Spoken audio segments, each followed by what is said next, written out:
Yep. There you go. Much better. There you go. Much better. All right. Everyone's good? I'm just starting the YouTube stream and we're good. Very good. Thank you. Good evening.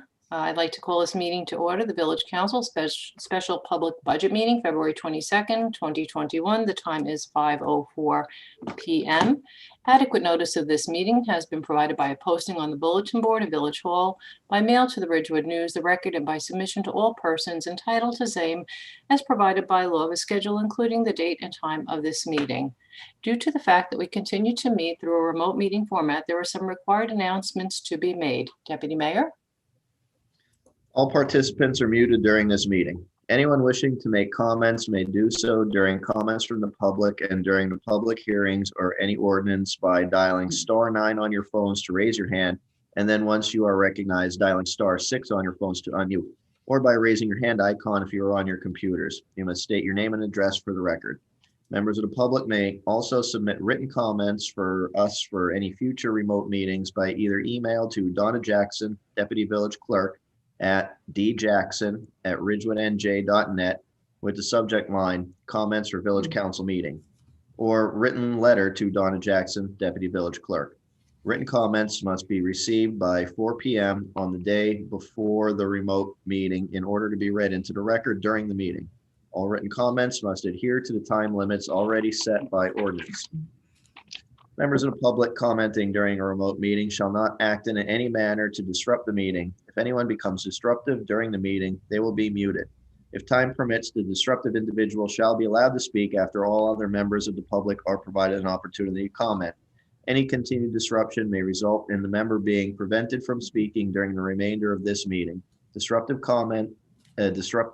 conduct includes, but is not limited to, shouting, interruption, and use of profanity. Thank you very much, Deputy Mayor. Roll call. Councilwoman Perrin, Here. Councilwoman Reynolds, Here. Deputy Mayor Seaton, Here. Councilwoman Walsh, Here. Mayor Newton. Here, please join us for the flag salute. I pledge allegiance to the flag of the United States of America and to the republic for which it stands, one nation, under God, indivisible, with liberty and justice for all. Please join us in a moment of silence for our men and women serving our nation and our first responders.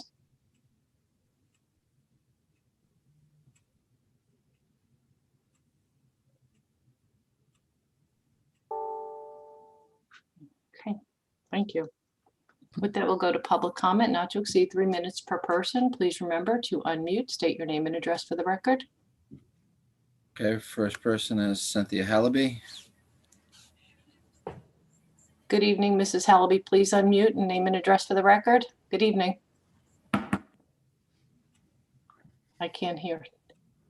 She unmuted, but I don't hear her. Cynthia, we can't hear you. And why don't we give her a minute maybe to try and call back in? All right. All right. On to the next person. Next person is Eleanor Gruber. Good evening, Mrs. Gruber. State your name and address for the record. Ellie Gruber, 229 South Irving Street, Ridgewood. I'm calling in relation to the Parks Department budget, especially where it comes to trees. I think Nancy would remember that for years, I stood up at budget meetings and general meetings and said that the Parks Department should always get more money. I always asked for more money for them.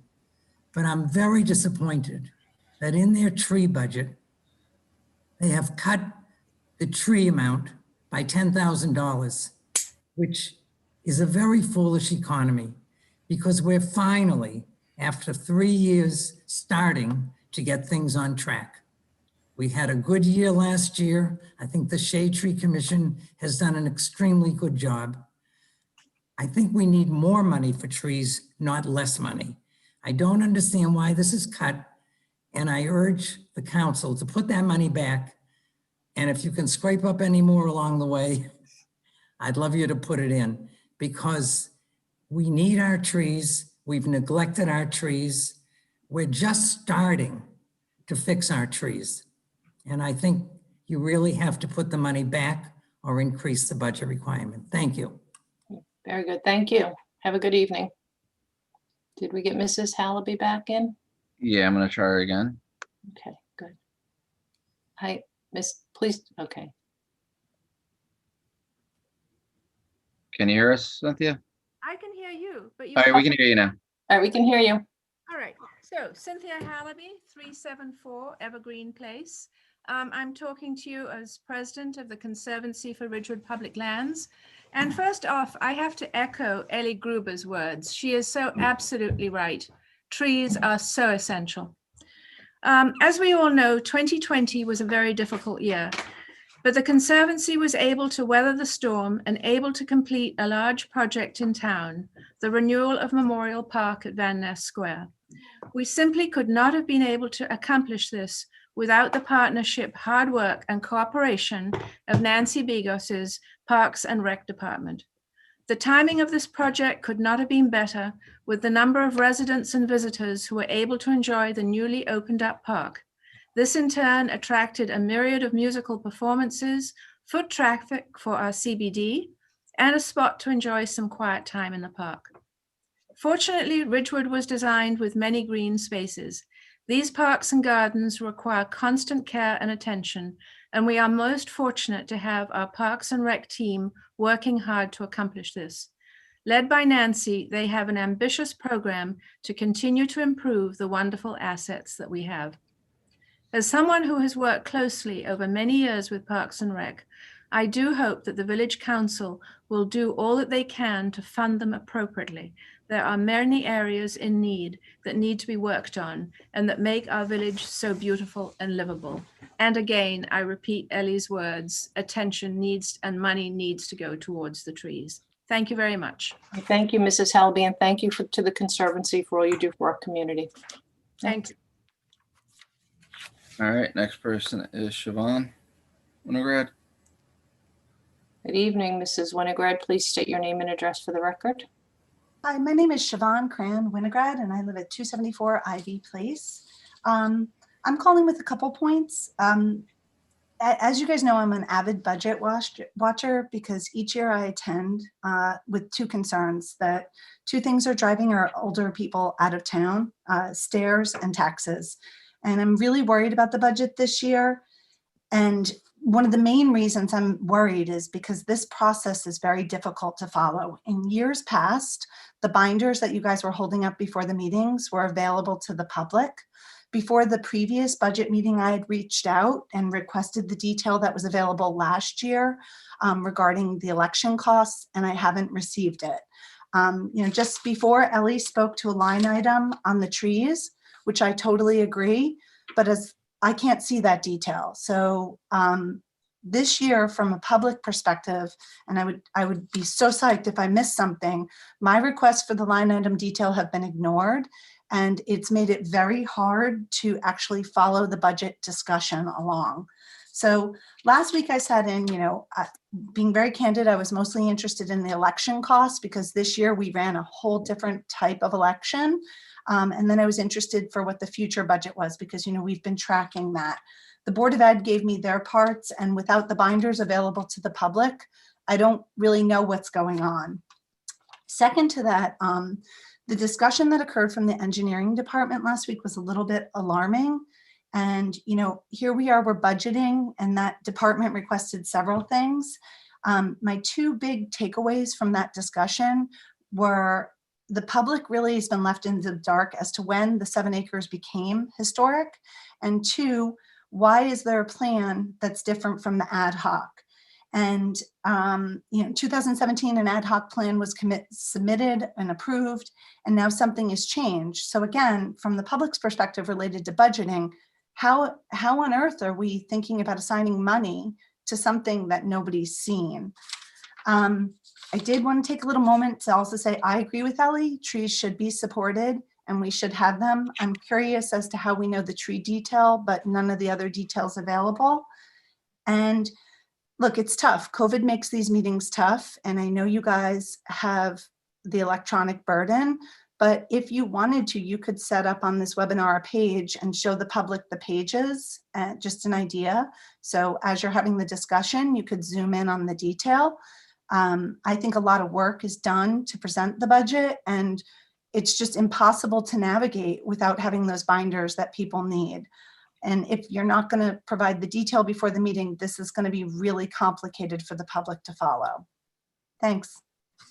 Thank you. Have a good evening. You too. All right. Next is a diet call-in 2016. Please unmute. Hello, please state your name and address for the record. Hi, Beth Abbott, 174 Union Street, apartment 3D, Ridgewood. It would be difficult to overestimate the importance to age-friendly Ridgewood of our partnership with Ridgewood Parks and Recreation. We know how very much the recreation offerings, the Hilt organization, and the special events mean to Ridgewood's older adults. The events on which we collaborate, which require Parks and Recreation resources and funding, such as the Thanksgiving Elder Dinner, exercise classes, and speaker events, have always been extremely well received. Most of all, we appreciate the openness and collaborative attitude of each of the members of the Parks and Recreation staff. Thank you. Thank you, Beth. Have a good evening. You too. All right. Next person is Mark Cantor. Please unmute. Good evening, Mr. Cantor. Please unmute and state your name and address for the record. Hi, my name is Mark Cantor. I live at 159 Waldery Avenue in Ridgewood. I'm calling in today on behalf of the Ridgewood Arts Council. I don't know whether or not anybody there has seen the document that we prepared in terms of asking for some funding, so I won't go over that in detail. The one thing that I wanted to specifically mention, if you recall from my interview from a few months ago, one of the reasons why I got involved in this is because I'm very big on trying to get diversity and inclusion into Ridgewood as much as possible as it relates to the arts. And one of the things that I think we need to be able to do is get the word out. It's one thing to know instinctively that we have people out there that are diverse and can be included, but it's another thing to get the word out to them. So part of the funds that we're looking to be able to do, I'm hoping to be able to use as a way of getting outreach to people in town who might not necessarily know that we're trying to reach them for diversity and inclusion as it relates to the arts. Thank you. Okay, thank you, Mark. Have a good evening. And thank you for your service on the Arts Council. Pleasure. All right. Next person is Andrew Lowry. Good evening, Mr. Lowry. Please unmute and state your name and address for the record. Andrew Lowry, 441 Hawthorne Place. I'm on the Shade Tree Commission. Before I get in to my little chat, I want to correct something. I think I may be in the source of the impression that the budget for shade trees was being reduced. My understanding is that it's 110,000, and I had initially thought it was 100,000. So I apologize for that. I cleared it up with Nancy a couple of days ago. Okay, so I'm here to support trees as I generally do, and particularly the planting of trees and the care of trees. Last year we got 218 trees planted for $110,000 that was budgeted, which I think was a significant achievement. We also started the tree inventory. It's not quite complete, and I'll get to that in a second. But we found 620 ash trees, which I think everybody understands with the emerald ash borer insect that is in Ridgewood, unfortunately actually in Graydon too. Those trees, which are about 8% of our total street tree population, are going to be dead within 5 to 10 years. That's inevitable unless we do something about it. Another thing that came out of the inventory was as we look at the numbers, the age of the trees, the number of sites available, we probably should be planting about 350 trees a year. So at least 100 more than we're planting now. So I ask you to think about that. Specifically, we're recommending an addition to the $110,000 that's been recommended, $10,000 to complete the tree inventory. We're almost finished, and we have about, I think, a couple thousand more trees to inventory, but it would be very good to get it all done at the same time. And so we have a picture in time that's accurate. The other $10,000 we're requesting is for protection of elm trees that Declan, our arborist, is going around town trying to identify 50 specimen, I'm sorry, did I say elm, ash trees that can be protected. They cost probably $200 a year in treatment, but we think it's worth it to maintain the canopy. In closing, I would just say that I think the council should think of trees, street trees, park trees, wildscape trees as really part of our inventory. And this is what other towns, villages, and cities do. And Andrew, I don't want to be rude, but we had a 3-minute and Okay. the time's up. But I did want to say thank you for your service on the Shade Tree Commission and to our community. And we appreciate your calling in and getting your voice to the tree initiatives. Thank you. Okay, thanks very much. Okay, next is Gail McCarthy. Good evening, Mrs. McCarthy. Please unmute and state your name and address for the record. Hi, Gail McCarthy, 153 Hope Street. I am here speaking on behalf of the Cashaw Memorial Shell Committee. Last summer, we had a summer despite the challenges of COVID-19.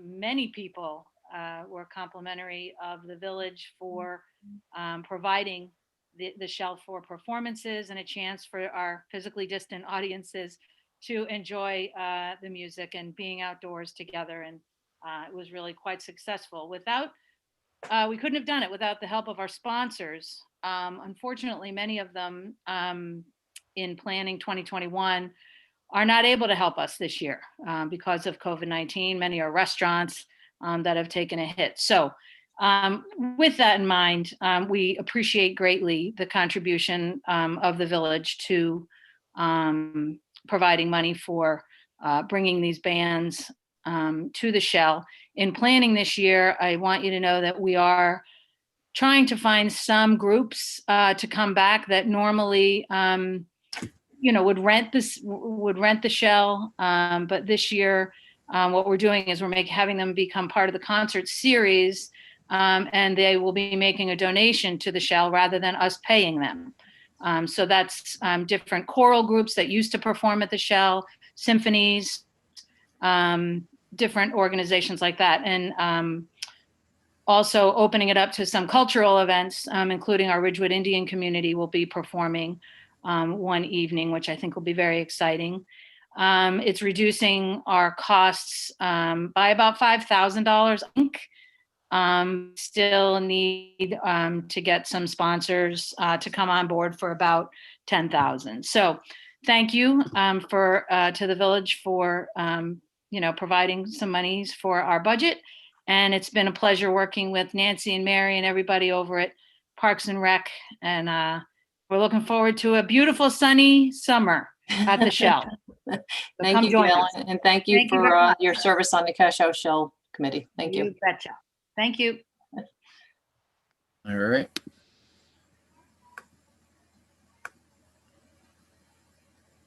Next is Gail. It just says Gail. Good evening. Please state your name and address for the record. Rich Brooks. It was a trick question. Go ahead, Rich. Sorry. Name and address for the record. He's hijacked my computer. Rich Brooks, 777. Proud and long-term member of the Parks and Rec and Conservation Board. So, you know, obviously as a taxpayer, I'm interested in everything that goes on at this meeting, but in particular, for my purposes tonight, points 2 through 6, which is Parks, Recreation, Graydon, Project Pride, and the Community Center specifically. First, I'd like to compliment my professional colleagues in Parks and Rec. I think that Nancy has done a tremendous job this year under incredibly difficult circumstances. She and her staff, some of whom are brand new to their positions, have really stepped up for the benefit of the of all the residents in town.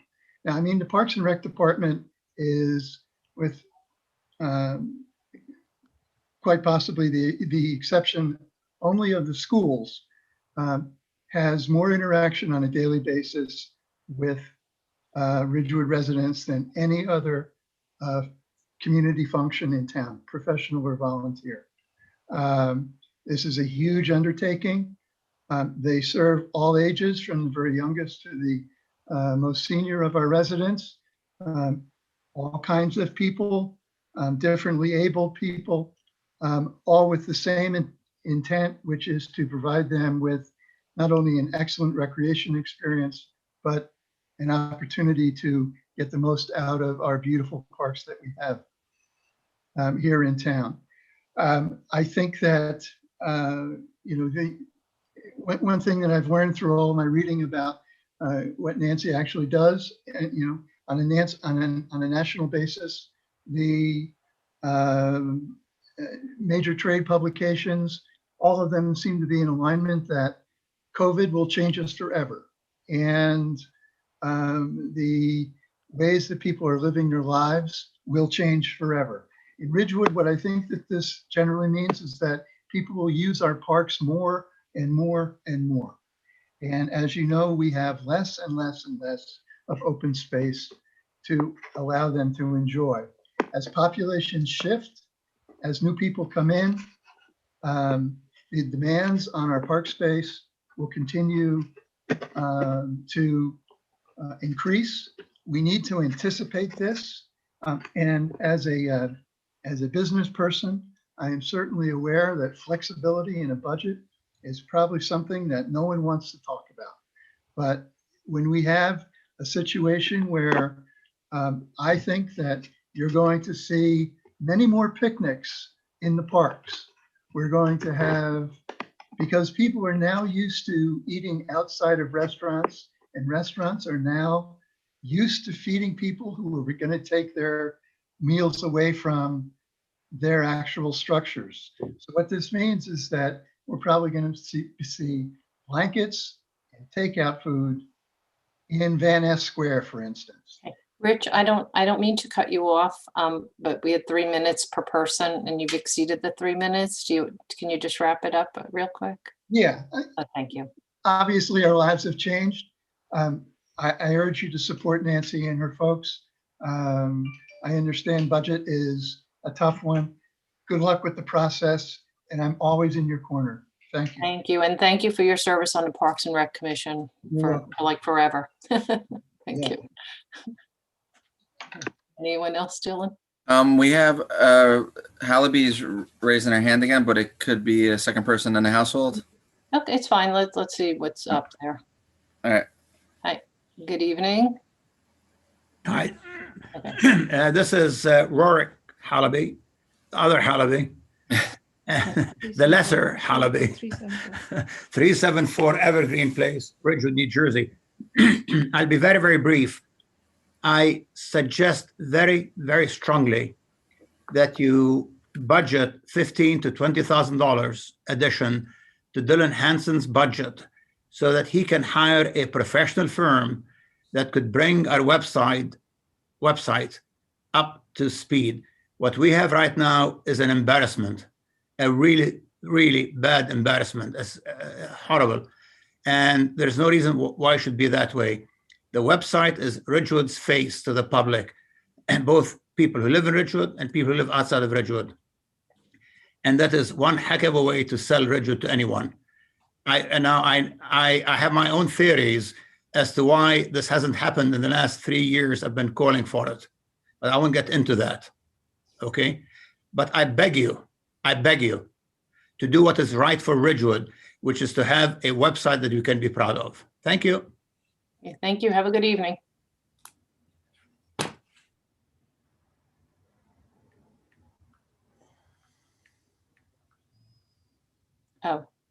Oh, Julie's on there.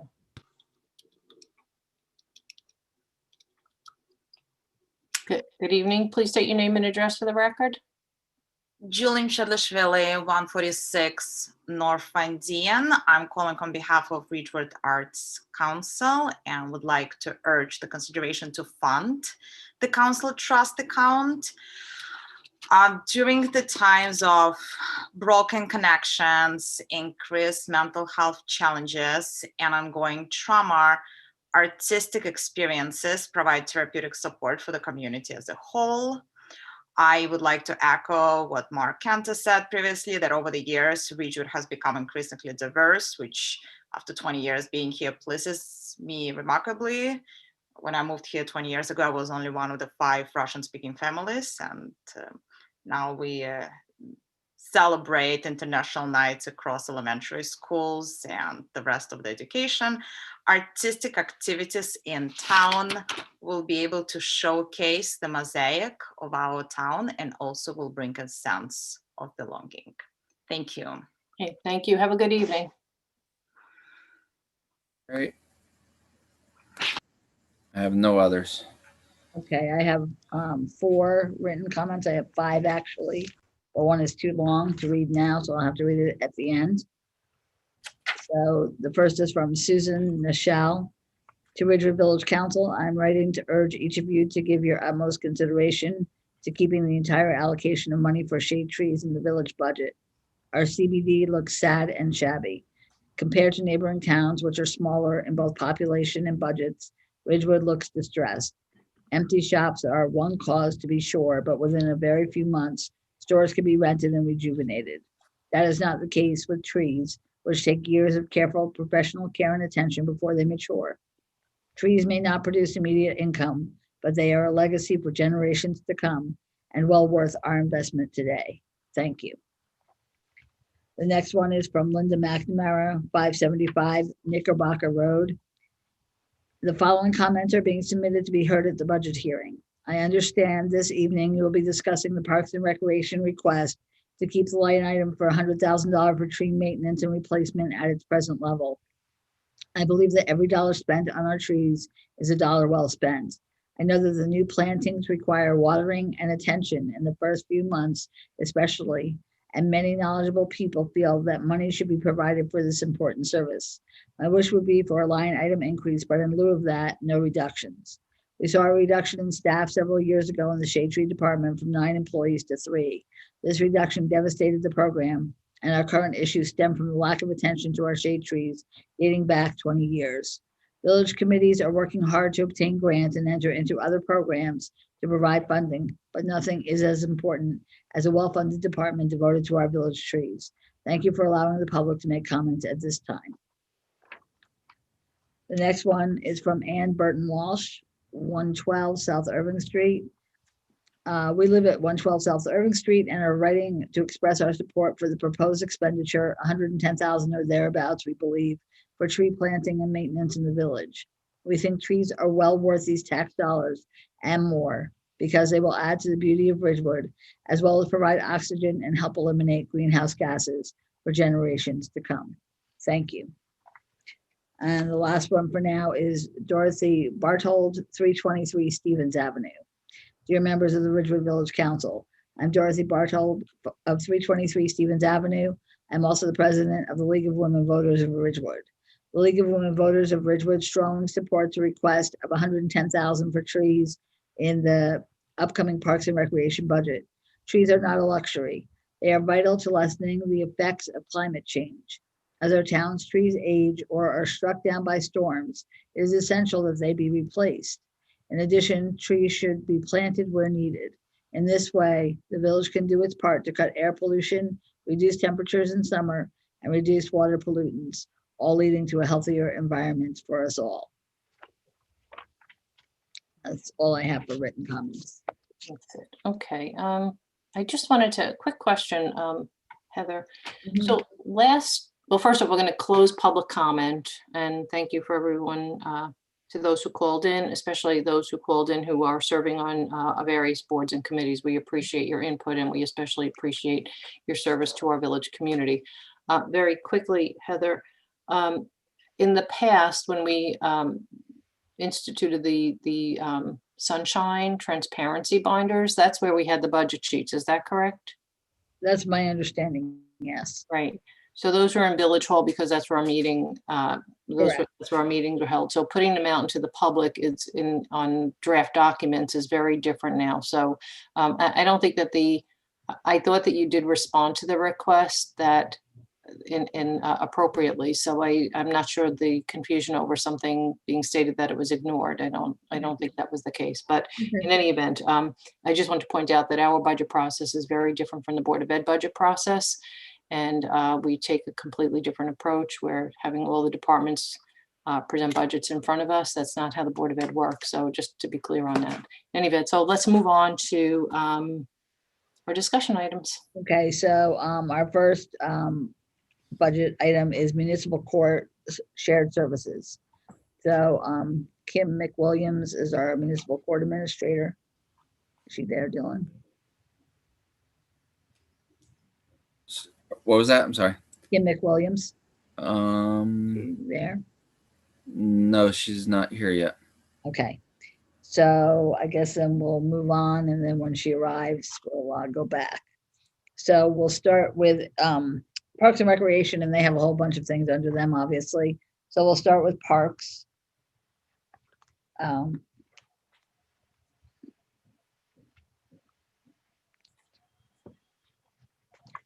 And I'm assuming Nancy should be there. I'm just I gonna, only have Katie from Parks. What's the matter, Bernie? I'm just gonna step away for a second because everybody's out shoveling their driveways and it keeps getting picked up on my Ring camera and my doorbell keeps going off. I'm gonna go cover. That's funny. Okay. If you want to wait a minute, also, I'll give Kim a call and just see. Okay. And wait, is Nancy in? No, Nancy's not in. I only see Katie. Okay.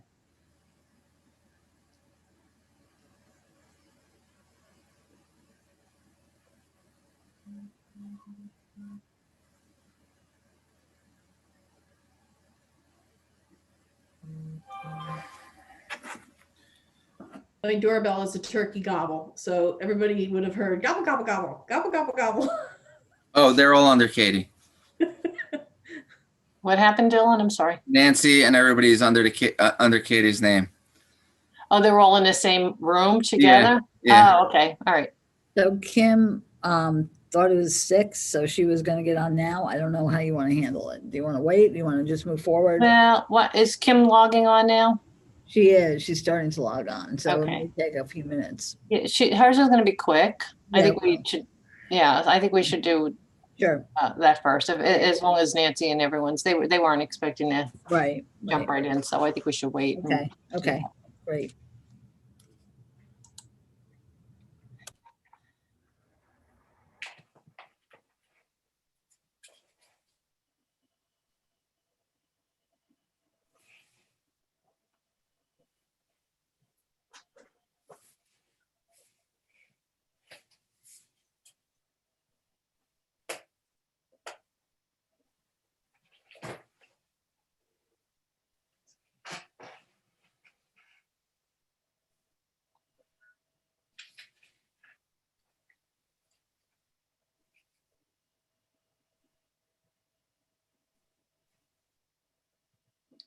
So while we're waiting, I just wanted to ask, can I get 2015 until whatever year is on this? Can I get those in PDFs?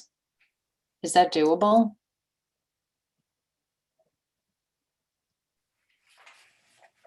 I will look into it.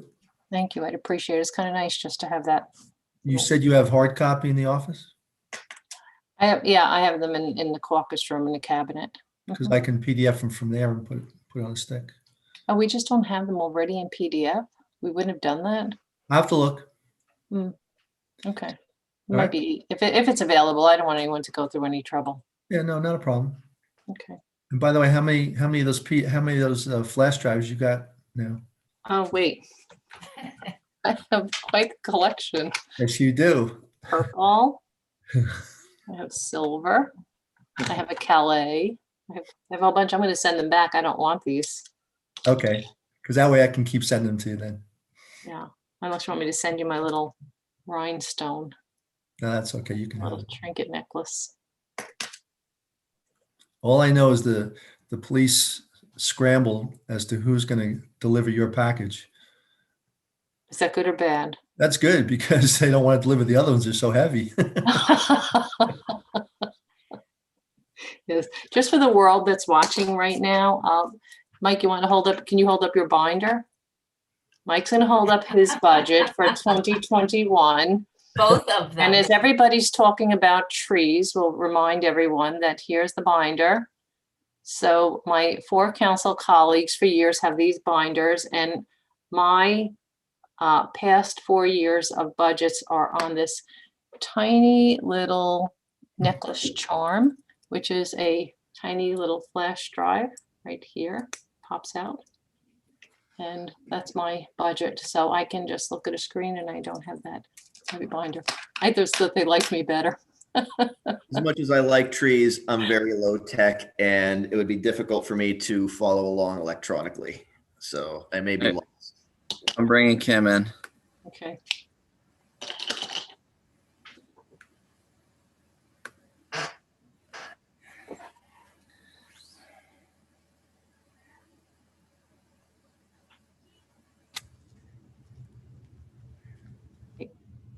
Good evening, Kim. Is you there? There she is. Hi, Kim. She's on mute. Yeah, just unmute. Okay, I got it. There you go. Okay, hi, Kim. Hi, everybody. Sorry about that. No problem.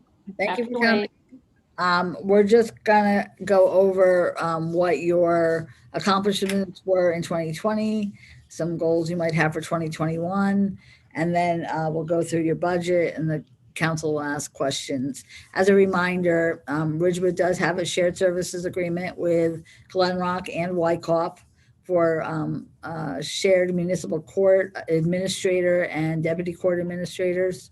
And so we share all of them with those 2 municipalities, and it's worked out very well, and obviously has saved all of our municipalities some money by doing so. So Kim, I'll let you go ahead. Okay. During 2020, the municipal court successfully continued the implementation of criminal justice reform. This included many new laws which were passed by the state legislature. We also had to deal with the pandemic, as did everybody else, during which the courts were not allowed to close.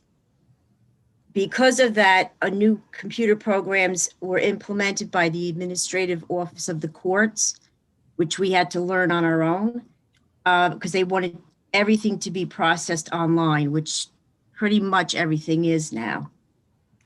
Once the buildings reopened, we started doing phone court sessions, and then we switched to Zoom. We also started, the staff established different processes to handle summonses such as plea by mails, or faxing letters saying they want to plead to something so they don't have to come to court.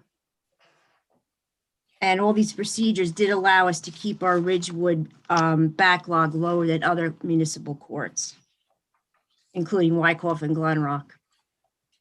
Moving forward to this year, the court staff will work as a team to successfully continue the shared services and to continue to adhere to a lot of the many new laws that are going to be passed, such as the legalization of marijuana.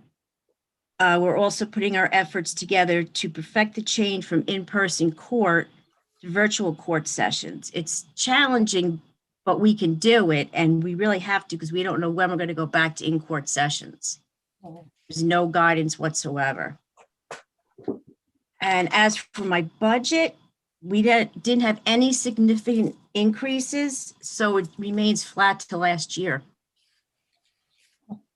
That's really all I have to report. Okay.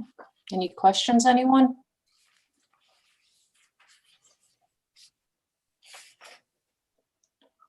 Pam, did you have a question? Because I don't know if Pam's leaning in for a question. Yeah, it says, no, I see. It does cover the public defender. That's fine. Right. Okay. Okay. So no one has any questions? Yeah, I do actually. I'm just kind of wondering about the 2020. Is that significantly reduced because of COVID? Is that why what happened ultimately? Because of COVID, but also because of criminal justice reform. Okay. There's not, I don't know how to word this. There's not as many arrests. A lot of things are downgraded. Like if you're arrested for heroin, it gets downgraded to paraphernalia. So that lessens the money that's collected. It lessens a lot of people being charged. I don't know why, but it just does. Okay. And with marijuana, there were really very few arrests in 2020 because they knew that they were going to be dismissed down the road. So what they're doing now is they're going back and expunging all marijuana cases, probably about 10 years. Mm-hmm. So they knew that, and they were given direction, the police, not to arrest for pot for a few months now, Mm-hmm. even up to a year. So Okay. this is affected every town. Fascinating. So if somebody is arrested for heroin and they're only charged, then they have heroin, they have paraphernalia. That's a big difference. So does that change how they're treated? I wonder if that impedes the opportunity to get treatment or no? No. Because sometimes treatment's court ordered, right? Very few times, not so much in Bergen County, but Passaic County. They have a drug court there. Oh, which okay. is successful. We have drug court in Bergen County too. But it's not as used as much as I know of compared to Passaic County. I don't know why. Okay. All right. Thank you. I don't have any more questions. I don't know about anyone else. Anyone else? I just have a quick question. So like on the line where it says regular sessions under salary and wages, the actual for 2020 was like $1,200. Right? You see that? Okay. Okay. And you're requesting like 25,300. Now, last year you requested 25,300 as well, but you only used like 1,191, correct? Bob, can you help me out with this? I'm not too sure. Yeah, you're absolutely right in your observation. I think there might be one payment missing out there, which is going to raise that slightly, but not to the 25.3. I don't know enough, Kim, about the components of the labor contract because we look at it as so many sessions at $140 a session. And if they're not held, then obviously there's nothing to pay. Right. But I think going forward, Lorraine, it's going to occur. There's still planned to have these sessions. So that's why it's got to be budgeted. It has to, yes, because we don't know when we're going back to in-court sessions. Yeah. Right. But I'm guessing even if half the year you don't, we should be able to save some money there, correct? Yes. Okay. And then the other question I had is under other expenses, it says conferences and meetings. You have budgeted 2,000, but there's a spring conference. I assume that's not going to happen. Right. Everything's been virtual now. So do you know what the cost will be if it's virtual? Half that, if anything. Okay, yeah, because in 2020, the actual was $80. Right. I chose not to go to anything. Okay, so if we could take out 1,500 of that 2,000, that would be great. We need to get every penny we can. Yeah, the only thing is, I don't think we know what just because they're virtual doesn't mean there's not a cost associated with that, right? So Yeah, it depends on what type of conference it is. If it's just a training class, there's no cost, but if it's going to be a conference, then I would assume there's a cost. Yeah. So for 2020, you didn't go, did you even do any virtual conferences? No, I did virtual training. I didn't go Virtual training, okay. because I was able to get the same amount of credits just going to the training. Okay, and you don't know what it's going to be in 2021? No. And I don't know if they're going to force us to go to the conferences, even if they're virtual. Every year it's different. Okay. Yeah, that's what I'm saying. I don't think that we know whether or not some will be mandatory. Is that what you're saying, Kim? Is that some are mandatory? And since we don't know what the cost associated with those would be at this point, at this juncture, I don't know that it would be logical to clear that line so much. But And is your conference usually in the fall, Kim? Yes. So we won't know for a while whether or not, how they're going to do that. I know for my municipal clerks conference, it is virtual and it is cheaper than it would be normally, but there is still a cost. Okay. So yeah. Maybe it can be shaved back somewhat. I don't know. Maybe a little bit. Yeah.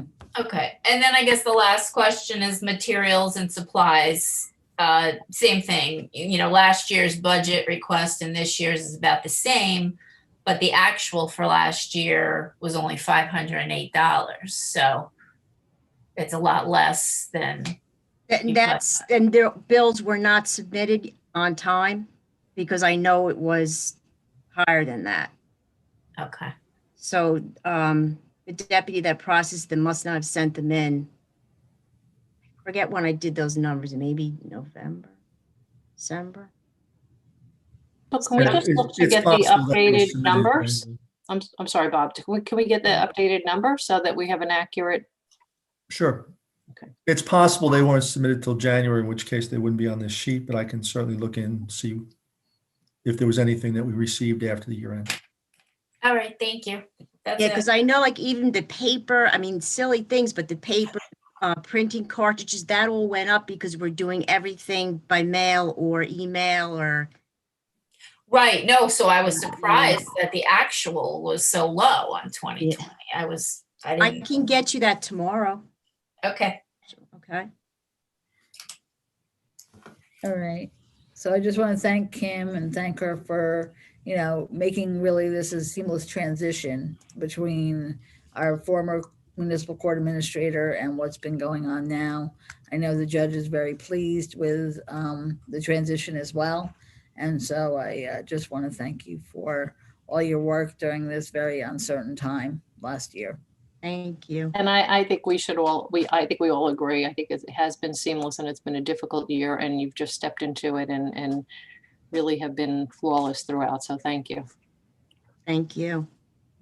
And Judge Fund is now the judge in Glen Rock also, which is good.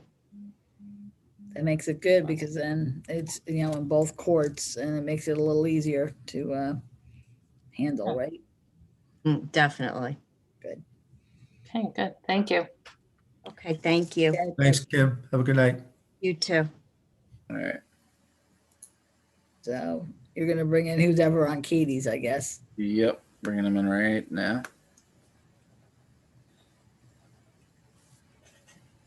So we'll start with Parks. So when we see Katie, we're going to see everyone. I don't know. We'll see. There we go. There they are. Surprise! Oh, gang. So I guess obviously Nancy's the director. I see Matt Andrew is there, right? And so is Matt going to present for Parks, Nancy, or? Uh-oh, we don't have sound. Can't he? Hold on. Doesn't look like she's muted though. No, I know. They might just have to choose their microphone. Oh, okay. Or there. Yeah, Oh, we wait, can hear you. we hear them. Now we Uh, can. So what I would like to do first would be to give you a brief overview Okay. departmentally, and then go into our specifics from there. Okay. Good evening, Mayor and Council. It's nice to be in front of you this evening.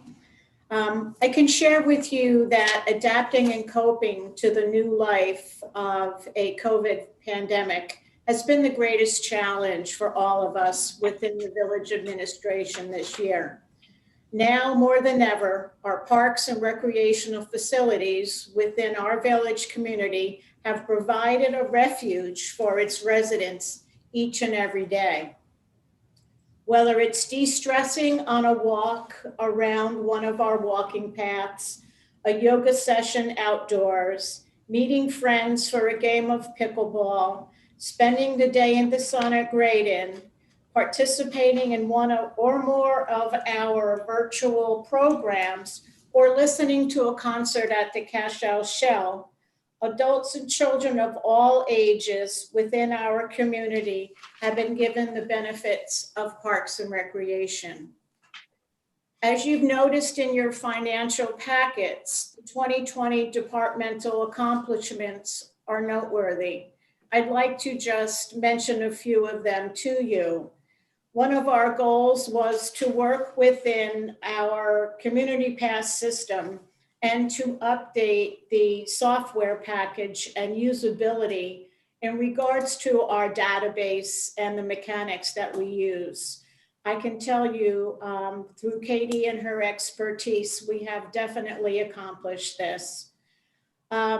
Promotion of information to the public was again one of our challenges from last year. And one of the positive outcomes of the COVID pandemic has been the reawakening of leisure time, outside play, bicycle riding, nature appreciation in the out of doors, and a greater use of our municipal parklands. Departmentally, staff are working on ways to inform and showcase various park properties and recreational amenities within the village through Facebook, Instagram, and through email blasts.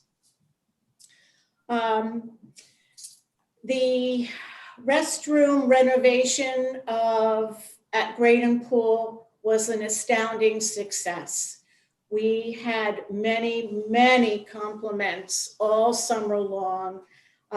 Everything from the added lighting, the ambiance, the cleanliness, our residents were grateful for that. We also wanted to welcome and train 3 new supervisors. Adding Katie to the staff last year with Marge's retirement meant that we had 3 new supervisors on board. So that would be Matt, Steve, and Katie. So that was something that took a little bit of work on our part, but we have come together as a team.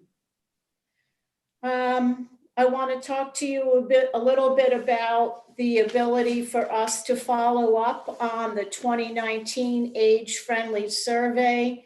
And I can share with you that through Age-Friendly Ridgewood, an additional committee was formed with the assistance of the Village of Ridgewood. This committee is working with New Jersey Future, a nonprofit organized, funded through a grant through the Taub Foundation, assigned in implementing strategies so that communities can meet the needs of its residents, sustaining neighborhoods and the community as a whole. This community is made up of municipal employees, village officials, representatives of the business district, healthcare, and planning board members. The 2019 was used as a survey to prioritize the needs of our senior residents. The land use assessment, in addition to the 2019 survey, helped prioritize what actions are needed by the village and how they can be implemented in the future. As a matter of fact, you know that this is an agenda item for this Wednesday's council meeting. To boast a little bit, I can tell you that we have completed phase 2 at Kings Pond Park and are awaiting the decision regarding our open space grant application for phase 3.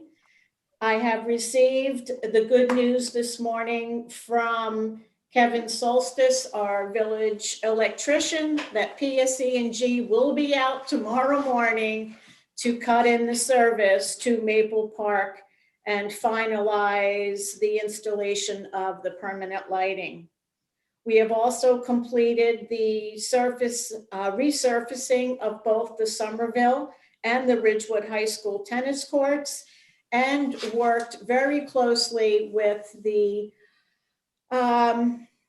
Shade Tree Commission to finalize, well, to almost finalize our tree inventory. There were many facets to this tree inventory, inclusive of a GIS system, and we've been happy to be able to move that forward. Some of our departmental goals, just quickly, would be additional functions of Community Pass, a facility scheduling ability online, parks and facility use schedule and fee schedule, update our rules and regulations at Grade and Pool, inclusive of a diagram of the facility as our residents enter that park so that they understand where our recreational amenities are. To finalize the implementation of the tree inventory, working with the Shade Tree Commission. To continue to work with the Community Center Advisory Board with enhancements in regards to the physical nature of that space and additional programs for our seniors. To expand our middle school program, to work with digital art instructors in regards to programming also at the community center, to enhance our adaptive recreation programs. We are truly blessed that the last 2 years we have received funding through the New Jersey Department of Community Affairs and hoping to do the same this year.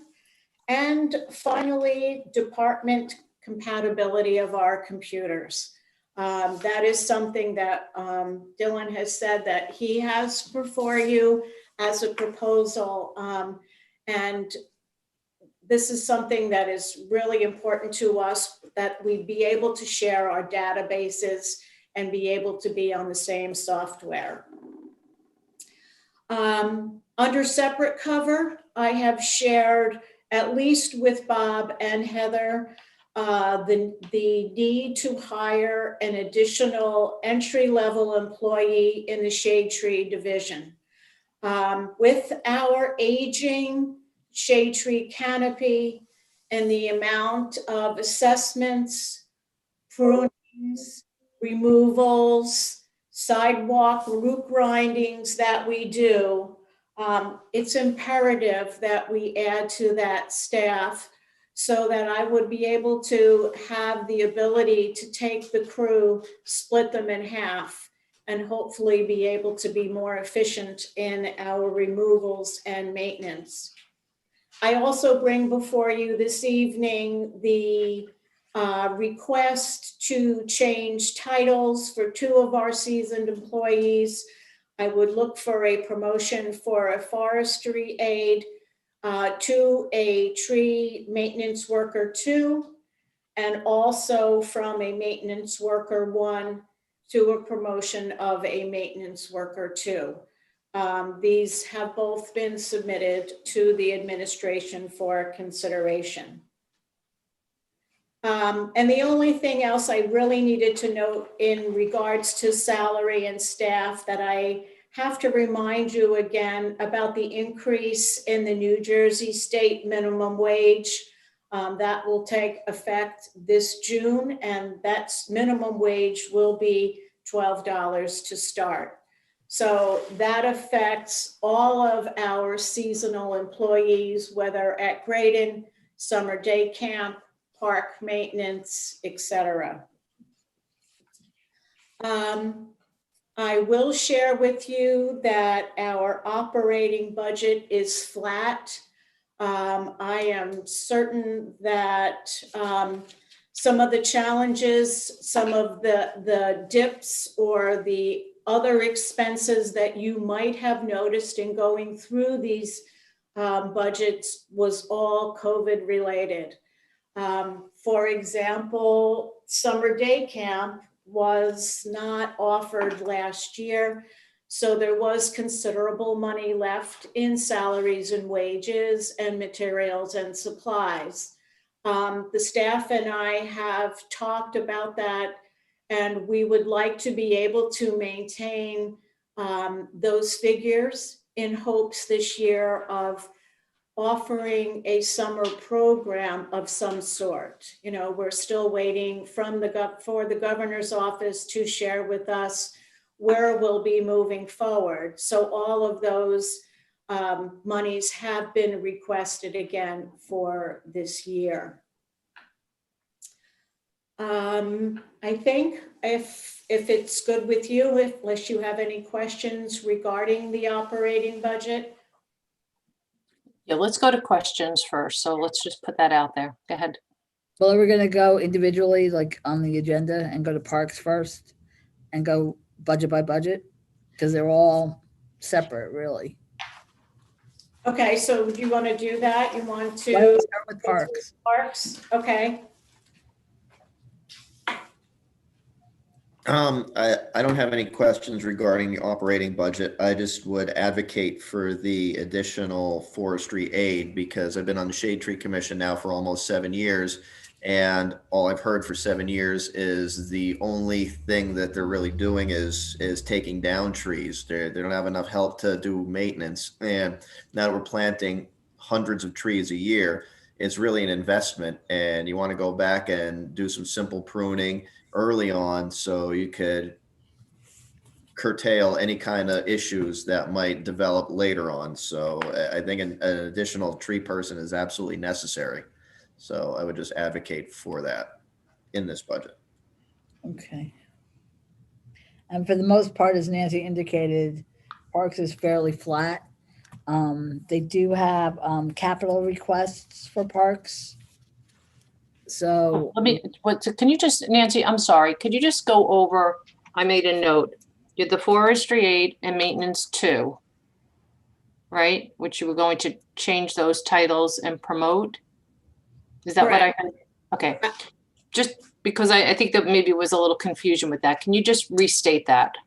So I have 2 seasoned employees within the Parks Division. One is a forestry aide who has been with us since 2014. He has reached his top step at that title 3 years ago. So I would like to be able to promote him to a tree maintenance worker 2, according to civil service. So just before you continue, what does the job, how is the job description different? And then what does the difference entail in terms of responsibilities?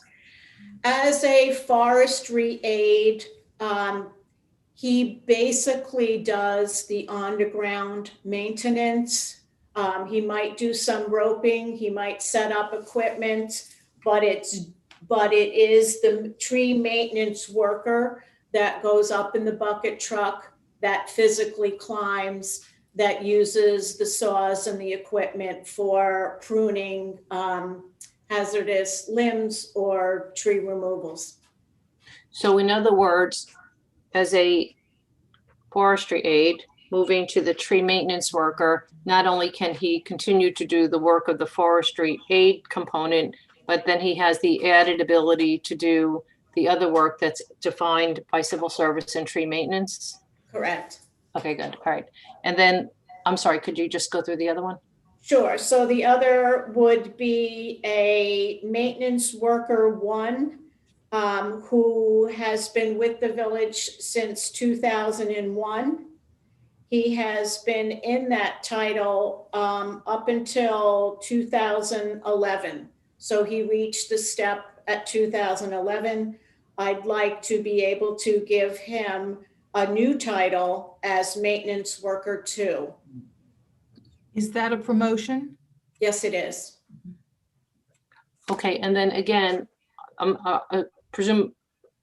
presumably these are civil service titles. Can you just define the difference between the maintenance worker 1 level and job responsibilities, and then the maintenance worker 2 and the job responsibility, and how those are expanded, if so?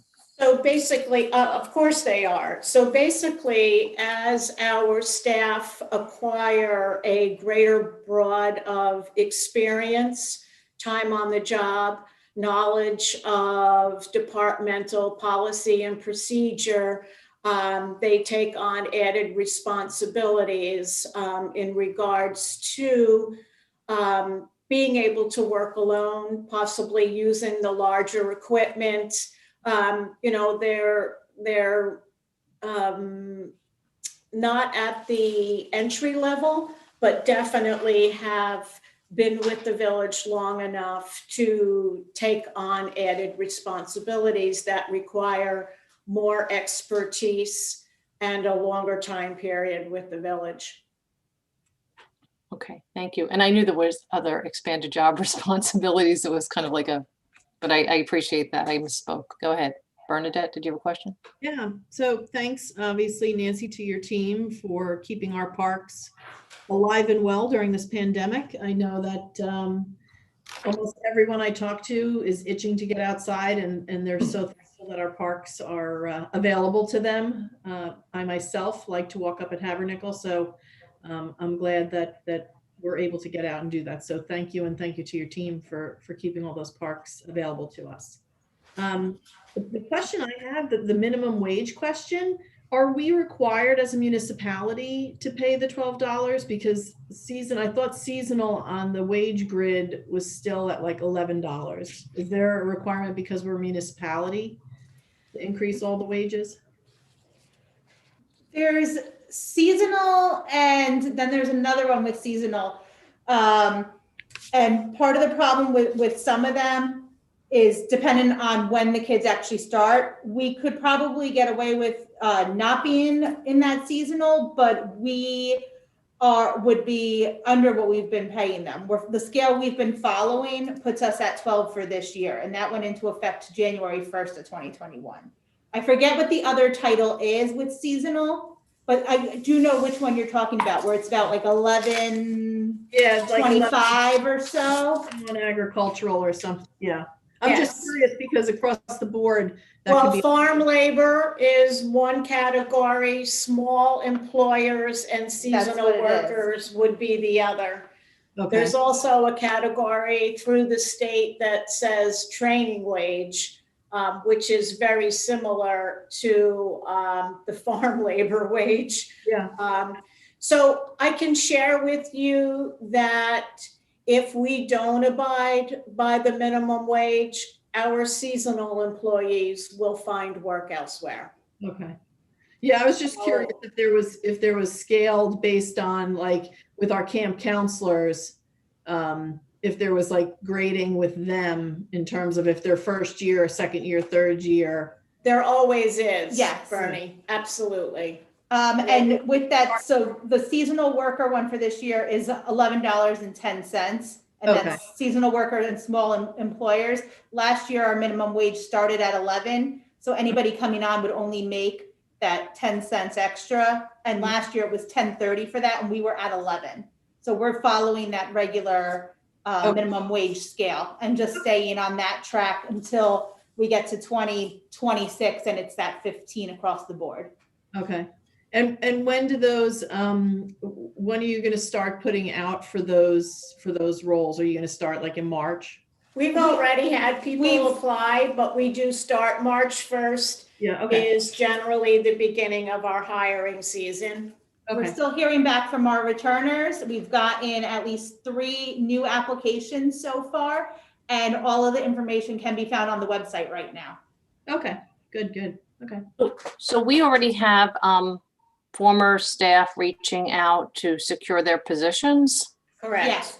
So I'm just, the difference between the $12, it's not, I'm not challenging that, but it seems to be something that you just said was that they wouldn't come back. And yet we're already hearing that the outreach and new applications. So it seems to me that it's either they're not interested in coming back based on a wage, or they're interested in coming back because it's a really great job. So if people are already, I'm sorry to Right. interrupt, but the people coming back are seasoned veterans that are probably making more than that 12 from being here for so many years. And then anybody who started last year at that 11 would be increased to be at the 12 or in that area, so that everybody's following the same scale. For newer ones, I don't know if being less than 12 would deter them, but there are other places that do start higher than the 12. okay, maybe I just misunderstood what Nancy said. Okay, all right. Anyone else questions? I don't have a question, but I have a request. Under acquisition of equipment, the detail mentions that you think you're going to be purchasing 3 backpack blowers. And I would ask that you consider purchasing battery-powered backpack blowers, or ones that are gas-powered and have a limit of 65 decibels. Okay. We will, yes, we will definitely, Matt's writing that in his notebook. Thank you, Pam.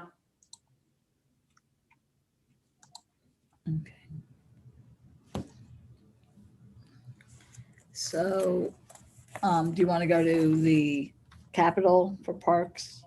Yes. Yeah.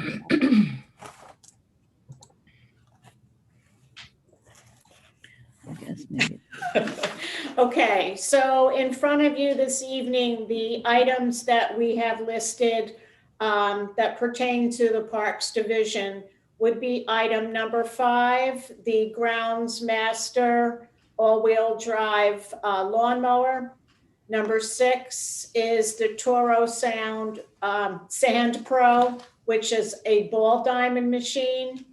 Number 8, the Toro multi-force mower, which is our 52-inch lawnmower. Number 9 would be a Ford 350, 250. Just we're looking for a vehicle for Matt. And Bob, I don't know if item 10 is in the budget any longer. It was to outsource shade tree removals. It was, we had talked about this during my conversation with Bob at $125,000 just to do removals. And then number 13 on my list is the Parks Enclosed Equipment Trailer. What I can share with you is that it has taken Matt and I a few years to understand that the equipment within the Parks Division was really in poor shape. It was something that we inherited. We needed some time to be able to use this equipment for the last 3 summers. I can tell you that the 2 mowers, unfortunately, 2 of our biggest, most used vehicles are in the shop as much time as they're mowing. So this is a real concern for me. you know, when I've got men that I need to be able to maintain some of the open space lawns like Veterans Field or Habernickel or Citizens, to have those bigger mowers in the shop just really takes away from our efficiency in getting our job done.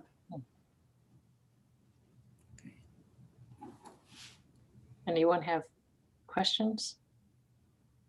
I don't necessarily have a question about this capital budget, but it's capital budgets past. So I seem to recall that there was money allocated to the development of the Shedler Park. What year was that?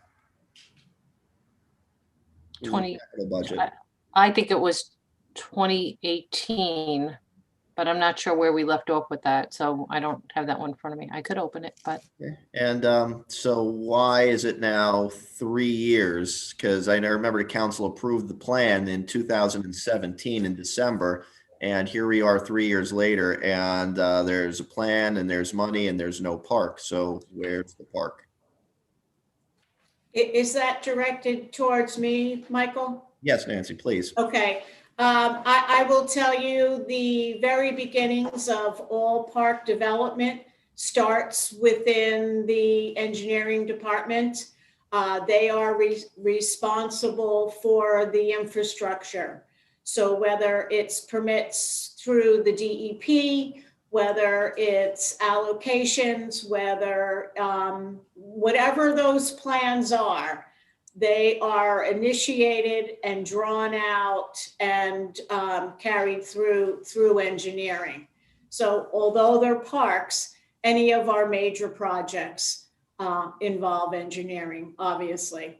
So then that question should be directed to engineering, why it's taking 3 years to get anything started over there.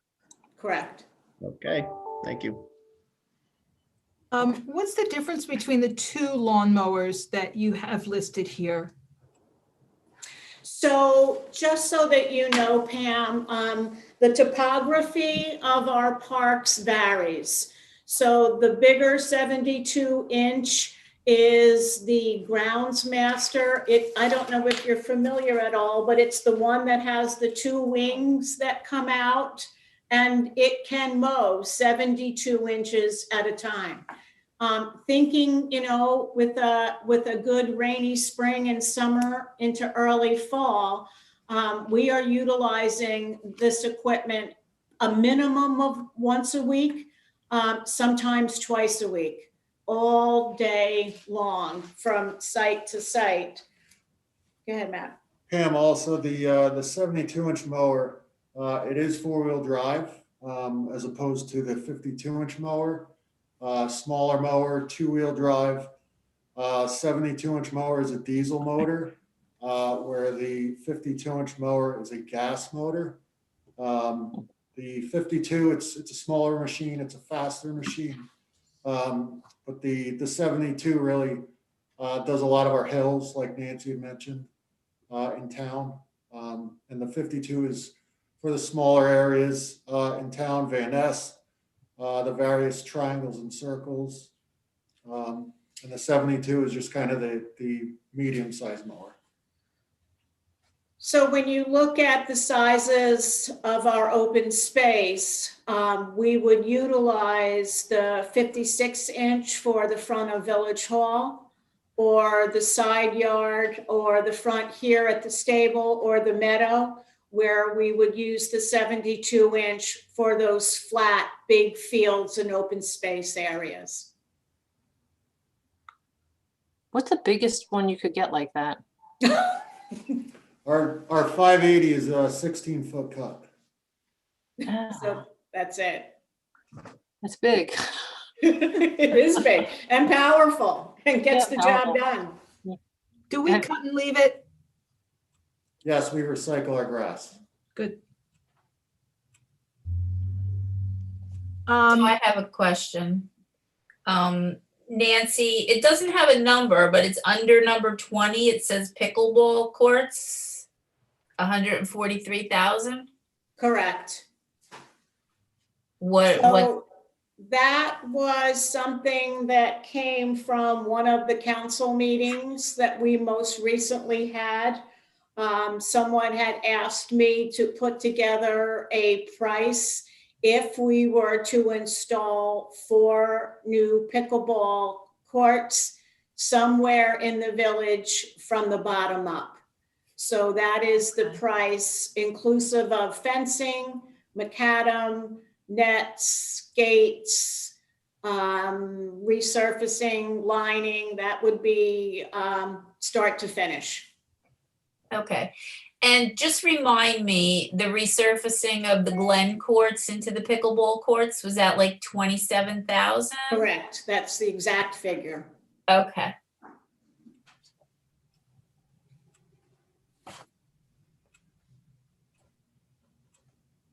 So if there are no more questions about parks, we'll move on to recreation. No, I actually have a question. Where would you fit pickleball courts like that if you were building from ground up? Knowing what we know now, I think that there could be locations, hopefully working with the Open Space Committee and what's yet to come. I'm not sure. I will tell you, there could be a possibility at Shedler. We'd have to consider possibly the top of Citizens Park, the very top surface at Citizens. Maybe a conversation with the Board of Ed if they had property that we could do an interlocal agreement. Not sure, but we don't have the money for it yet. All right, anyone else? Questions? Oh, I have a question. So Nancy, I'm sorry. I'm ready. Oh, sorry. So, actually, never mind. I'll wait on that. Go ahead. Okay, so we'll go to recreation. Yeah. Or, we don't have shade tree listed separately. So do you want to do that with parks? The two of them are incorporated into the same budget. Okay, I thought so. I just wanted to Yes. make sure. Okay, so recreation. Again, the budget itself is fairly flat. I don't know if you have any specific questions. Well, let's just see. I wonder if Bob could explain the budget credits, $75,000.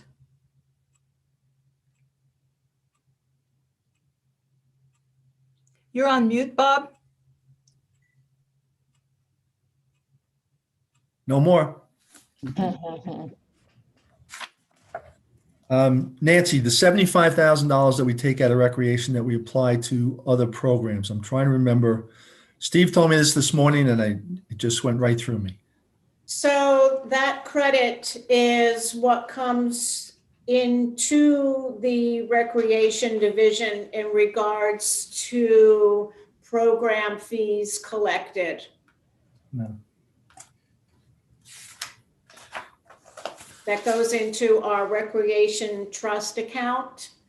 And the 75,000 is the credit that goes into the operating budget, I believe. It definitely comes to Recreation Trust. Steve, are you on? Is Steve here? Oh. Yeah, I thought he was on. No, I don't see Steve. No? So, Okay. I'll get you an answer specifically, but it runs through the Recreation Trust, and it's because of time that that's put in by recreation employees that we're allowed to pay out through the trust. So we get the credit through there. So these are the programs that are being maintained during the year that they devote time to. It's like an indirect cost. So the trust pays for part of their salaries. So it's just additional revenue that's used to offset. Yeah, it's comes from another place. It's not part of the tax rate, so to speak. It comes out of Okay. the trust where the money comes in from people that are signing up for these programs. Time that it takes recreation to administer the programs, we're allowed to take that credit. Okay. Any other questions? Okay, and so for capital, then Nancy for recreation. So capital for recreation, I'm not quite certain what you have in front of you, to be honest.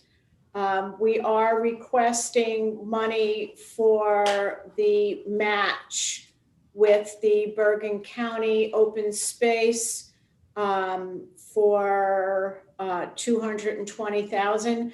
We requested $100,000 from Bergen County. And just so that you know, within the capital budget, we've got to request the entire amount of the $200,000, but only 100,000 of that is needed on our end. Also would be that $50,000 sinking fund for the replacement of the Maple Park turf. This would be our 4th year, I believe, in that sinking fund. So this was suggested by Councilman Seaton several years ago, so that we would be able to have the money saved when it came time to replace that turf. Number 7 would be, I'm before you again in hopes to be able to lease a new vehicle for the recreation division. Since I met with you last, the Explorer has been taken off the road and is not a consideration any longer. We now have, I can't think, what are we driving? The Tahoe, which is failing quite regularly. I had shared with you that the rec division does a great deal of weekend, Saturday, Sunday work, where we require a vehicle that we can transport our staff and a couple of tents and some banquet tables and supplies and tablecloths and equipment, sometimes the portable PA system. So we're requesting something a little bit larger to be able to put staff in that back seat and then be able to lower the 3rd seat or be able to use that to transport equipment and supplies. So Nancy, the Expedition or the Tahoe that you're looking for, I had Jay Chuck look into the lease cost of that. So we're going to try and do the lease on it. And Matt, regarding to your truck, I think we determined that we can't lease that truck because you can't put a plow on it. So we sort of flipped them. So we're looking to put in the purchase of the F-350 for parks and leasing the Tahoe for recreation. Make sense? The other item that we put in for your consideration is due to the success of the skateboard park / roller hockey rink. That surface needs to be redone. And it will need to be redone, every 6 to 8 years, and we are at that time. So I am requesting from you the funding to resurface the top surface of the rink. Nancy, when was the last time that was resurfaced? Oh, Mayor, I'm not sure. I know that Tim had that done, maybe 8 years ago. It was a while. I can research that and get back to you on that. Yeah, I'm just wondering because it's a different activity, roller hockey versus skateboards. Is it taking more of a beating or is it just the same? I can share with you that the skateboard park is probably our most popular recreational facility. And I don't know if everyone understands that this was actually a solution and a collaborative that came together with the police department at least 20 years ago, because there was a lot of damage being done in Van Nest at our municipal Board of Education facilities.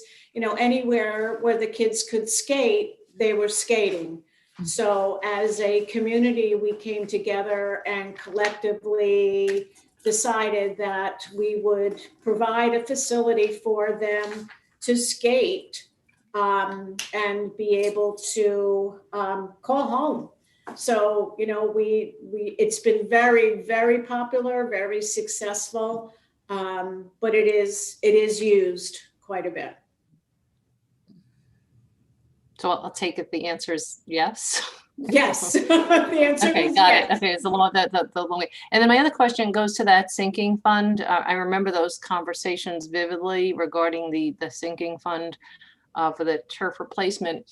But wasn't there a part on the an obligation on the part of the sports organizations to contribute to the sinking fund? And how is Mike, the deputy mayor, can correct me if I'm misremembering. I thought that they were contributing into that sinking fund, and just I wanted to get an update on that.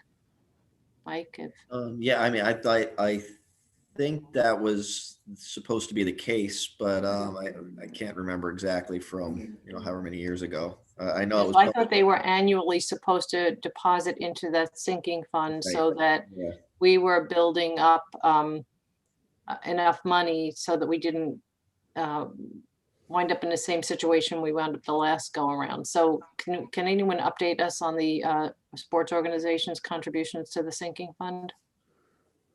I'm not aware of that, Mayor. I do know that the sports groups were contributing towards the lighting at Maple Park, and that was $140,000. And the bulk of that has been received to this point. But I'm not aware of a sinking fund or a contribution in regards to the turf. It is something that we could definitely talk about, but maybe these arrangements were made with Tim. I'm not certain. I'll go back and check my notes. Thank you. Heather, you don't remember it all? Do you remember those I discussions? don't remember that the sports groups were going to contribute to it.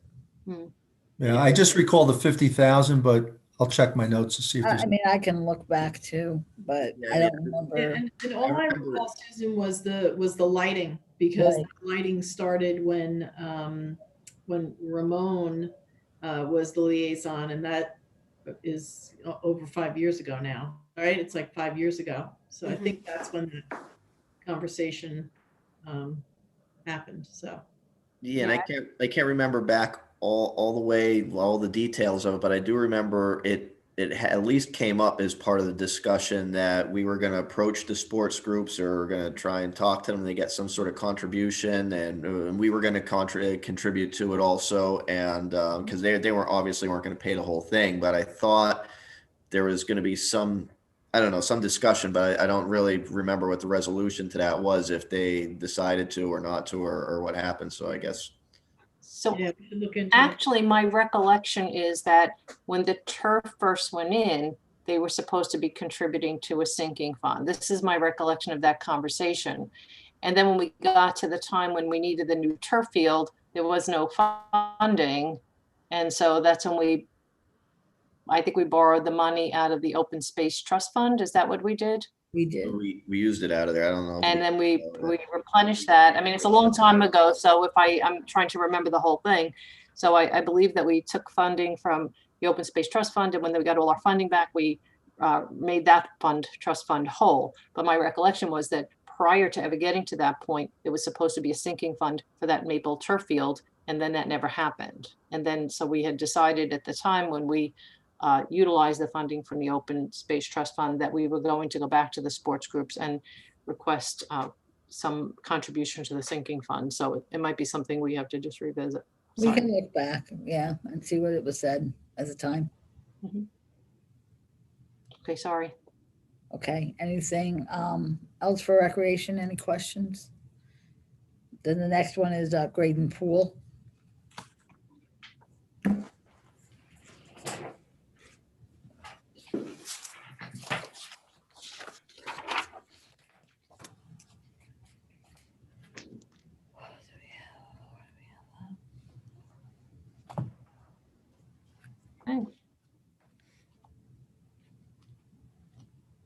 So I'm just going to tell you guys a funny story about Graydon Pool real quick.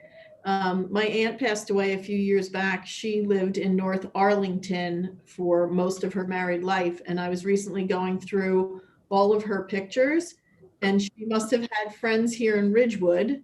And I'm looking at the pictures and I'm like, wait a second, that's Graydon Park. Because the slide was in the picture.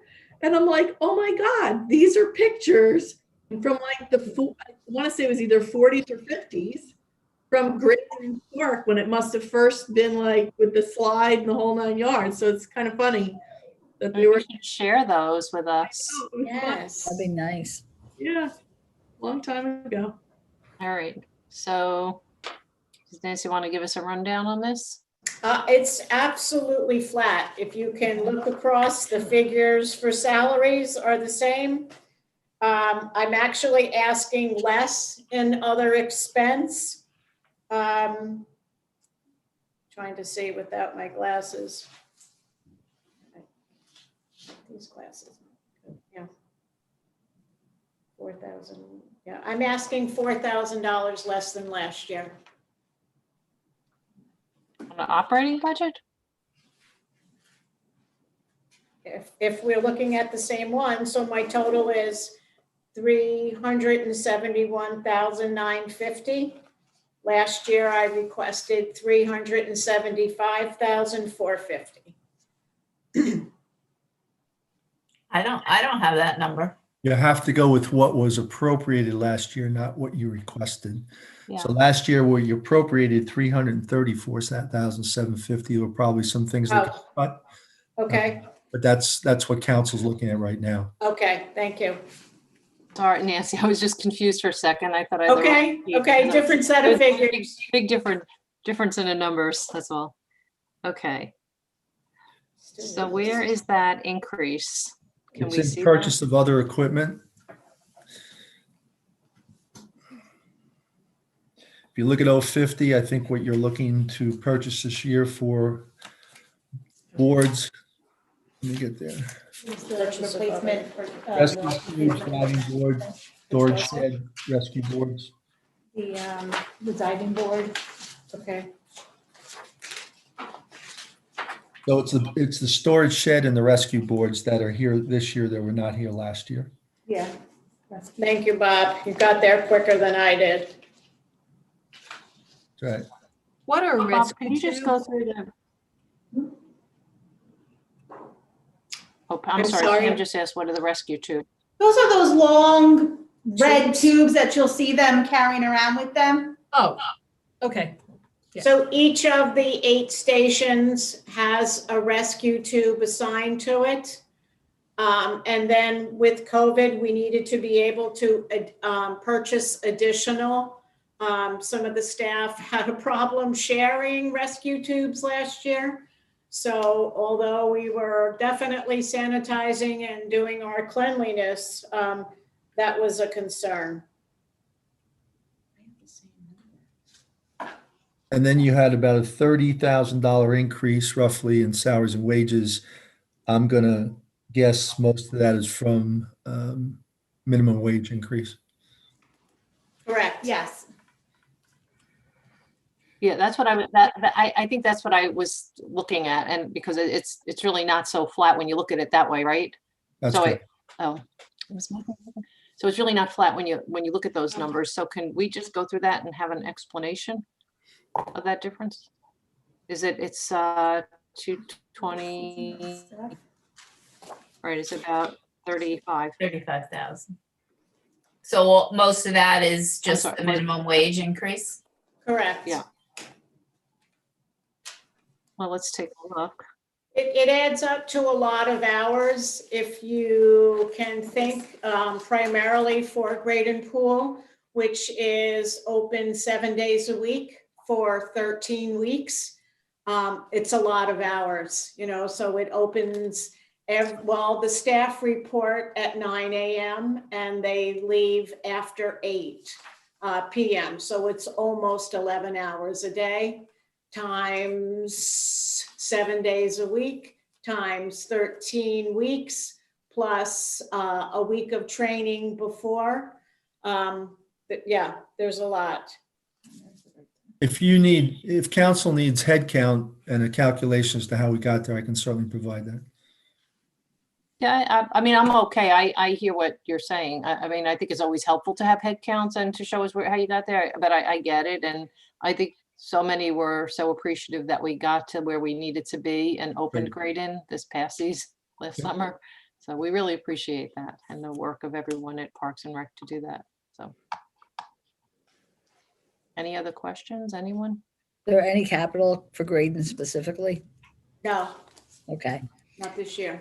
so Project Pride. I don't know what we have.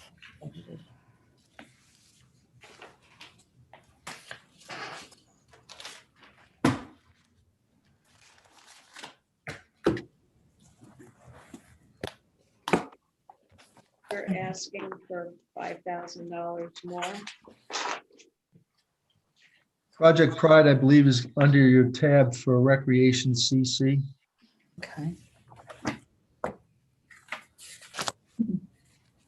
And you can see that we have requested an additional $5,000, and that would be for the salaries and wages of the staff that do the watering, primarily the watering for the containers and also the trees.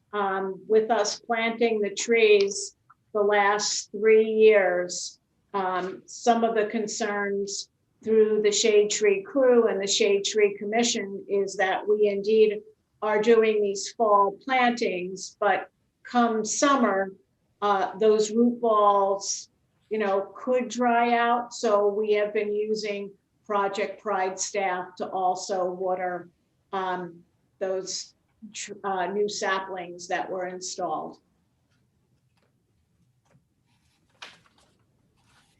Yeah, that's come up for several years actually at Shade Tree, like who's going to water the trees downtown. So, the increase in the budget will help maintain the trees that we continue to have downtown.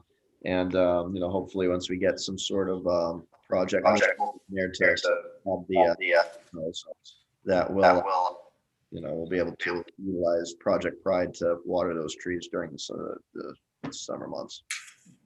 So I thought Project Pride was just a committee. I didn't know that there were paid employees. Well, yeah, they buy the supplies, so everybody goes out and plants the flowers and everything that you see in the planters and everything throughout downtown, and then they pay 1 or 2 kids, I guess, to drive around during the summer and water all the plantings. So since they're already out there and they already have access to water and they have a water truck and they're doing it, the Shade Tree Commission has been asking for years, like, well, why don't they just also water the trees? But that takes a lot more water because the gator bags take 5 gallons worth of water. So that empties out the truck faster and there's more back and forth. So probably increases the time they have to be there and the length during the day. So that would be the reason, I think, for the increase. So some of these were also the trees that were installed 2 summers ago at the train station. The 2 bigger trees that were removed from Broad Street and brought over to the west side by the flagpole. All of these plants are living material, and absolutely water is paramount to their survival. So who was watering them last year? Project Pride. So they just did it without getting paid? Because we didn't have any money appropriated to that, right? No, there was money in that account. I don't know why we separated it out this year, but there was money in that account. And also some of the seasonal staff within the Parks Division also did watering last year. Okay. And then, so they're getting paid through, I guess, Gary? Is that who handles that? Like, I'm just asking because. We hire them. Okay. And we process them, we train them, and they utilize village equipment. Right. But it goes through, it's under his budget. Understood. Okay, so it's just a component though of your department and you're handling the personnel. That's what I'm interested, because I think that there's some confusion with that. I don't know if anyone else was confused with it.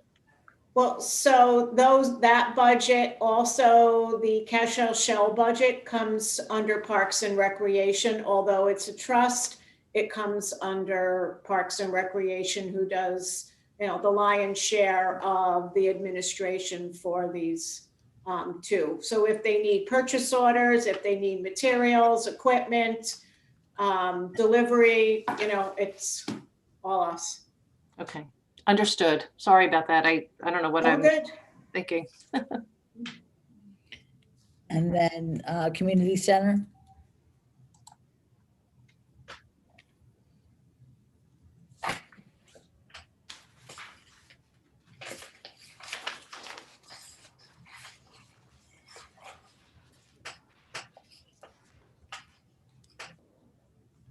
Community center.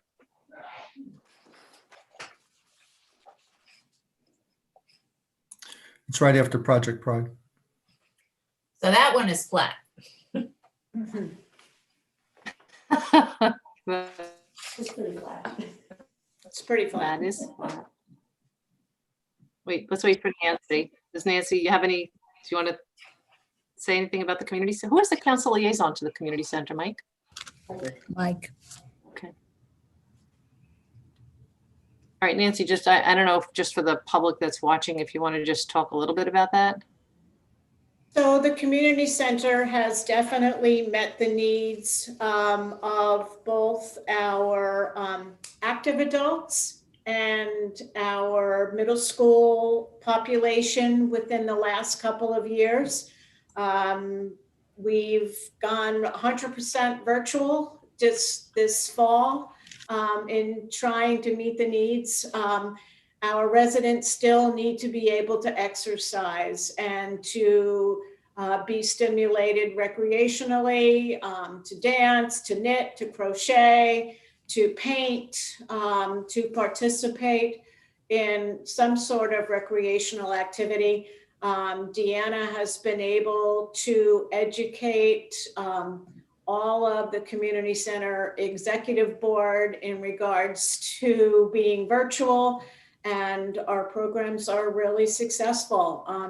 She texted me last Friday when we had a snow day and said, Nan, I've got 3 virtual programs through community center today. And I was like, okay, they're happening. Great. Thank you.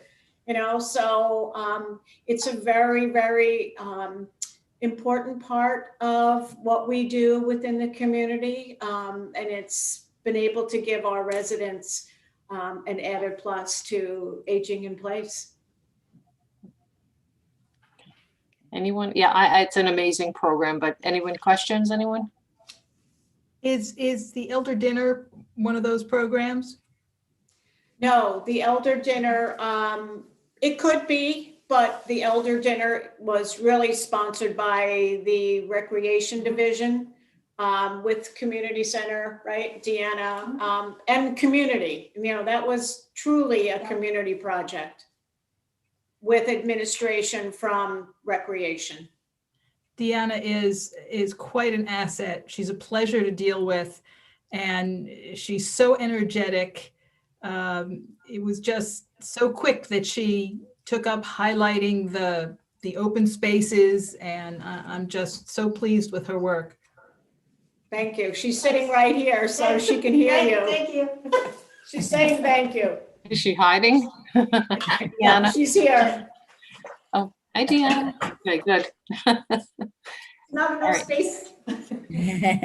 All right.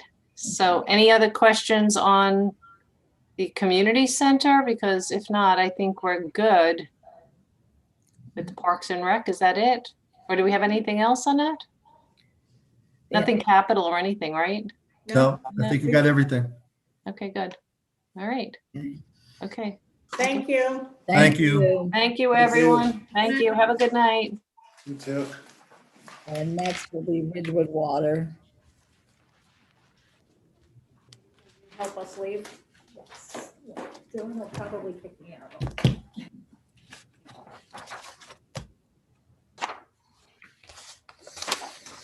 So hopefully Dylan's there. Let me just call him. I am. Okay, good. Good. Oops.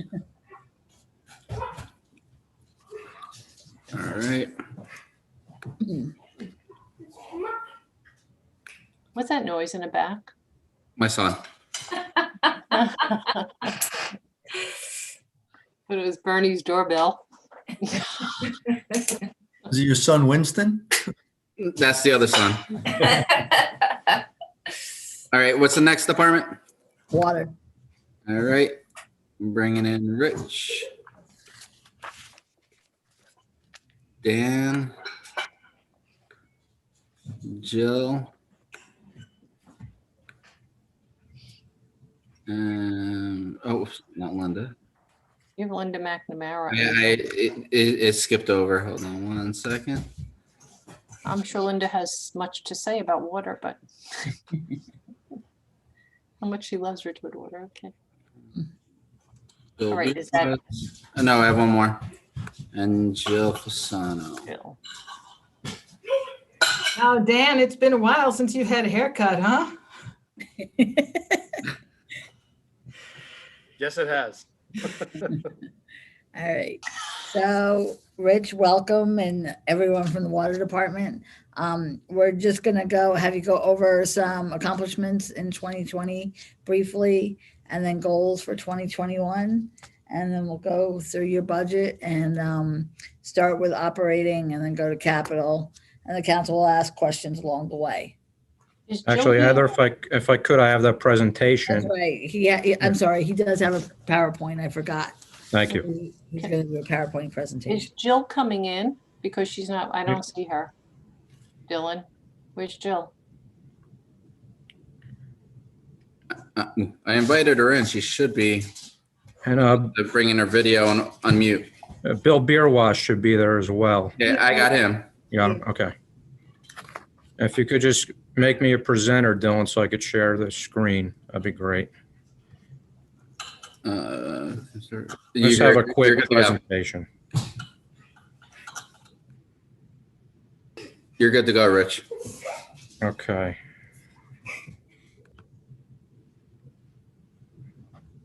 Can everybody see my screen? No, I don't think yet. No. Not yet. No?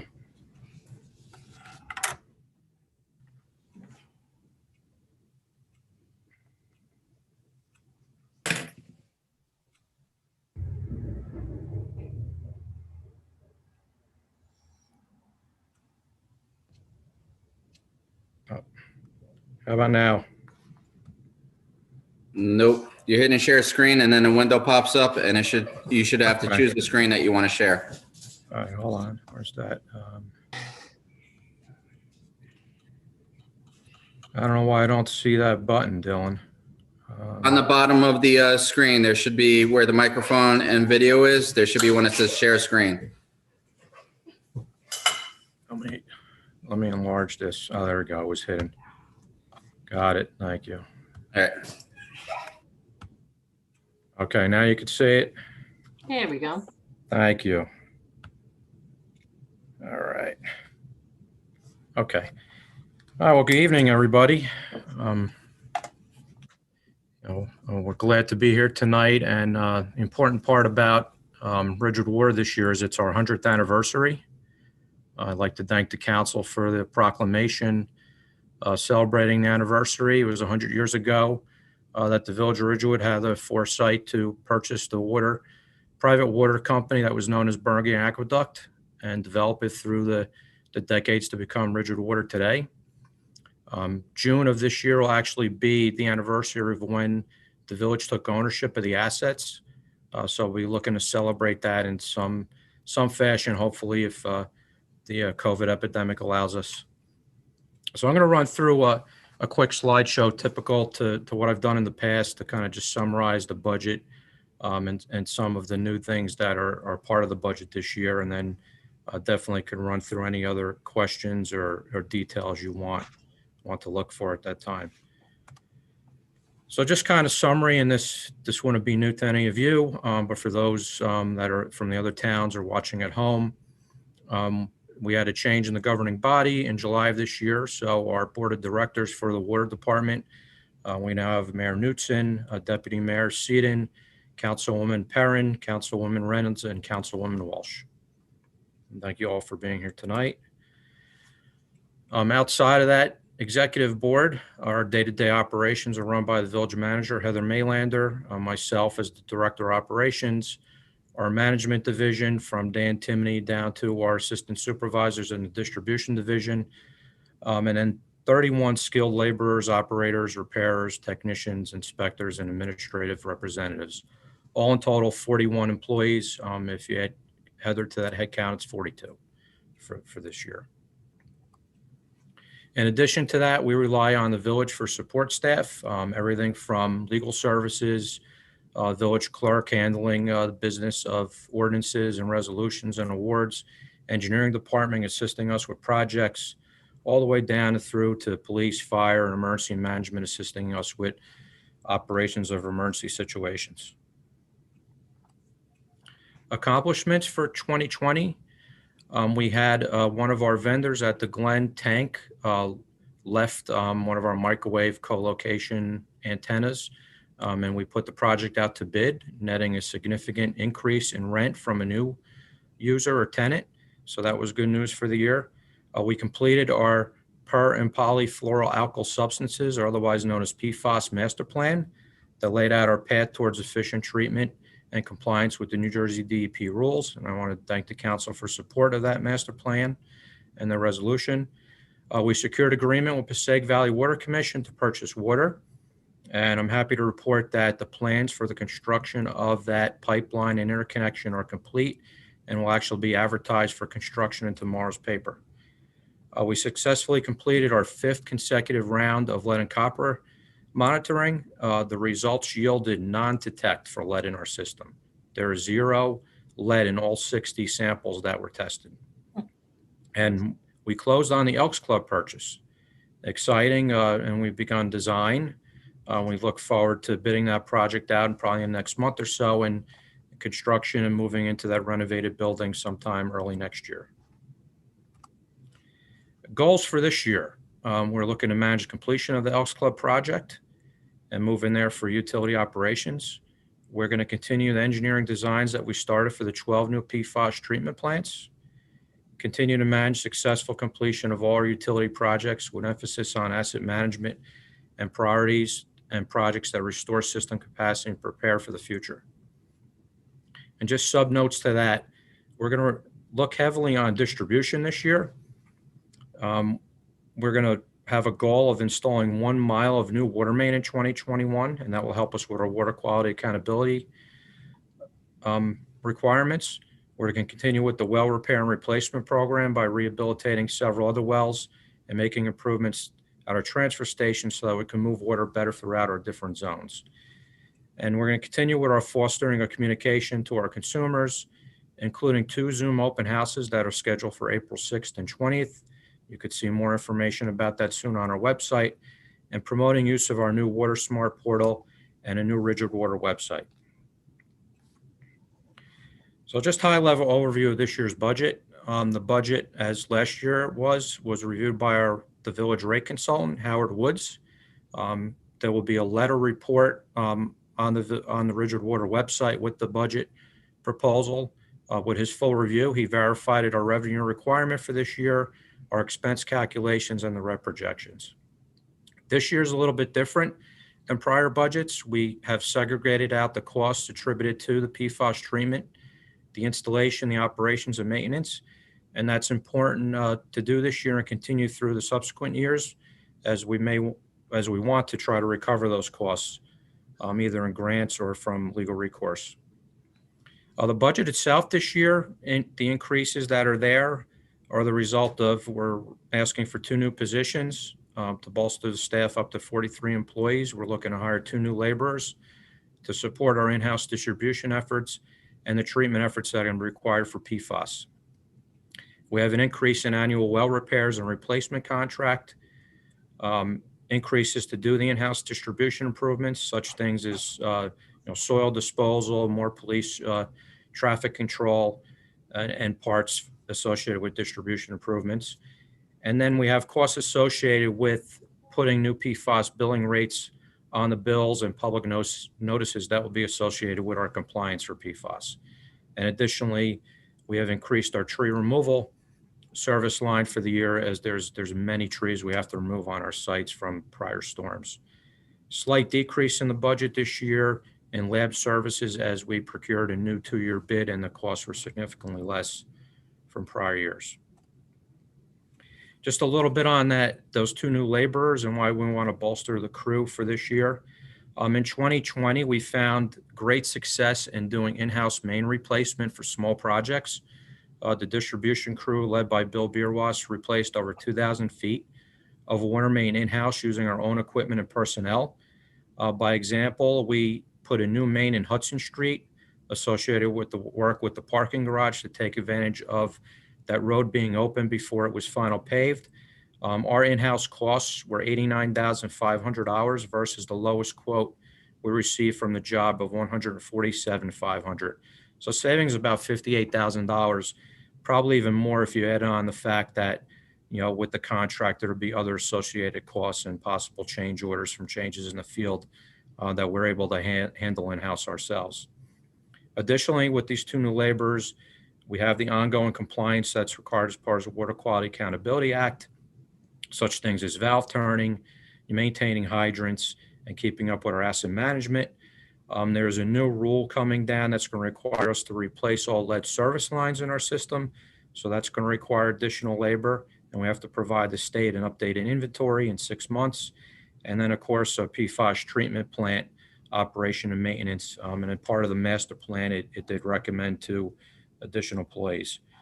We're going to do something unique with these employees if they're approved and hired.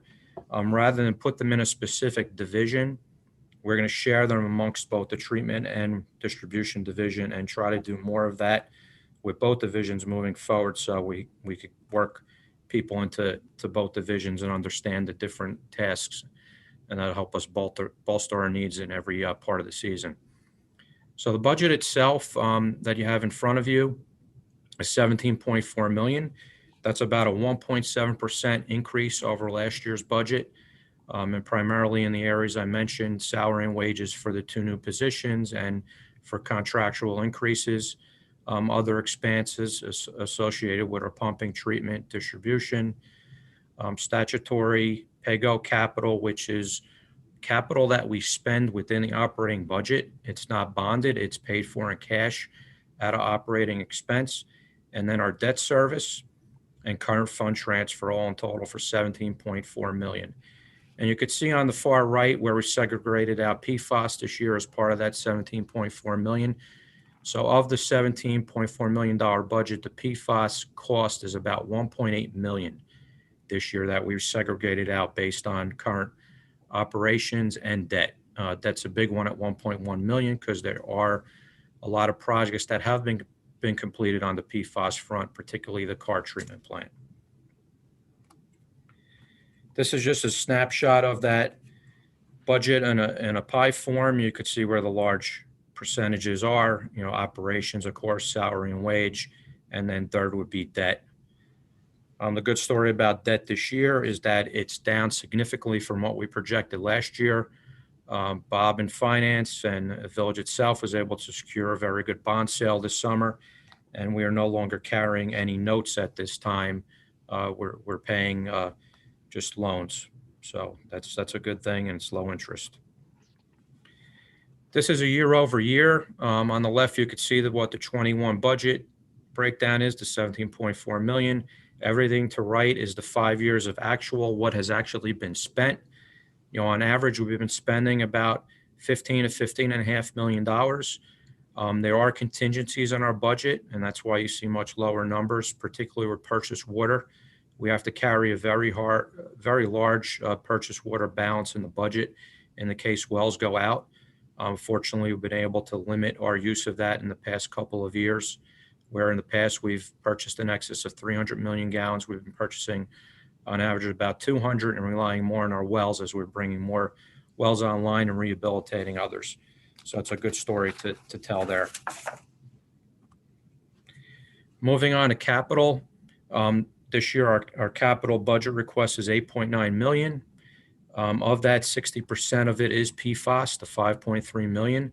The remaining is for upgrades to our transfer and booster stations. This year's contemplating the construction of our Weish, Ames, and Cedar Hill stations. Additionally, we have to replace our volatile organic compound treatment at the Glenrock well in Glenrock. So there's design money in the budget for that. Our ongoing distribution improvements that we do bid out, the much larger projects, we're budgeting 1.2 million for that this year. Ongoing facility improvements, such things as fencing, driveway paving, lighting, security cameras, etc., is included as well. But in this budget this year, we do have money slated for a design project that was started 5 years ago to renovate portions of our Glen Avenue facility once a majority of our in-house staff moves out of there into the Elks, and we turn that over to our field staff. We're in need of better bathroom facilities and locker and lunchroom facilities for those employees at that building. Equipment and vehicles. As part of our distribution efforts, we're looking to buy a new excavator to help with our projects that we'll do in-house. We're looking to retrofit a truck that's been parked and offline due to damage and put that back into the fleet, and to buy 2 vehicles, one for our GIS asset management team, which would probably be a Ford Escape, and a Ford F-250 or 350 for our treatment division to help with those 2 new laborers as well. PFAS treatment front, we're looking to start construction of our Twinney plant sometime this year and continue with the designs for East Side, East Ridgewood, Main, Mountain, and our West End plants, and do final design for others, including Ames, Wharton Dyke, Cedar Hill, Prospect, Mar Ravine, and Carl Linwood. So altogether, by the end of this year, we'll have every new plant under design. And pay-go capital is for small items such as hydrant replacements, valve replacements, computer equipment, etc. We're budgeting $746,000 for that. And that's in the operating budget. This bar chart here kind of shows you a year-by-year analysis. You could kind of see where we were in 2010, not doing much work on the system, and how in 2015 to 16 we started bolstering that investment. And you could see in the green lines moving forward how serious this gets, and that's all PFAS pretty much that raises that bar, particularly in 23 and 24 when we'll be under construction with a majority of the plants. You could see how the expense increases through those years and how we return to some normalcy in 2026 with the 5.1 million in capital proposed at that point. A little bit more on PFAS and where we're at. As you all know, we have one of 12 new plants up and running. The Carr plant's been up and running for about a year and a half at this point. 5 of the 12 plants are currently under design, and that represents 1 plant in each of our main pressure zones, Ames, Prospect, Cedar Hill, Wharton Dyke, and then Twinney. The design of the remaining 7 plants will start this year, and we expect 3 more plants to be fully online by 2023 and all our plants operational by 2026, which means we'll have fully PFAS-free water in the entire system. And just to add a note on that, that doesn't necessarily mean that anytime sooner there won't be full treatment of PFAS, because what's provided in 2026 is peak usage. So that's primarily providing PFAS free water during the peak times of the year, which are primarily like June, August, maybe part of September. But for the other months of the year when we're using less of our treatment plants, there'll be PFAS-free water. So by 2023, should be more of the point where we could look at the majority of the year, consumers are getting PFAS-free water. So how we're going to pay for all this, you could see what was adopted last year, what the unaudited actual numbers were. It was a very good revenue last year because of the weather. And what we're proposing for this year, we're anticipating much less in terms of surplus. And again, the reduced debt has a lot to do with that. We're anticipating $13.7 million in rents. Our typical hydrant service of $182,000 and $500. That's what gets charged each town for the hydrants for fire protection. Cell tower rents are $450,000 plus the addition of the new rent for the new tenant is another $300,000 that you can see down the page there for a total of $750,000. And our other miscellaneous revenues that are for things like turn on, turn offs, connection fees, late fees, etc. Going down the page, increase in water rent to $570,000. That represents the carryover of the 8% rate increase that was approved last year and implemented in July.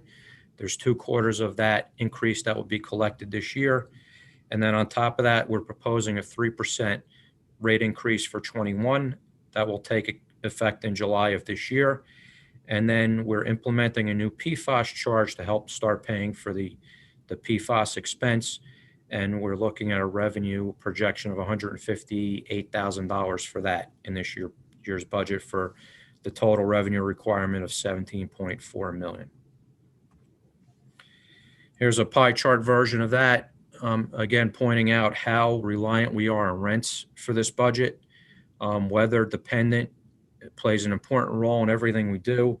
And that's why we look at a 3-year projection of our budget every year and make sure there's adequate surplus to fund the budget for those 3 years, maintaining the 10 to 15% that the village requires be maintained of expense in case there is any type of operational emergency.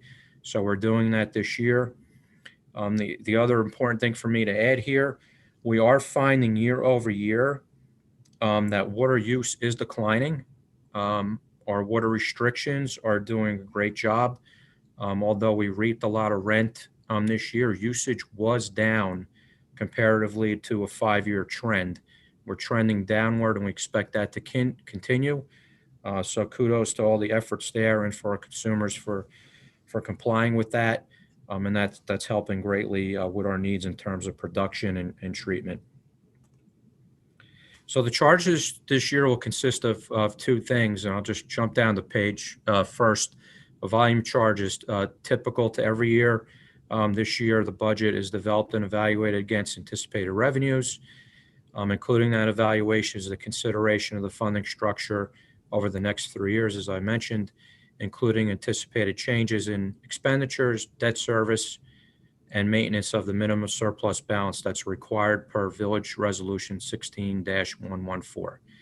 Based on this year's calculation, we are proposing a 3% rate increase. This increase will help sustain the revenue need for 21, and that required to support the future budget years in that 3-year projection. Moving up to the top, something that we've been talking about for probably the past couple of years, but now we are actually going to implement a PFAS treatment charge. This will help with the treatment that will be installed for PFAS and account for that treatment that's already been installed. This change will be calculated each budget year. It will not be a fixed charge year after year. It will vary based on every year's need, kind of like the volume charge. Every single year, we will look at the PFAS need based on operations and debt and recalculate this fixed charge for PFAS to the consumer. And in years when we are fortunate to reap the benefits of a grant or some type of other cost recovery, that will offset this charge. So it may fluctuate. It may go up in years when debt is increasing, may go down in years when we have an influx of cash from a grant or some other cost recovery. So that's the good part of how we're doing this. And this has been created in part with our rate consultant, Howard Woods, and the foresight of his calculations and reliance on his expertise with doing this throughout many other utilities in the state for years. So this charge was being put in place in lieu of raising volume rates even higher. If we didn't put this into place now, I would expect to see volume charges be in excess of 20% per year. So it's important to note why we're separating this out. So to give you an idea of what that's going to be this year, that PFAS charge is going to vary by meter size. We have 7 meter categories in our system. Why it's going to vary by meter size is because meter size determines how much flow that user can take out of the system. The more flow you take out of the system, the more treatment capacity we have to build. So you could see 5/8 inch meter, which is our smallest, so most common. The quarterly charge will be $3.30. Scaling up to our largest meter, 4 inch, will pay $82.50 per quarter. And our volume rate with the 3% increase for the year is going from $5.22 to $5.37 for the year. And just an idea of where PFAS charges will go. Currently, we're projecting, and again, this is very subject to change. You could see here, again, the same meter sizes. I also listed the number of counts in each meter size, so you could see 5/8 definitely is our largest account holder in the system throughout the 4 towns. We expect that rate to go upwards to $12.44 next year and continue to increase significantly over the next 2 years after that. And all that is associated with that large amount of debt that I showed you in the bar chart earlier, the investment that's going to go into the construction.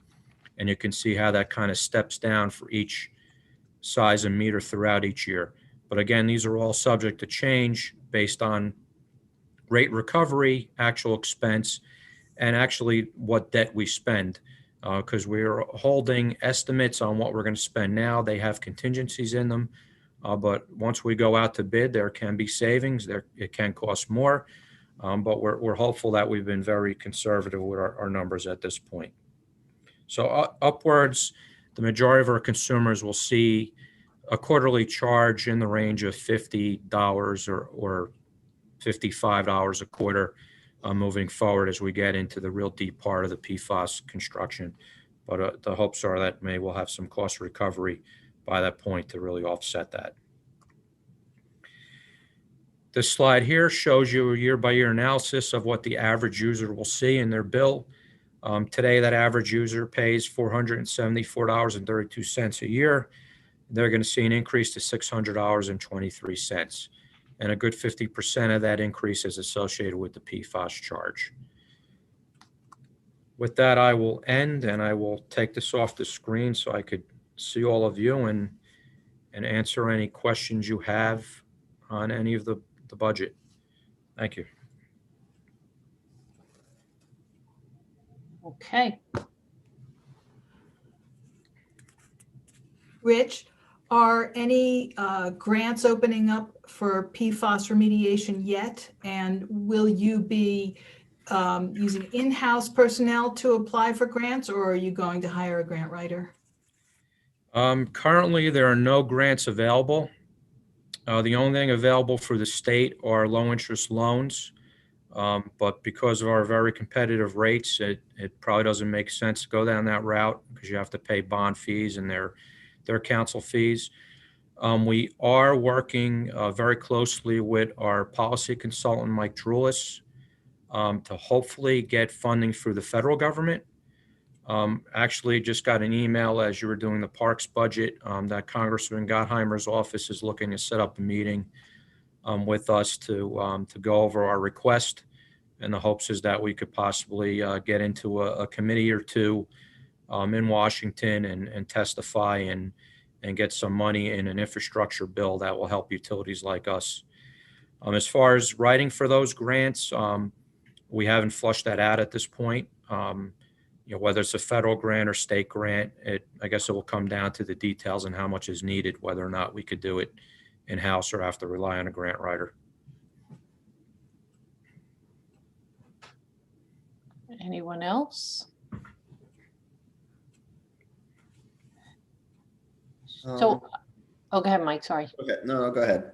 No, you go. All I right. insist. Hey, Rich, thanks for everything. I know you've done a tremendous job with the water department. It was, it was kind of a disaster when you took over. So thanks for sticking with it and getting us to this point. Do you feel you have enough staff with the new hires to, maintain all the new infrastructure that's going to be put in place? I mean, there's a lot of valves to exercise, and if you don't, at least get to them once every year or two, then they start to corrode and fail and things like that. Thank you. And it's a great question. We're asking for the 2 new staff members this year, just basically for part of those needs. But because of the preventive maintenance that Bill and the staff have done to date in terms of valve turning and repairs, we're in pretty good shape. Where we are going to need the help is we do have to comply with the part of the Water Quality Accountability Act that requires main replacement every year. In addition to that, with the PFAS treatment coming on board, you're right, we are going to need more help. So we're kind of taking in steps. I think the 2 new employees this year will help us really gauge in a year or 2 what else we need. But for now, I'm confident that will meet our need. Good. Thanks, Rich. Thank you. So Rich, I have a question just relative to the increase because I'm looking at the meter size, which is the average meter size. And in 2024, which is just a few years from now, we're going to be looking at $54.54 per quarter for that PFAS charge. Is that correct? That's correct. So now we're looking at $220 roughly on the total quarterly charges for the year. And then based on the 3% increase over the 2020 number, which I'm going to just rough it, is about $20. So the 2020 bill for consumers at $574 is going to go to roughly $800. Would that be accurate? Yes. And a good 200 or more, that's going to be the PFAS charge. Yeah, I did a rough on it, 220. So Yep. my question is, what is the early plan to go out into the world, to the public? I just remember last year, I think people were complaining about the increase on their water bill. And I just wonder, because this is not just an increase, it's mind boggling. And I get it. I'm not faulting you because this is something we've been grappling with for years. What is the plan to go out into the world and really consumer outreach so that we don't have, so everybody understands what this is all about? What's the plan? So it's a combination of a few things. The timing of the open houses that we're going to hold, and they're coinciding with a public notice that went out for PFAS that some of you may have gotten in your mailboxes already. So we're going to touch on it during those 2 open houses. When we launched the new website, outside of putting the information on our current website, we're probably going to have a page itself just dedicated to PFAS and the understanding of the funding. Excuse me, my light just shut off. There we go. And on top of that, with the launch of WaterSmart, we're going to have a new mechanism to communicate with consumers. We're going to have the ability to send out large email blasts to communicate directly through that platform. So in the past, your question is a very good one. We're going to do it again this year. What we would do is the second quarter bill will contain a message about the rate increases that are forthcoming in the third quarter. So we'll do that. But at that point, in addition to the open houses, the new website, we're going to start pushing out information via WaterSmart. And we may even want to consider another public notice to that effect, just to kind of bolster what you're saying. And it's probably not a bad idea. And we do have the money in the budget for it this year. Yeah, I think we really have to embark on a solid campaign, PSA campaign for promotional, materials, just to say to people, this is sticker shock. I mean, I'm looking at it quite frankly, and I get it's only, I'm not going to say only, but it is a bit of sticker shock when you look at your increase on your annual water bill increasing, 20, what is that, 20 some odd percent over that. No, it's a large increase, and that's where we're really looking to the federal government, and I don't know if the state will ever catch up to that point of giving us a grant, and our other cost recovery methods that we've started, fortunately a couple of years ago. I would hope by that point we're seeing some of that. And then I guess the next question, and I think Councilwoman Walsh will kind of feel my pain on this one, is what is the effort to go out to the other municipalities to make sure, and I know that Councilwoman Walsh I consider it to be, a brilliant move was to separate our agendas to show the water department up front. And I always feel that we should even actually introduce them somewhat differently. But we don't get a lot of feedback or communication or attendance from other municipalities. But at the time, she and I certainly had to do a pretty big job there. So what's the effort to outreach to those other municipalities? Obviously, we have to do that. So I try to stay in direct communication with the administrators and mayors. I noticed them all on the meeting tonight. I gave them the dates for the introduction of the ordinance and the public hearing for the rate ordinance, so they all have that information. And every year, Heather and I and the staff, Dan, Bill, and Joe, we've been hosting a webinar. Well, it was an in-person meeting, but we did a webinar. I think it was April or May of this year, where we brought in the administrators and mayors and kind of ran through another slideshow of where things are at for the year and what was coming. So we'll probably do something similar before July. Okay. All right, Bernadette, I'm sorry, did you? Yeah, no, I was going to say, you took the words right out of my mouth, that, the other communities, it really is important for us to make sure that they are partners with us in the process. And, I was thinking, as we were talking about all the PFAS and all of those other things, that there's still infrastructure issues throughout all the areas that, may seem, a little boring compared to this other stuff, but that's probably as important and are the things that come up, and those are the things that you often see in the news where you've got, leaks or breaks or whatever, through no fault of anybody's, just based on the infrastructure. And that coupled with all this PFAS stuff, it is a huge undertaking from Ridgewood Water. So thank you for all that work and all that the vigilance on all these fronts. So Thank you, and we could appreciate that. Bill was actually at a water main break in Wyckoff yesterday. there you go. Okay. Anyone else questions on this? Okay.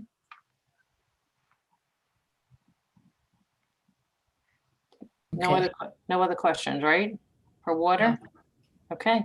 Okay, so thank you, Dan and Bill and Jill, for being here. And we'll move on to solid waste and recycling.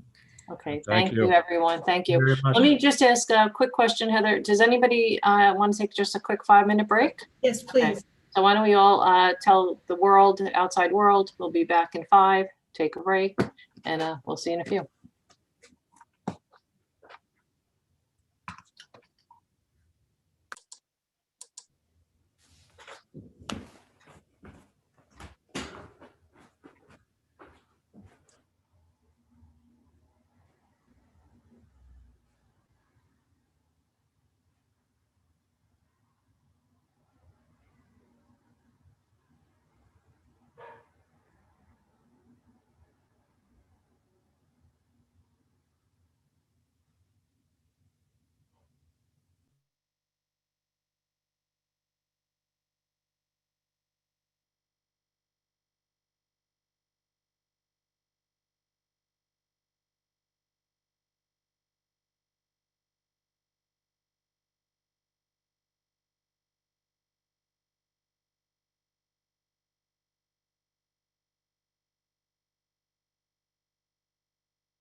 I had to put a sweatshirt on. I was so cold. Really?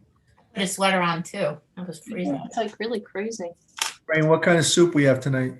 Oh, I'm just drinking tea, but there is chili in the crock pot. Sounds good. I'm gonna start coming to your house for these meetings. Yeah, you don't want to come to my house. Yeah, you'll I get only nothing. have a You'll get refill of coffee. Ridgewood water. Drink a lot before we increase. Yeah, exactly. You better bottle that. Yeah. Is Sean gonna be here or no? Yeah, I have them. Okay, I'll bring them in. okay. Solid waste. Who just said solid waste? Is Me. that sanitation? Yes. Pam said it? No, I said it. Oh. Hi, everybody. Hey, Sean. Hi, Sean. Hey, Sean. Sorry, I'm just going to take a second to re-prepare. I had a nice workstation set up, and then I forgot it was my daughter's night to cook dinner. And What is she making? she's Wait, making we have to salmon. reconvene our meeting. Wait. Let's call the roll call again. Let me, I don't know. let's Go ahead. call- So I was forced to move my operations elsewhere. okay. All right, hang on, Sean. We're going to do roll call. We're just going to reconvene our meeting. Go ahead. Sean. Okay, great. Councilwoman Perrin, Here. Councilwoman Reynolds, Here. Deputy Mayor Seaton. Where'd he go? He's. He's muted. You're on mute. He's here. Okay. Councilwoman Walsh Here. and Mayor Knudsen. I'm here. Okay, so we're gonna go over solid waste, recycling, and landfill costs. Rich Calby, Director of Operations, is here, as well as Sean Hamlin, Superintendent of Solid Waste and Recycling. So, again, we'll do accomplishments in 2020, some goals for 2021, and then go through the operating budgets and also the capital budgets. And the council will ask questions along the way. Okay. Okay, so to start out, briefly with my accomplishments, a lot of my accomplishments or a lot of my goals weren't accomplished last year due to the pandemic. Most of the year was just trying to keep our heads above water with the collection, but I think that we did an admirable job. I can't say enough about how these guys performed under the intense pressure that they did, and I'm very proud to be one of the towns that weren't forced to alter their schedule or their services. We maintained our services at the recycling center. As a matter of fact, we completely revamped our recycling center, and I think it made us overall a safer place, and maybe not the experience that the residents wanted.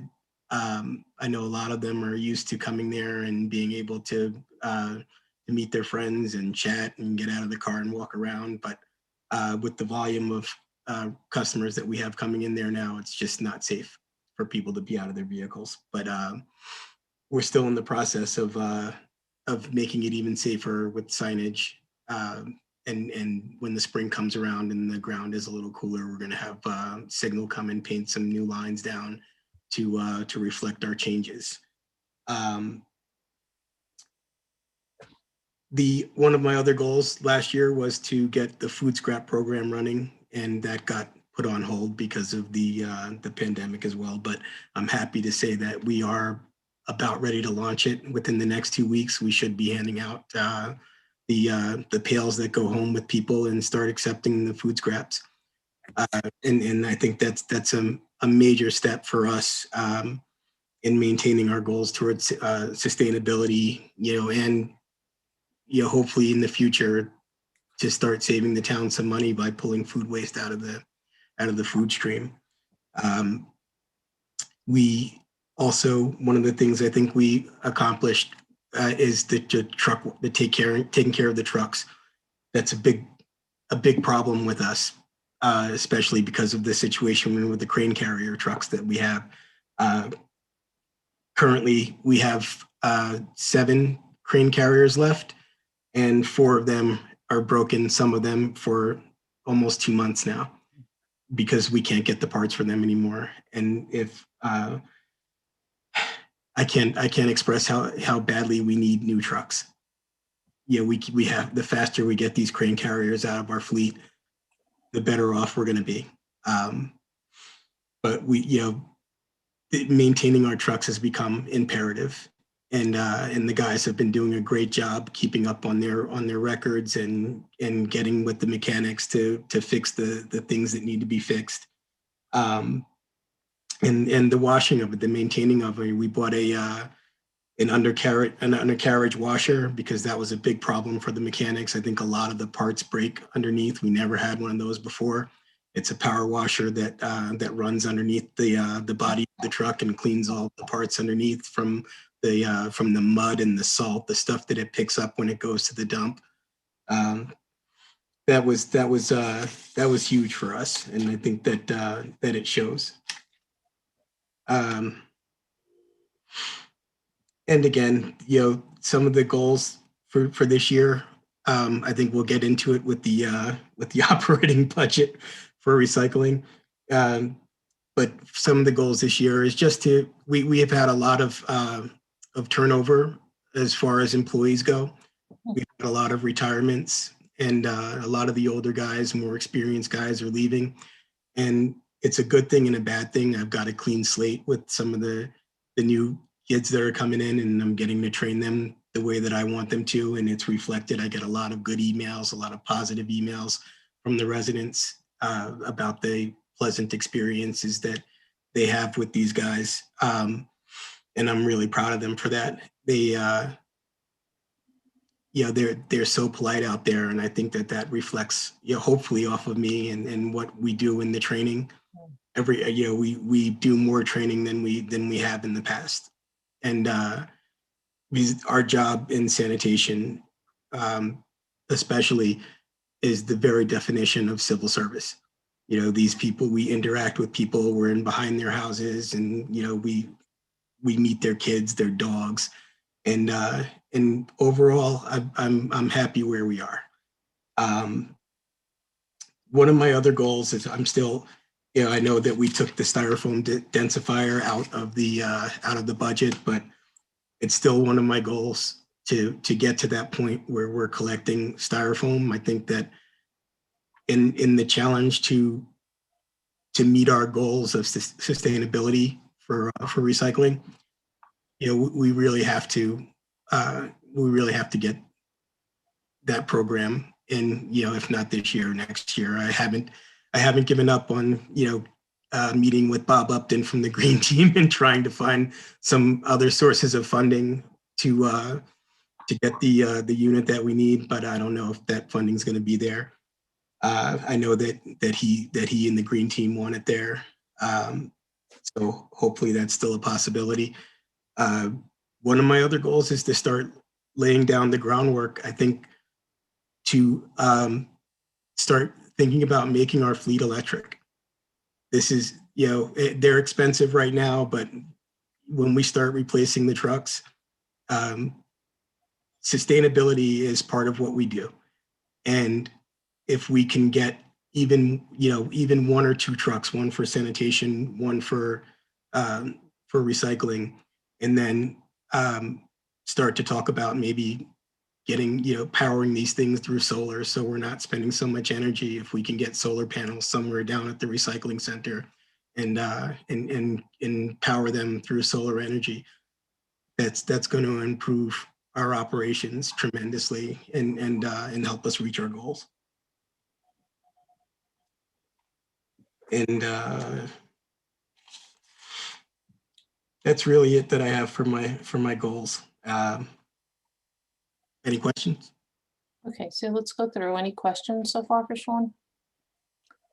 I just have a quick question. What is the name of the machine with the styrofoam? I know you and I have talked about this in the past. It's a styrofoam densifier. Because right. We should have bought it a couple of years ago. I had wished we had, but yeah, and if we collect enough material, it will pay for itself in 3 years. Yep. What is the cost of that machine? The cost of that machine, I think, was 62,000. I don't remember it being that expensive. I think I remember it. I think I remember about 58,000 or somewhere around. That's for the machine, but you also have to buy the collection units, the trailer that comes with it, because you can't get it wet. It has to be collected dry and kept dry. Right. There's a huge market for that foam, right? Yes. Yeah, there's a huge market for it. They make everything, crown molding, rulers, you name it. It's Make it. wildly Amazing. popular too. And we did a styrofoam drive here in Ridgewood, and it was just the amount of styrofoam that we collected was incredible. It was just a constant stream of people bringing it in and dropping it off. We filled, I don't know how many U-Haul trucks. Yeah. Yeah. So, and the goal is to, if we get the machine, we'll start out with just Ridgewood residents and see where we go. And then we can start, maybe charging other towns to come and bring their styrofoam there, and it'll help us pay for the machine even faster. Yep. The other thing I haven't completely given up on yet, I know that we took the sweeper out for the parking garage. I'm currently trying to see if we still have the old machine that Mr. Bulger donated. The mechanics are saying that it's out of commission and it can't be repaired. But if I can find something, relatively cheap, we put in our budget the need for 2 backpack blowers to keep the parking garage clean. The problem with the backpack blowers are the vehicles in there. The amount of dust that goes in there, if we start blowing the dust around, it's gonna get over everyone's car, and then people are gonna be complaining about their vehicles coming out of there dirty. Sean, I'm going to make your day. I put the purchase of that sweeper in the parking capital budget. Oh, come on. You did just make my day. All right, so let's go through questions. Everyone who has questions on these budget sheets.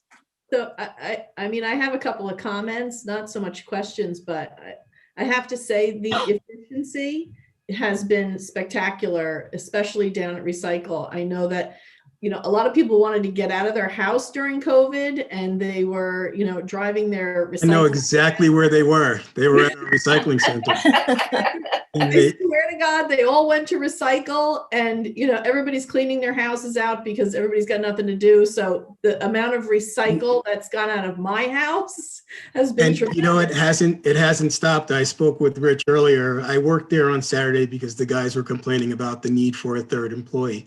Yeah. And I wanted to see for myself, and I found out quick. I worked there 6 hours on Saturday, and none of us had lunch. Yeah, I can tell you, like I said, my household, my siblings' households, everybody's been recycling and shredding and doing, styrofoam, everything. And it's like a well-oiled machine down there because people are coming in, you wave to people in your car, you see them, it really is efficient, and what is making it so much easier and nicer for people. And it's making them recycle more, which again, solve some of the other issues with collecting garbage, because you get into the habit, bring your kids in the car so they see what's happening, the little ones, and they see where it's going and they understand recycle, as opposed to, I mean, we drag it down to the end of the road, but when the kids see how it's going, they're understanding, and it's also given us the opportunity to educate people in the vehicles. We send them home with the stuff not recyclable anymore. In the past, we would pluck it out and throw it in the garbage, and they would never know. They'd keep coming with the same contaminated containers. And we are able to take them out of the car, separate them, and give them back to them and tell them this is not recyclable. Yeah. The only thing I'll comment, and I don't know how we're going to figure out how to get the word out, is when you came last year and we talked about bagging the mattresses and the rugs. I've been driving around town and on big garbage night, I'll see, or bulk night, whatever you want to call it, I'll see mattresses and I'll realize they probably had absolutely no idea it had to be in a bag. So I don't know how we can get One of that word out. One of the things that we're doing now is, and we really have to put the effort into it, and that includes the website, is promote Recycle Coach.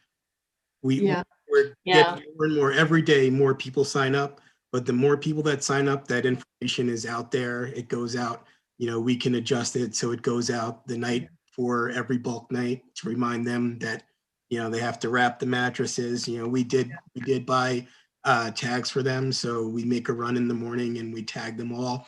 And then you'd be amazed that most of the people by the end of the day, they have gone to Get the bag. the store, bag them, and then we loop back around and pick them up. Okay, good. But it's great. It's a great process and you guys are doing a great job. Thank you. So I have to say, I have Recycle Coach on my phone.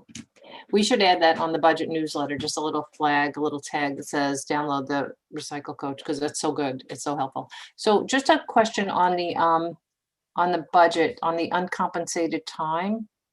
Can somebody just give me an explanation? That's the time that we put in anticipating a retirement. Yes. So that would be unpaid sick and vacation leave if someone were to retire. We've identified one individual. Okay. So again, I don't know where that stands. He retired on, his last day was February 1st, I think. Okay, so that paperwork hasn't come across my desk, but Okay. anyway, that account is used to pay off his vacation and sick leave. Okay. And then, why are the license fees so much higher? The license fees every 4 years, we have to get permits, the DOT permits to, or to dump our environmental permits to dump, and we have to renew them every 4 years. So this year it's $4,000 for all of our trucks, and then it won't be again for another 4 years.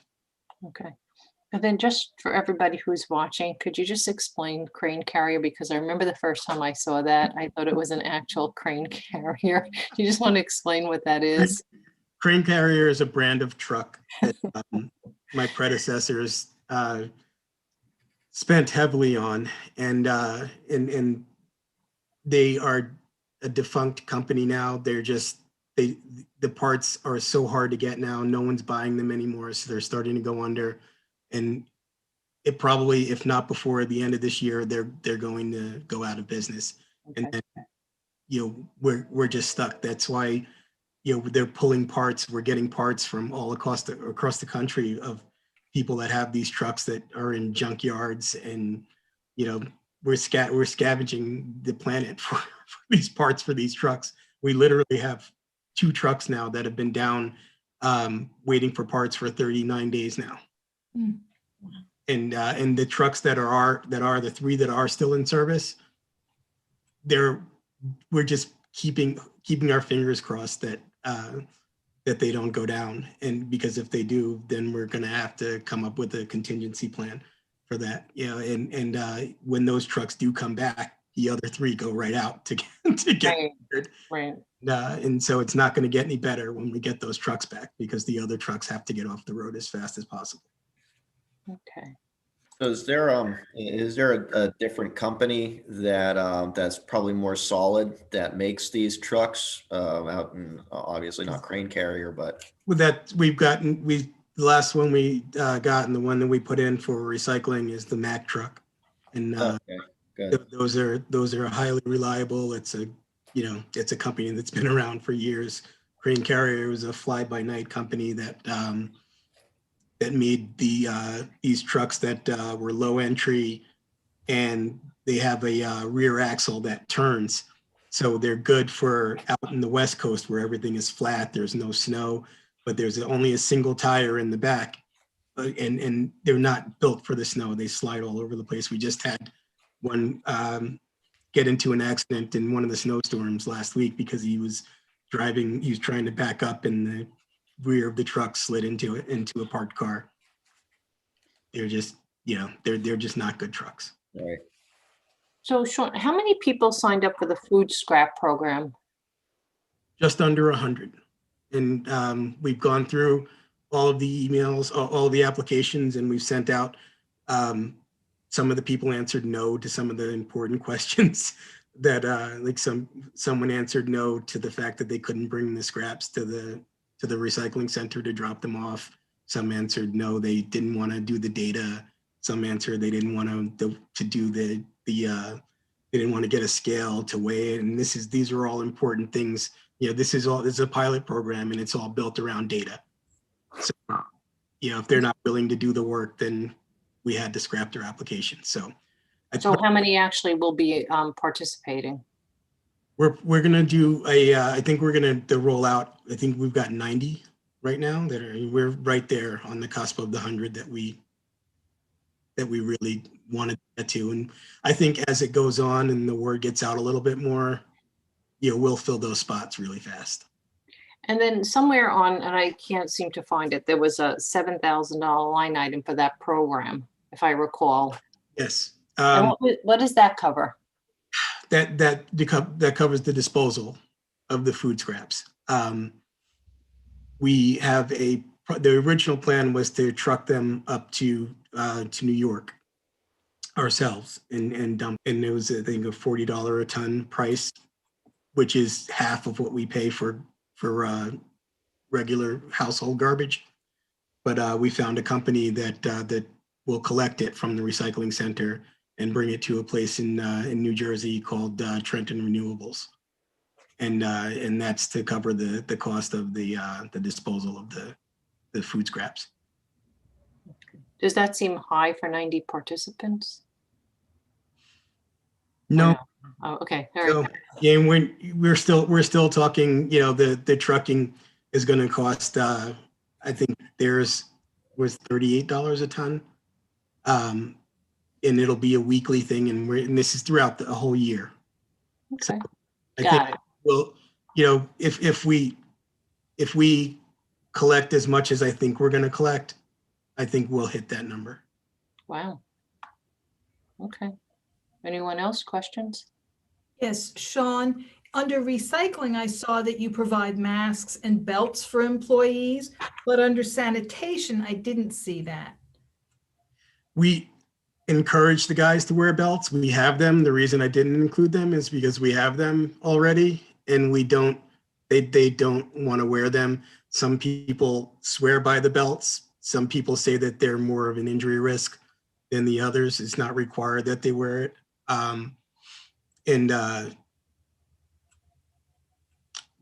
The reason why I think we put the masks themselves in the recycling budget and not the sanitation budget is because Johanna has been ordering all the masks for me. She has so it's enough to cover with the mask that she put in there is to cover sanitation and recycling. And then also in overtime, I see that more than $15,000 comes from picking up garbage in the central business district on Saturdays and Sundays. Yes. Any way that could be picked up during the week without overtime? It's picked up 7 days a week. Oh, I see. Okay. Yeah, if you forego the weekends, you'd have the trash cans overflowing. That's why we do it, especially pick up on the weekends and holidays. And with the new clear bag system, yeah, we get calls. The second there's a quarter of a can, you know, they're like, when are you going to pick this up? So they actually asked me from the CBD if we could provide more pickups, and I'm like, if you can provide an 8th day, I can do it 8 days a week. But other than that, we can't do it more than 7. Yeah, I know. When we didn't do that, I think it's like really the pails were overflowing. You know, there's those recycling with the cup thing, and everything starts overflowing, and it's so important to keep that all cleaned up. It's critical. Especially now, and I understand it now with the street dining. Yeah, that's something that we have to, I think, do a better job of getting out to the restaurants. I think based on what the employees that are collecting it every day, they think that some of the restaurants might be the servers might be, you know, scraping the plates and stuff into the into the central business district hands, and it's not really for them, it's for the residents. Right. Okay. All right. Anyone else questions? So did you want to go over your capital budget requests? Yeah, let's do that. Sure. So for sanitation, we, Wait, why don't we just let everybody get their Oh, sheets out? I think I see Pam looking for her, so let's give everyone a second. It's in the beginning, Pam. John, under the. Okay. Duvello's back in? What happened? Is the Duvello the one that's back in, Bob? The sweeper? yes, Is it being put into the parking utility capital budget? Yeah, I took it out of the general capital budget. Right. And it's over in the parking capital budget. Okay, so go ahead. You want to go run this down, Sean? sure. So for sanitation, the only thing we're requesting is $50,000. We were informed by the fire department that we have to have a fire escape for the sanitation building and the street department where Jeannie and Fran work. Right now, there is no escape plan for them if there's a fire downstairs. And that includes building a ramp in the back and stairs that lead down to the parking lot. Isn't the second floor like eye level with the train tracks? Mhm. Oh, got it. So currently, right now, theoretically, she can get out of her office, but No, that's what I'm asking. I'm sorry. I just remember like visually, remember we're up there going like visually, it's like on the train. Yeah. Okay. Okay. And the That's other it? one is for recycling, is the Packer truck, the Mack truck that we need so desperately. Bob, if you could find a way to sneak another recycling truck into your parking utility. Nice try, Sean.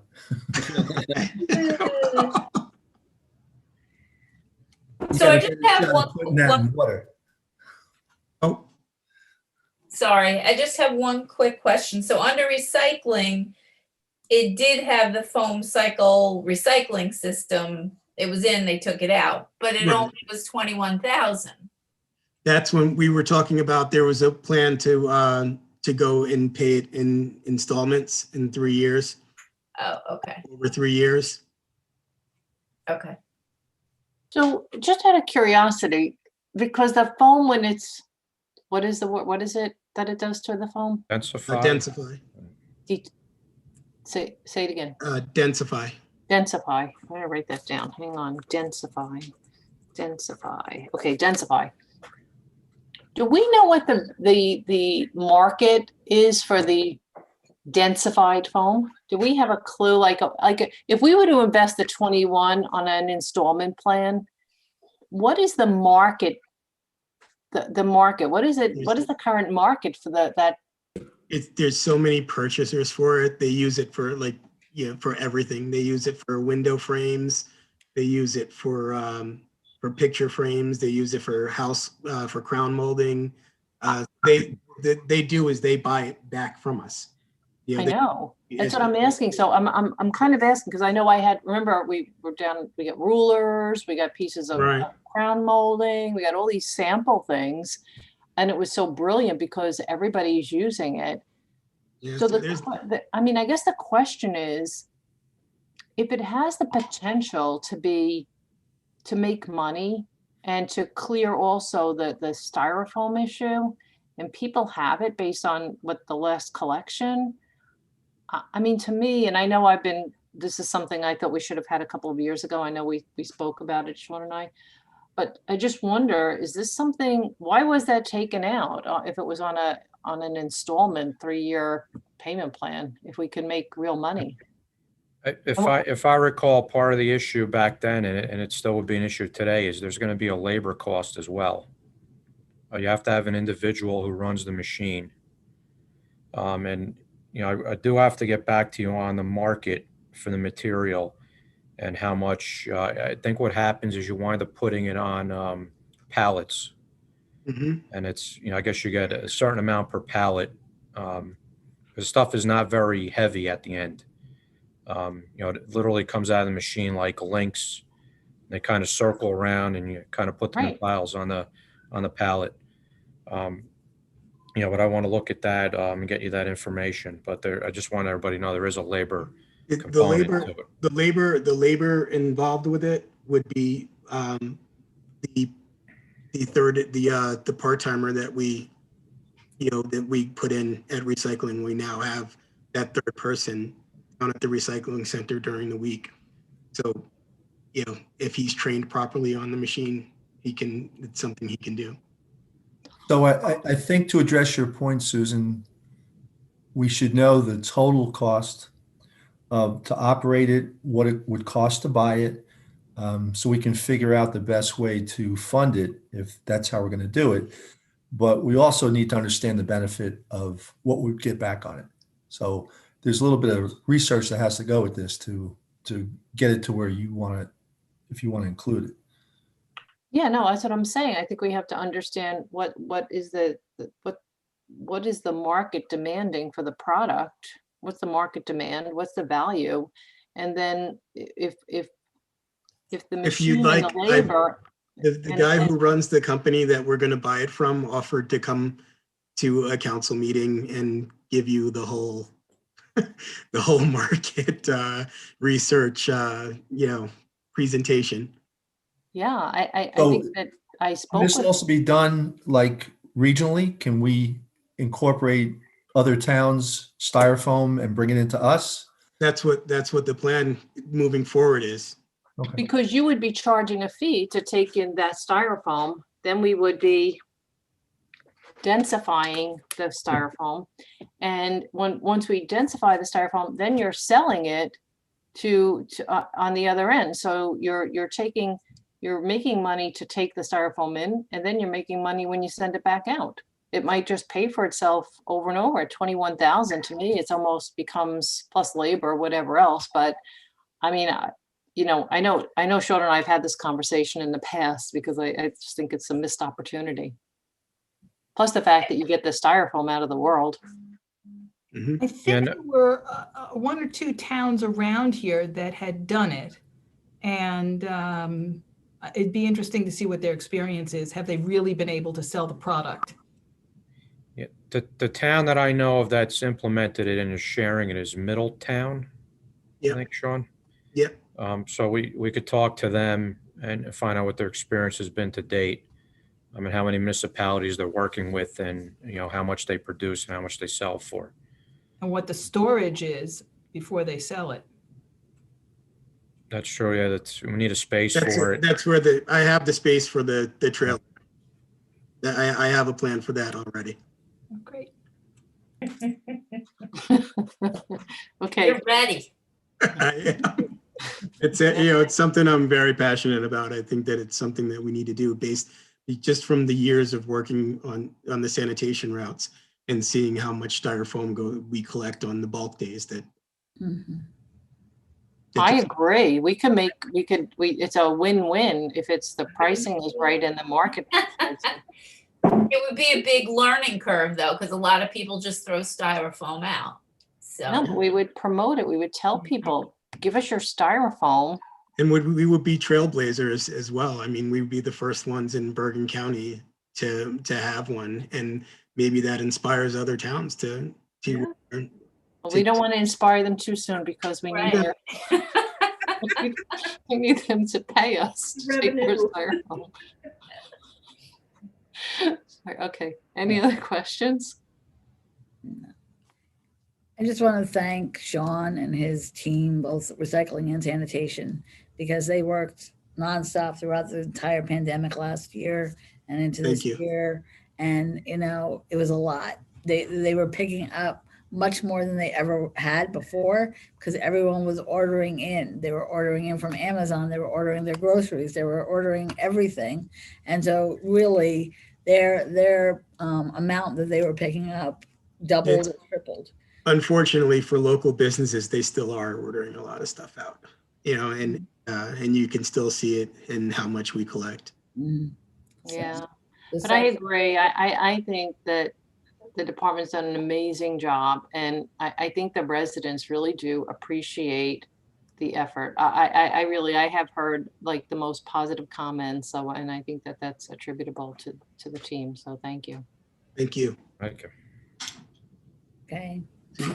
Do we want to move on to the recycling end of the budget before we, and talk about the crisis that we're in before we go? Okay, let's do that. All right. So, as you guys know, some of you may know, Atlantic Coast Fibers in Passaic burned down. That's where we take our recyclables. And I got some new numbers today based on the prices. I guess what's going on now is ACF is working with Waste Management and Interstate Waste Services.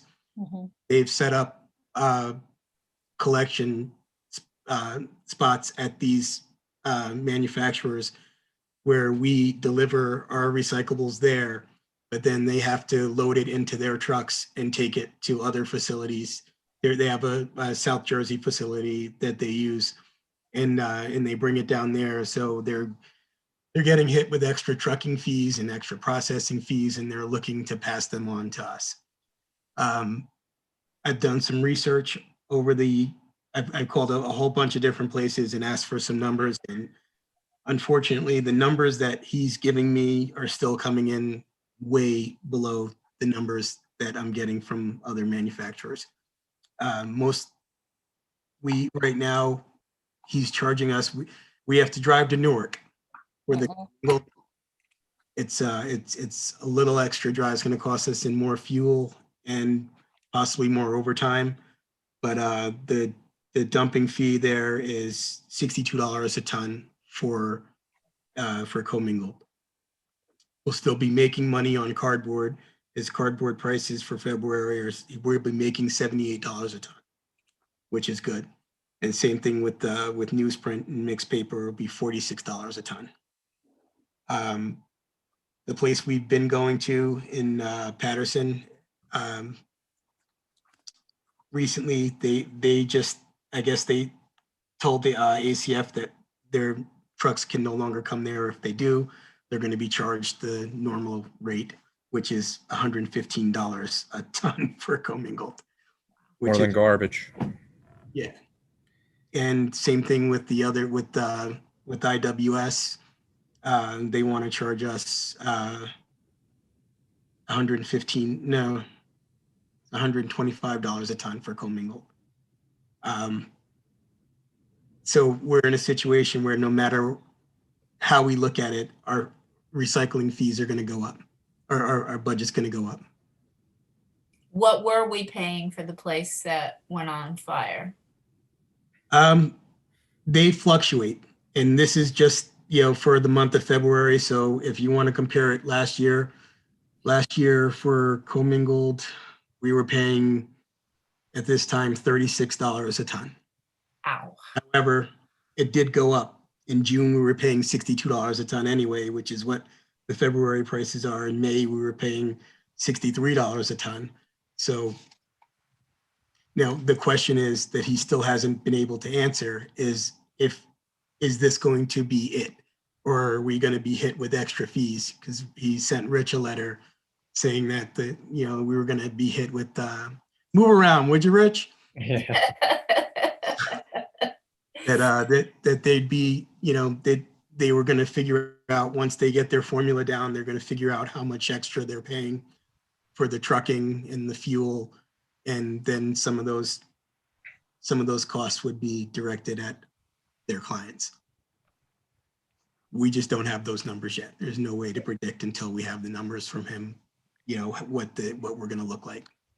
As Sean even looked across the border, we had hoped for a place in Rockland County. Actually, was very hopeful about it. I told Heather about it last week, but then they threw prices at us that were just too cost prohibitive.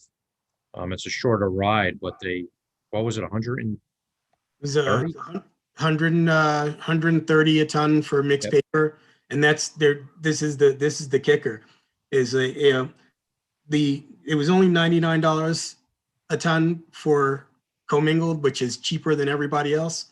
But none of these other places want to pay us for our fibers. You know, it's every place else is a tipping fee. So instead of being paid for our fibers, we'll be paying them. And then that's just a double-edged sword. You know, we have some of the cleanest fibers in the area, you know, in terms of quality. It's just a shame that we've been up against what the green fence created for the past 3 years, and now this happened. So, you know, the budget in front of you doesn't reflect any of this because we're still trying to figure it out. You know, so that disposal line could easily change once Sean realizes, you know, the true place we're going to go to, what the options are. So is anybody talking to other municipalities? Because everyone's impacted by AC, right? Yeah, and 3 of the municipalities I spoke to, they're just eating the cost, and they're just. And Rich will tell you, we haven't had a commingled pickup in Glen Rock in 3 weeks. Yeah. It's true. You know, they've postponed days. They've told people go to the recycling center. The lines have been long. Yeah. You know, so fortunately, Sean's continued with pickup and found ways to continue to dispose of it. But it's just in the long run, we have to have a plan. So we're looking at every option. You know, Newark, like you said, it's like another 20-minute ride. Each one. Yeah. We pay our guys an hour overtime to dump the trucks. But today was our first run out there. We took 2 trucks out there, and each one of them, it took an hour and 40 minutes there and back. And that's a full load. Mm-hmm.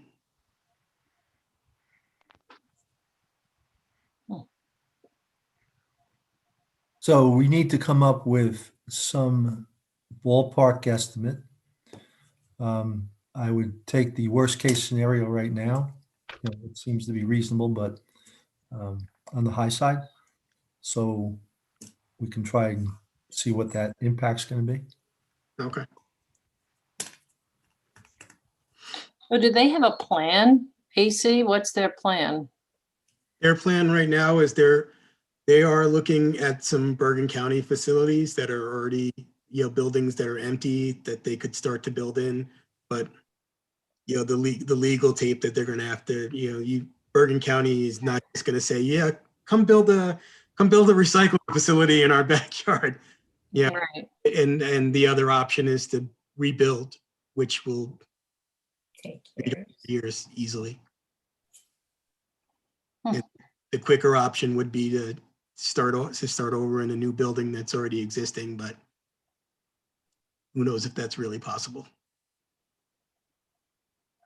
It would be great if they did open in Bergen County. That would be a much shorter ride for us. And it would, you know, cut it down to maybe 1.5 years, maybe 2 years. Yeah, it's a problem. Oh. Yeah. It's one that's not going to go away for a while. Yeah, no, it's a problem. Yep, I agree. Okay. And I feel like the other manufacturers smell the blood in the water. They know that we're desperate, you know, and we have to dump it. It's law. You know, you can't just say we're not going to recycle anymore because we don't have a place to dump it. You know, they're in. That's why other towns are just saying, oh well, you know, if Gata is going to charge us, they're right here in Patterson. If they're going to charge us $115 a ton, we'll just pay it. But I'm working around trying to come up with different solutions. And right now, our best option is to stay. We're still going to Patterson for our fibers, which is a relatively easy trip, and we're getting paid for it. But who knows? You know, if you go down the numbers, like again, last year in February, we were making $12.73 for clean cardboard. Right now, we're making $78. So who knows where these market prices come from? But they fluctuate every month, and there's huge gaps. Okay. Okay. Great. Thank you, Sean. Thanks, Rich. You're welcome. Thank you. Have a good Thank night, you. everybody. You too. You happy now? Come here. Go enjoy the dinner. You're telling me that my dinner is ready. Oh, they're cute. They got so big all of a sudden. Thank you, guys. Good night. Good night. Good night.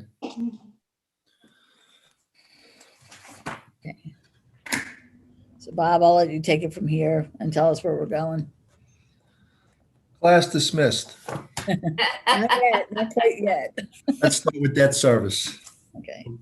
Now we'll deal with the big numbers.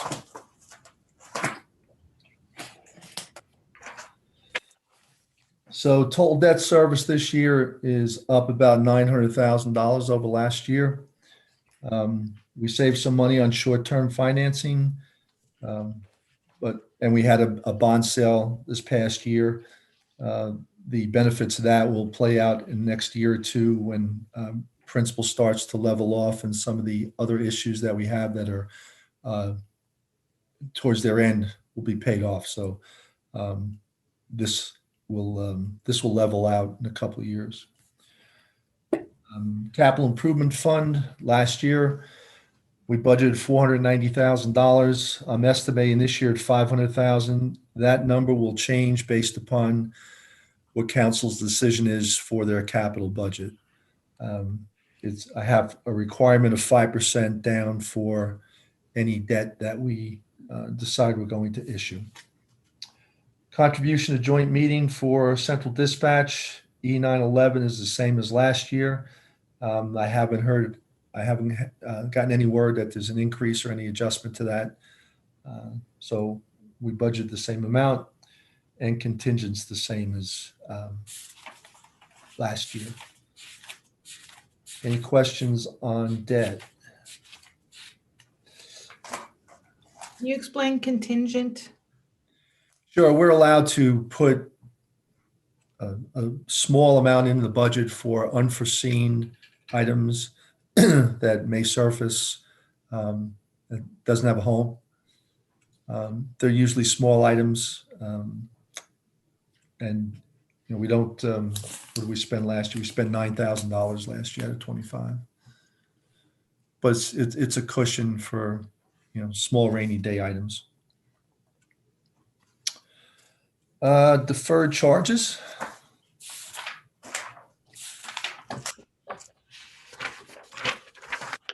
On the deferred charges, we have $50,000, which is 1/5 of the amount that we budgeted for the special emergency for the master plan. We also have a minimal amount that we put in every year for a capital ordinance to satisfy a comment that our auditors raise about financing deficits. And then we have prior year's bills this year. It's roughly $4,300. I gave you a detail as to what makes up the current year's and what last year's were. Again, these primarily surface when, for example, Ridgewood Press. This may have sat in somebody's drawer for a while, and by the time they get to going through their bookkeeping, they realize that they hadn't been paid. So we go back and we have to do some research, and then we put it in here once we get confirmation from the department that it is real. And we don't take it on its surface value. We audit it to make sure that it's appropriate. Statutory expenditures. So we have accumulated leave and we have salary negotiation costs. These are amounts that the accumulated leave we put into our trust fund every year to have available for people that retire. Just like you saw the other individual retired, we budgeted for uncompensated pay. This is the same basis. We have some individuals that have been around for quite some time, and when it's time to retire, they have a bank that has to be paid down. So we put money in the trust every year to make sure that we have enough funds available. Salary negotiation costs, these are amounts that we budget for any contractual increases that have been negotiated. Social Security, a little bit higher than last year. Again, it's only to reflect increase in wages that we're paying out contractually. Unemployment compensation's flat. We have no reason. I'm sorry, I don't mean to just stop you. Does everyone have the pages in front of them? Yes. Everyone good? Okay, sorry. I just Okay. was looking. Unemployment compensation, same as last year. We have no reason to believe that there should be any adjustment to that. PERS is up 12% over last year. And these are things that we don't have control over. So they tell us what the payment has to be, and that's what we have to budget. So that amount is 12% increase. And the police and firemen's retirement system is also a 12% increase over last year. So we again, we have no say in what that is. Any questions on deferred charges and statutory expenditures? Okay, the next one I'll go down to is trust. I just like to see everybody flip through their binder. Yeah.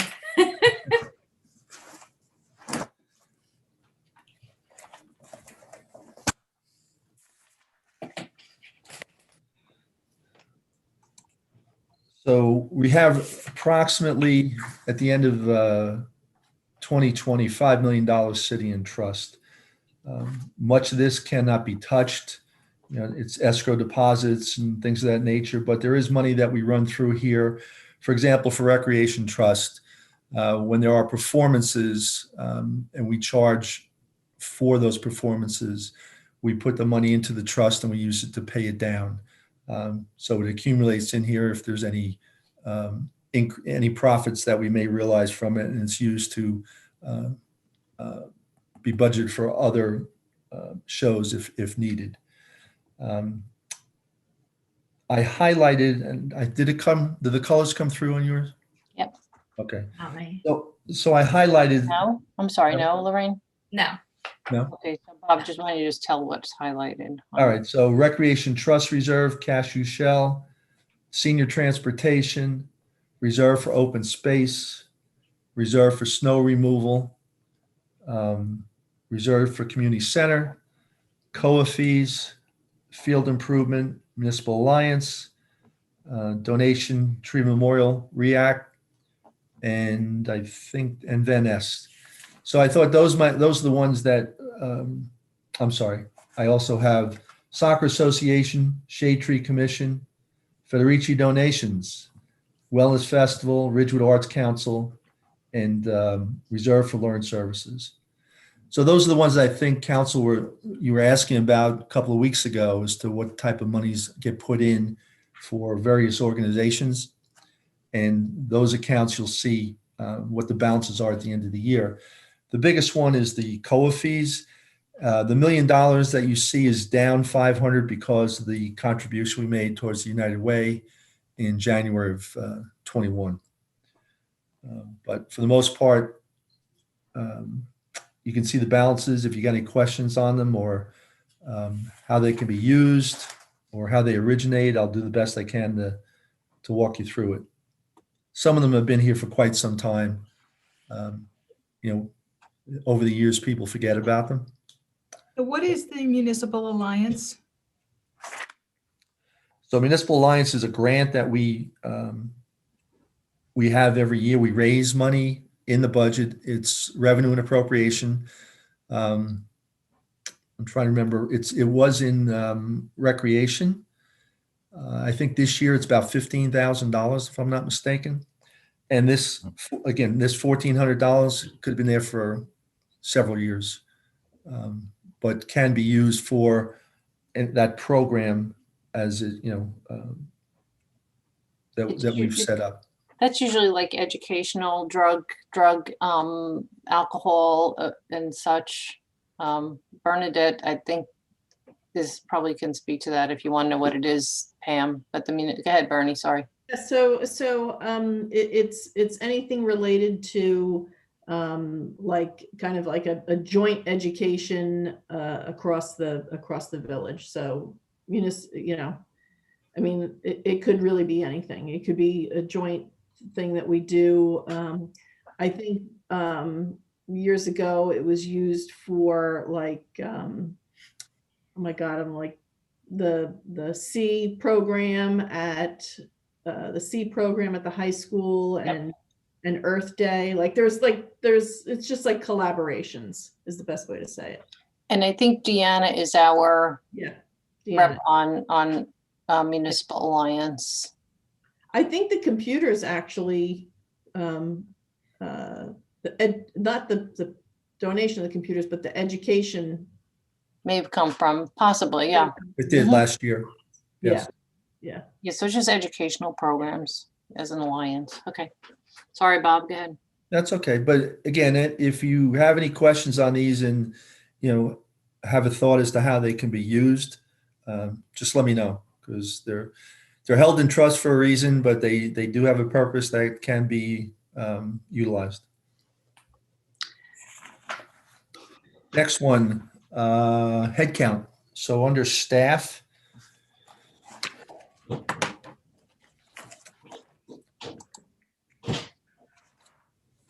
so I put together by department the head count for 2020 versus 2021. Everybody got it? Oh, sorry. I got it over here. Okay, I'm ready. How you doing? Who's talking in the background? Oh, that's Jimmy. How you doing? How you doing? So I did a comparison by department and full-time and part-time employees. So you can go through there and see what fluctuations we have. For 2021, this does not reflect those requests that were made in the budget. So for 2021, I'll just go over the numbers that I remember. MIS was looking for 1 to replace Mishi. Firefighters started with 1. Now we're looking to 2 in light of using the having taken control of the ambulances. Police department 2, signal 1 laborer, water 2 laborers. Graydon, I have 1 individual. I don't remember what the position's for, and recycling 1 part-time permanent. Heather, I didn't know if you remembered any other ones that we might have had. I think that was it. Yeah. So the total number of employees, again, this does not include seasonal. Excuse me. So we had 200, currently we have 259 full-time and 32 part-time for all departments. Okay, so I saved the best for last. Let's do capital.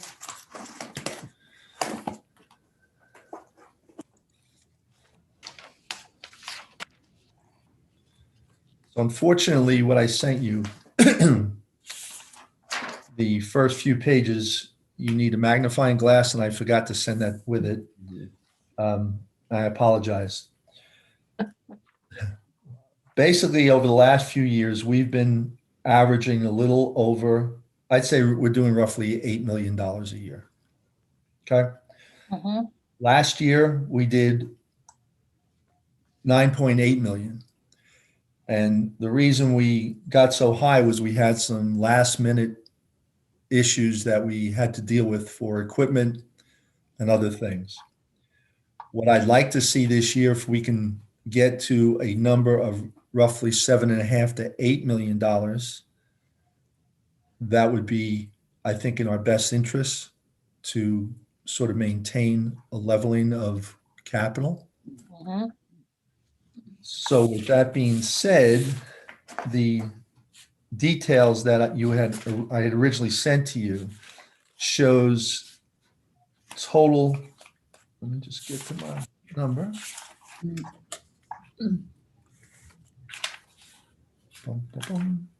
A total of 9,581,700. So if we're going to get to 8, we need to take a hard look at some of these projects or purchases that we may have to cut back on. Now, we know that the largest ones usually sit in infrastructure. So those are the big ticket items. So I don't know how you want to proceed. If you want to walk through this like we did last year and say yay or nay to what you think we should put in or not put in, or if you disagree with what we took out. So, yeah, why don't we just, is everybody okay seeing this, or is everybody good? Everybody have magnifying glasses or like 5X readers? Bernie, if you put mine is them- a screen, so I can just blow it up. I just want to say. If you put them on your end of your nose, it's better. You can What see them. tab I is do this that all on? the time. Can't you just go to the backup and look at the big backup? So if you go to the 3 pages later or 4 pages later, Right. where you have the general capital budget, is that what you're talking about? Yeah, just go to there. Yeah. and then Yeah, you the can general walk cap through is pretty easy to follow. Yeah. it. It's pretty big. Yeah. Okay. Then we could just go through it and, So you have 2 choices. You can look at that by department, or which is the details, or you could look at the vehicles, building, whatever, which is the general. So you have details general, you have details department. The details general will will show you all the infrastructure together. I think department's easier. That's Okay. just me, but whatever the council wants to do is fine.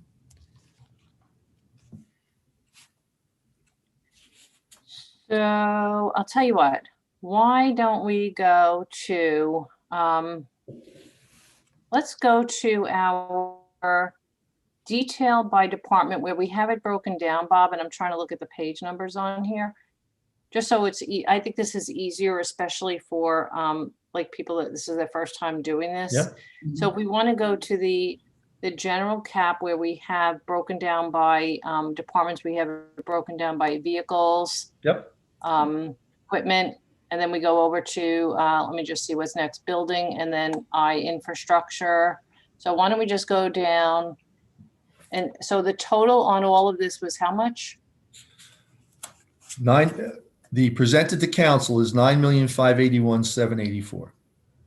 580. 9,581,784. It's on page 19 of 19. If that'll help you. So we need to get rid of like 1.6. That would be the suggestion. Okay, so on here we have, so just so everybody can do this. So what we're gonna do is we're gonna go first, we're gonna look at that last page and we see our total presented to council. And we have 9581784, right? That's correct. And where do you want to get to? Okay, and where do you want to get to, Bob? What's your comfort zone? 8 million. So you want to cut 1.6 million off, right? Correct. So 1.6 off. Okay, all right. All right, so what we have to look at, everyone, is we're going to just start. I mean, obviously, infrastructure is the biggest, but why don't we just go down if everybody's okay, we could just go down the line and take a look at what we have. Are you doing vehicles first or infrastructure first? I'm trying to go back to my sheet that's, okay, so hang on a minute.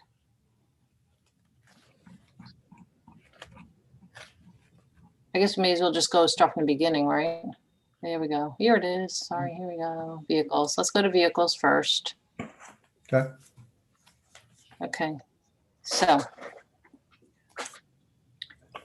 But I don't see departments on this, right? It's on the left-hand side. So on it, oh, I'm sorry, I made it too big. Oh, when I expanded it on my, it's like the letters are like 6 inches tall. No wonder I can't see anything. Okay, so building department 2 Ford Escapes. Right, so they've already agreed to take one out. So they're down to 30, take one out. There we go. All right, so let's do this. Minus 1, so we're at 30. Okay. Now we have, okay, fleet. Replace the 1998 Ford Taurus wagon. We have a $55,000. That's a 1998 Ford Taurus wagon. That's 55,000 for one Ford Taurus. No, for a Ford F-350. Oh, I'm sorry. What's the Ford Taurus? Oh, replace the Ford Replace. Taurus. Got it. Great, okay. But that's a pretty big truck. Do they need the F-350? Could they do a 150 or a 250? They will contend that they can put a plow on a 350. Right. Oh, but you can't put it on a 250. And I know you can't put it on a 150, but I'm not sure about a 250. But they're replacing a Ford Taurus with the Ford 350. So where was the plow on the Taurus? There never was one. The point was there wasn't one and they could use it. Yeah. Okay. All right. So let's leave that for the moment. How about this? There's already been money allocated to Shedler Field for phase 1 and 2, correct? That money's been allocated but not spent through other capital budgets, right? I don't think so. So what we're looking at it's for Shedler Field phase 3 at $2.5 million. That's the whole total for all of the Shedler development. Where are you looking? He's on, go down to infrastructure. I thought we were starting on vehicles. We were gonna go. Yeah, I thought we were starting on vehicles. Yeah, can we? I'm lost. Okay, I'm so lost. let's just stay on vehicles, okay? So let's just go through the vehicles really quick. I'll tell you what, we'll do it this way. So we have a Ford Expedition for parks. So we have the F-350. So do you both see where we're at on the vehicles? No, Pam. Okay, Pam, if you're on your capital budget sheets. I got the Your general capital budget sheet. Okay. The summary. You're on your general Village of Ridgewood general capital page. It's page number 5. And it's broken out into vehicles. It looks like this, So you Pam. see the little V, it says building. It was a separate, it came as a separate packet. Yeah, I don't know. Mine doesn't look like that. My page 5 goes into Northwest Communications, OEM, and Parks. No, you're in the wrong section. Yeah, I don't know where you are.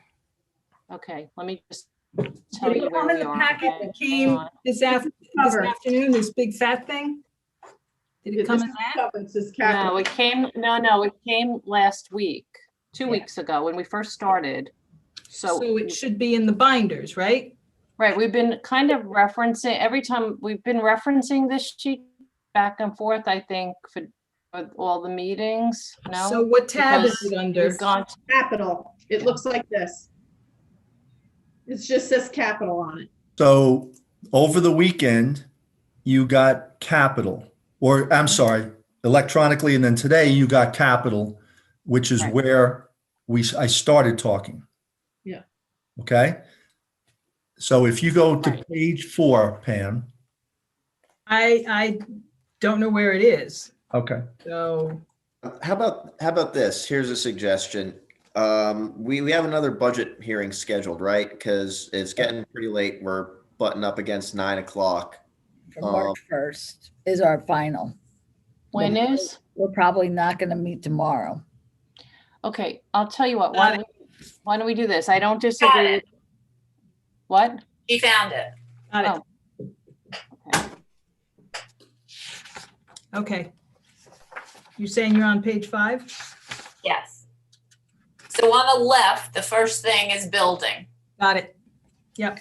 Good, very good. Okay, here we go again. Okay. Now I gotta get my way back to page 5, okay. So Pam, on the first one where it was building 2 Ford Escapes, we took off 1. So in your modified, you'd put -30. Yep.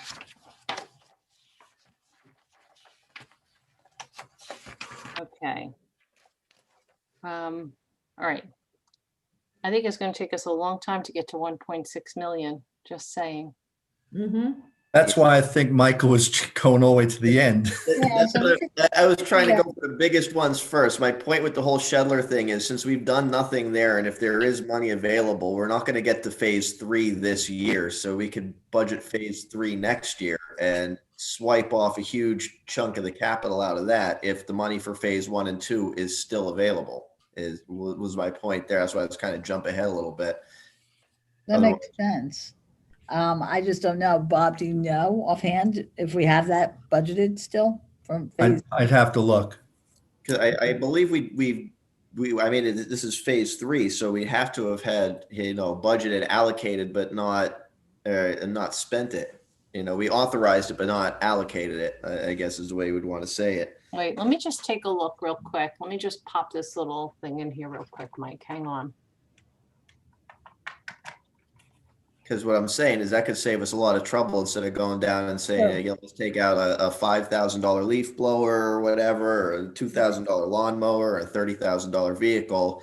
You could take a big chunk off of that because there's no way that we're going to speed up and get phase 1, 2, and 3 done this year. So if money exists for phase 1 and 2, So Mike, I'm pulling up 2018. Mhm.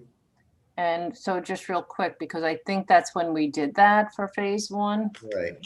So let me just get the capital.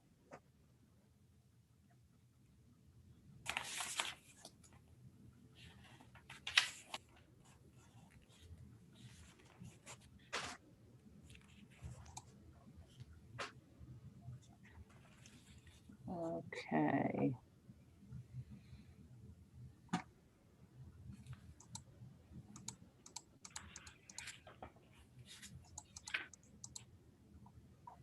Okay.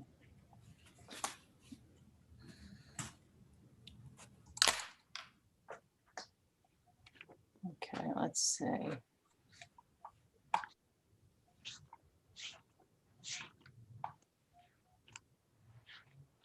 right, one more. Hang on. So Bob, while she's looking, I just have a question on that. So it says Shedler Field Phase 3, and the request was 2.5 million, but you already modified it by 1.5 million. So there's 1 million there. Yes, that's what I was just going to point out to you. Okay. You have to use the one that's by department because the one that's by general, I'm trying to see if it was taken out. Hold on. Yeah, Yeah, 1.5 was taken out, and there's 1 million presented to council. correct. So Mike, you thought there was 2.5 million there? Yeah, I'm looking at I'm not going by department. I guess I was going by whatever the general capital infrastructure budget was. Didn't say it was taken out, I guess. Yeah, I apologize. You got to use the one that I had sent you guys initially, not the one that you just got. I apologize. You're right. So it's not, it's. So it's $1.5 million that's left. We took $1 million out already. Okay. No, it looks. I'm sorry, we took $1.5 million out. There's $1 million left. Right. Right. Well, I mean, I'd still go to my point then. You would just nix the entire phase 3 for this year because if money exists for phase 1 and 2, I mean, I'm not even confident we'll get phase 1 done this year, but as long as the money's there, then why budget for phase 3 before we have anything done? Right. We can just put it off until next year and that saves us a lot of trouble. But we need to find out if the money for Right. phase 1 and 2 is there, I guess. Remember, I can't access my drives at work, but if memory serves me right, it wasn't spent. It was budgeted. It was 800 some odd, It looks 845. like 700 and change. I'm just trying to look for the Yeah. my last sheet. Hang on.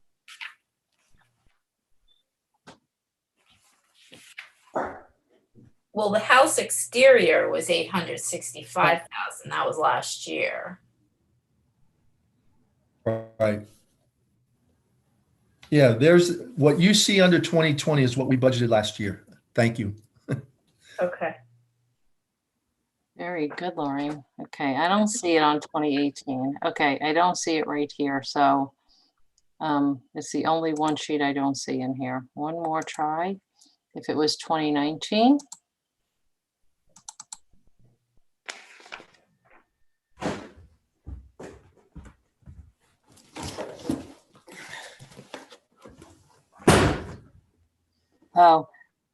Oh, this is the one that was in Excel. Phew. Here we go. Let's see if this is it.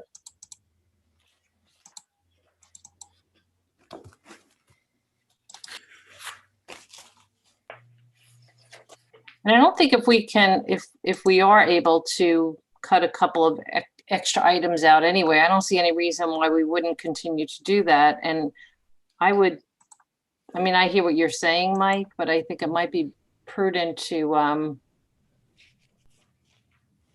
also look at the big, all the, extra items that, if there's anything in there that we can cut still. Okay, here we go. Let's see. Infrastructure. Here we go, infrastructure. It's a little hard for me to see this because it's on an Excel sheet. Sorry, gang.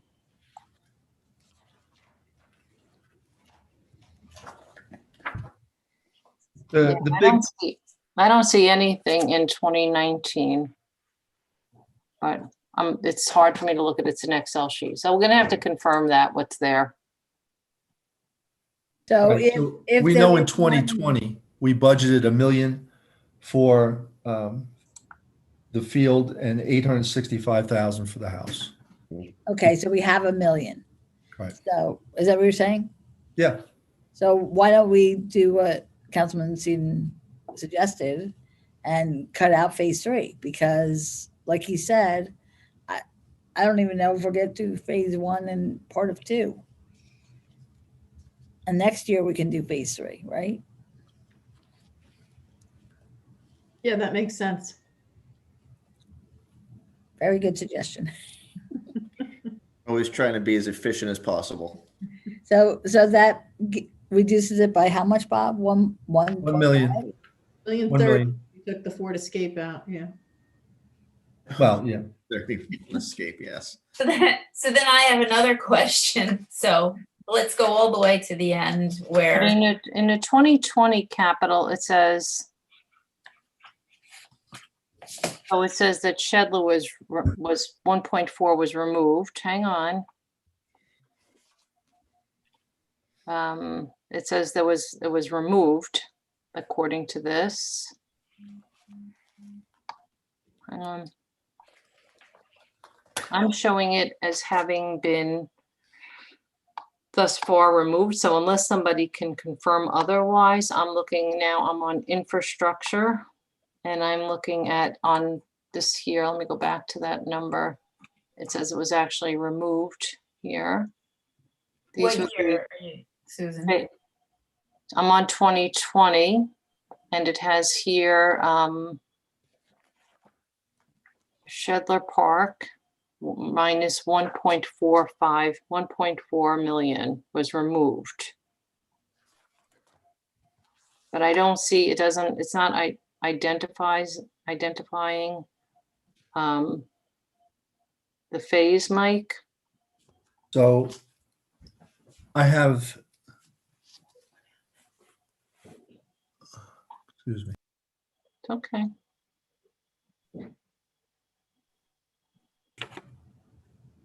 You see, I'm on the capital budget sheet. Final summary. So I have ordinance 3791, Shedler Zabriskie House Phase 3, April of 2020, That's the house. 865.5. Right, that we need because we're going in for the new grant. Mike is looking actually for the property, phase 1 of the property. The field.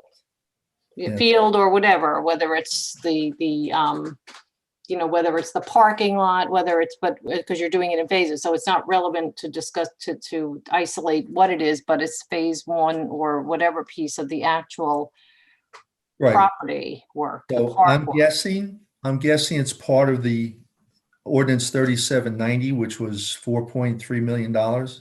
So I'd have to go back and verify that for you. Hang on one second. I'm going to give you the amount. Shedler Field Phase 3 site in 2020 capital budget was recommended at $2,450,000 originally, but it was cut down to $1 million. Right. And that's what I got. Yeah.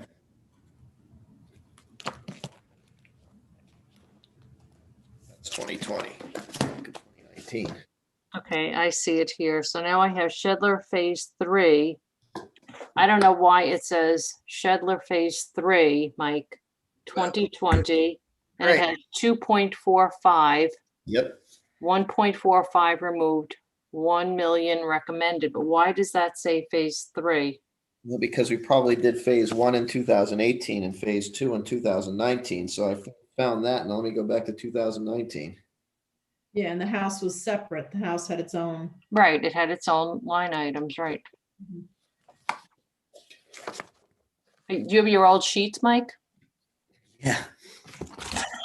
This is 2020. job. Finding the capital in 2019 now. You're gonna need your own room for the for the budget. It's the Seton Well, Library. My bookshelf does it for pretty much everything that I have anyway. So can I add, so I'm gonna just ask a question though, because I'm gonna go back to infrastructure. Hold on.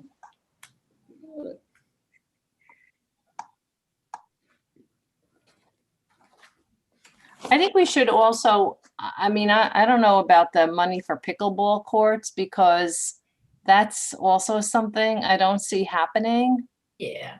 And I also feel, so I still want to go through all of this. So I think we should take pickleball out. I'm not disputing Mike's position. I also think that, hang on, I want to go to equipment. I think that outdoor directories and digital signage I are, think should, it's easier if we went from the front page and went down because we're going to be yeah, jumping. that's what I said, but that's why I was doing it my way and then Mike jumped down. So let's go back to vehicles. Okay, so we're going back down to vehicles. So if everybody's looking at their vehicle sheet, is there anything that sticks out? We know we were already reduced 30,000 on one vehicle. We have the Ford F-50. I think we should leave it. A Ford Escape is for the health department. I think that they are doing so much work right now. A replace Ford Expedition for parks. Are we on page 5 now? Yes, Yeah. we're back to 5. Yep. Oh, We have- So the parks is getting the Ford Expedition replaced and then a new Ford F-350. The F-350 is for the supervisor, for Matt. And again, a plow can be put on it and he does plow actually. Okay. All right, the police, 3 new SUVs. For $320,000. So I've cut them by 80 already, down Right. to 240. 240. Yep. Oh, okay. Can those be leased? We already leased vehicles, which are not the high speed. In other words, these are specially built. I don't believe they can be leased. So can I just ask a question? Because I know, I thought I heard Bernadette said really, and I said, I'm still showing the same 350. So what's our number on that? Am I wrong or? So what's the actual number, Bob? 240. 240. Instead Okay, of so 320? I show 320. Is that what everybody else? I have 320. Okay. Susan, 240 now. I apologize. If you go back to the one that's by department, Okay, that's where you took it. We're just going to work on these sheets then. You stay on those department sheets. We'll work on this sheet because it's easier for everyone. Yeah. So now we're at, we've reduced now 270 so far, so good. Recycling. Yeah, they Matt. need that truck. Okay, so they need the Mack rear loader packer truck. They need that. Yes. The sweeper, we want the sweeper, right? sweepers going to parking. Yep, I got it. I'll take Got it. We're not worried about where it's going. I Okay. just want to talk about the leaf vac. Are we all good with the leaf vac? Yes, because that seems to be the bane of We our. have to get the leaf back because that's the one other that's ones. breaking down. Okay, I know, but it keeps breaking down because people put pumpkins in flower pots. No, it's Yeah, this because, has been a lemon since we got it. All right, fine. I don't want to get another problem. All right, so now we have the street sweeper, right? And then we have a replacement loader. right, This is all streets. right. The truck, the Ford F-350 again. Our bucket truck's been kind of shot for a while, right? Yes, That's been broken for a long time. Replacement truck, with the, 2010. Took that out.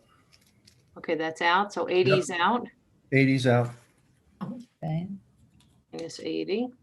So we're at 240, 270, and 80. Are you including, Susan, how do you get to that number? Do you have 143 in that number for the pickleball courts? I didn't get down there yet. I know. So far I only have, we're minus 30, minus 80, minus 80. Yeah, No, that's what I have You too. gotta take the sweeper out that's going to parking utility. right. Oh, okay. wait, no, I'm sorry, my mistake. You're right, it's 30. That's my error. I'm sorry. Bob said it was 80 out of the police department and he was down to 240. Right. That's Yeah. correct. I'm sorry. That's where I was I wrote 240 Oh, as okay. a reduction, my mistake. And then we have 80 on, okay. All right, that one. But we're also taking out 276. We're not taking out the sweeper, even if it's someplace else, we're not taking it out. Coming out of the parking utility budget though. Oh, okay, so we can take 276,000 out of this? Yeah. Okay. Well, no. No, it's 100. It's 100. The 100's out. The mini Kubota sweeper. Oh, okay. The mini. Oh, the mini, I thought it was the other one. No, it's not the Yellow? mini. That's the one Only- we're keeping the mini, no? It's Yeah, but the- I'm taking it out of parking, not out of general capital. Okay, we're just working on the straight up sheets though, so it doesn't matter. We're just working on capital So straight now up. we're down 290,000. Is that correct? No, because it's being the mini Kubota is just being shifted to a different thing, but it's still in capital, right? No, they said it was the parking It's unit. a parking It's- utility. Take it out of capital, Susan. Take it out. Oh, okay, Take it all out. right, Take sorry. it 100,000. So it's minus 30, minus 80, minus 100, minus 80. That's what I have. Correct. That's Okay, right. good. All right, fine. Now we're done with vehicles? Yeah. And on Okay. this page is 290 modification. Yep. Okay, got it. Okay, so minus 290 from vehicles. Got it. Thank you for doing that addition. All right. Let's go to equipment. So we have outdoor directories and signage. I don't think this is something that we should be doing. I think that's, Well, let me suggest this. 25,000 was for 3 directories. Do you want to try what it's like to have 1 directory? I think I don't see that this is an expenditure personally. I don't think it's an expenditure that we should be doing right now. We have wayfinding signs and, yeah, I'm not, but I don't know about anyone else. Yeah, I mean, I don't understand. I mean, that's a lot of money to give to a advisory committee. And it's not, it's so focused. And the other thing is, when you have an outdoor directory with the turnover of businesses, somebody's got to maintain it, somebody's got to deal with it. We already have a lot of stuff with our kiosks and everything else.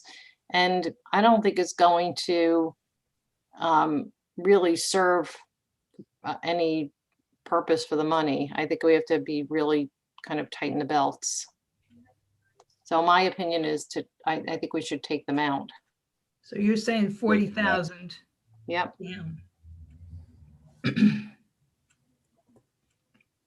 Okay. All Stretchers out. right, the stretcher's out. The traffic arrow board is out. Yep. The replaced furniture EMS, we reduced by 10. Replace furniture. Wait, where's that? On Under EMS, Replace furniture, I see it. And that's now, instead of 20, it's 10. Correct. Okay. Computer tablets, Okay, computer tablets. 9,000 is out. Dylan has them, so we don't need to put them in again. That's 9,000. Yep. So I just want to go back a minute to the EMS, the reusable PPE gear and washer dryer at 35. And the only reason I'm raising this is because the chief sent me the information regarding the coding. And in fact, the PPE gear, he said it was 100 washes. It's actually only 75. So it's a 25% reduction in useful life. I don't know what anybody's thoughts are on that. Well, So the I- reason he wanted it, remember, was because he said currently they throw it out. We throw it out, yeah. Right, so All you right. gotta figure that's 100 uniforms, and even if it's 75 washes a uniform, that's, that equates to how many that's 7,500 single use Okay. uniforms that you. Fine, better for the environment. Yeah. Okay, good. Probably Um, most effective too. okay. Computer what is the computer? I'm missing something here. It looks like my line is crazy. Is Computer that tablets? library cameras? Oh, library. So we reduced them by $10,000. We were talking about the PA system. And so I went back and forth with Nancy, and she's willing to reduce some of the laptops. So I think the $10,000 reduction is good. They'll get their PA system, but they're going to reduce the amount of laptops they're buying. So instead of 30,320, it's 20,320? That's correct. Okay, somebody keeping a running tally? Yeah. Yeah. Kind of like, okay. Okay, let's go to, we're on to information, IT. So we have the desktop PC replacements with 40 licenses. I reduced that by 20,000 after talking to Dylan. So we're down to minus 20. Wait, on what? that. I just missed that. What page you on? It's on page page. 7. It's MIS. I'm sorry, I probably said IT. MIS. No, because let's just total, Pam, do you have 106,000 for the prior page that we're reducing? Let's just, Tally it, but let's make sure.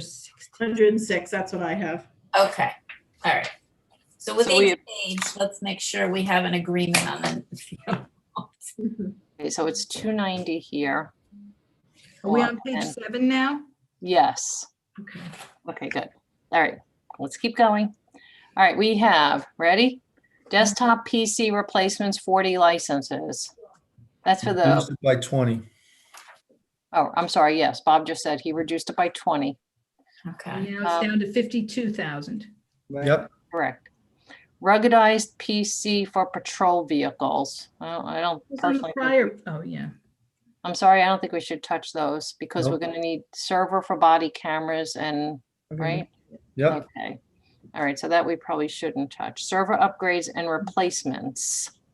We can't really touch that. Wi-Fi project. Is everybody okay with the Wi-Fi project? Remind me what that is.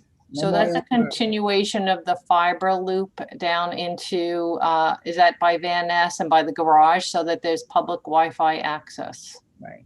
I think that's important. Yeah, I do too. Okay, It was important for the police, as I recall.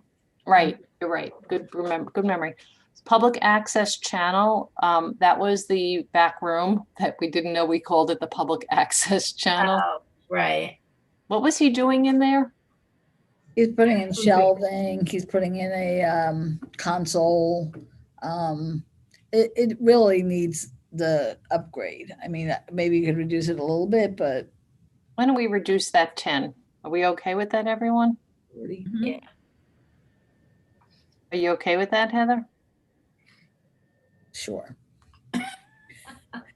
Look at the extra 10 next year. We'll make it work. Portable video site. Took that out. The whole thing, 32? The whole thing. Fire suppression water server room. That was a really important one because right now the sprinklers go off and the other, that's the, that system that sucks the air out. That's what we need. So we don't want to have our equipment. I talked to Dylan. He said we can cut that in half this year. Really? Yes. Wow. Minus 100? Yep. Wow. The Halon system, he can do it for 100? I guess it's going to be done in phases. It's not going to be done entirely at one point. All right. He's here. Dylan, jump in anytime you want, pal. Look at that. He's got the mascot. Hi. You're mute. You're on mute. All right. There we go.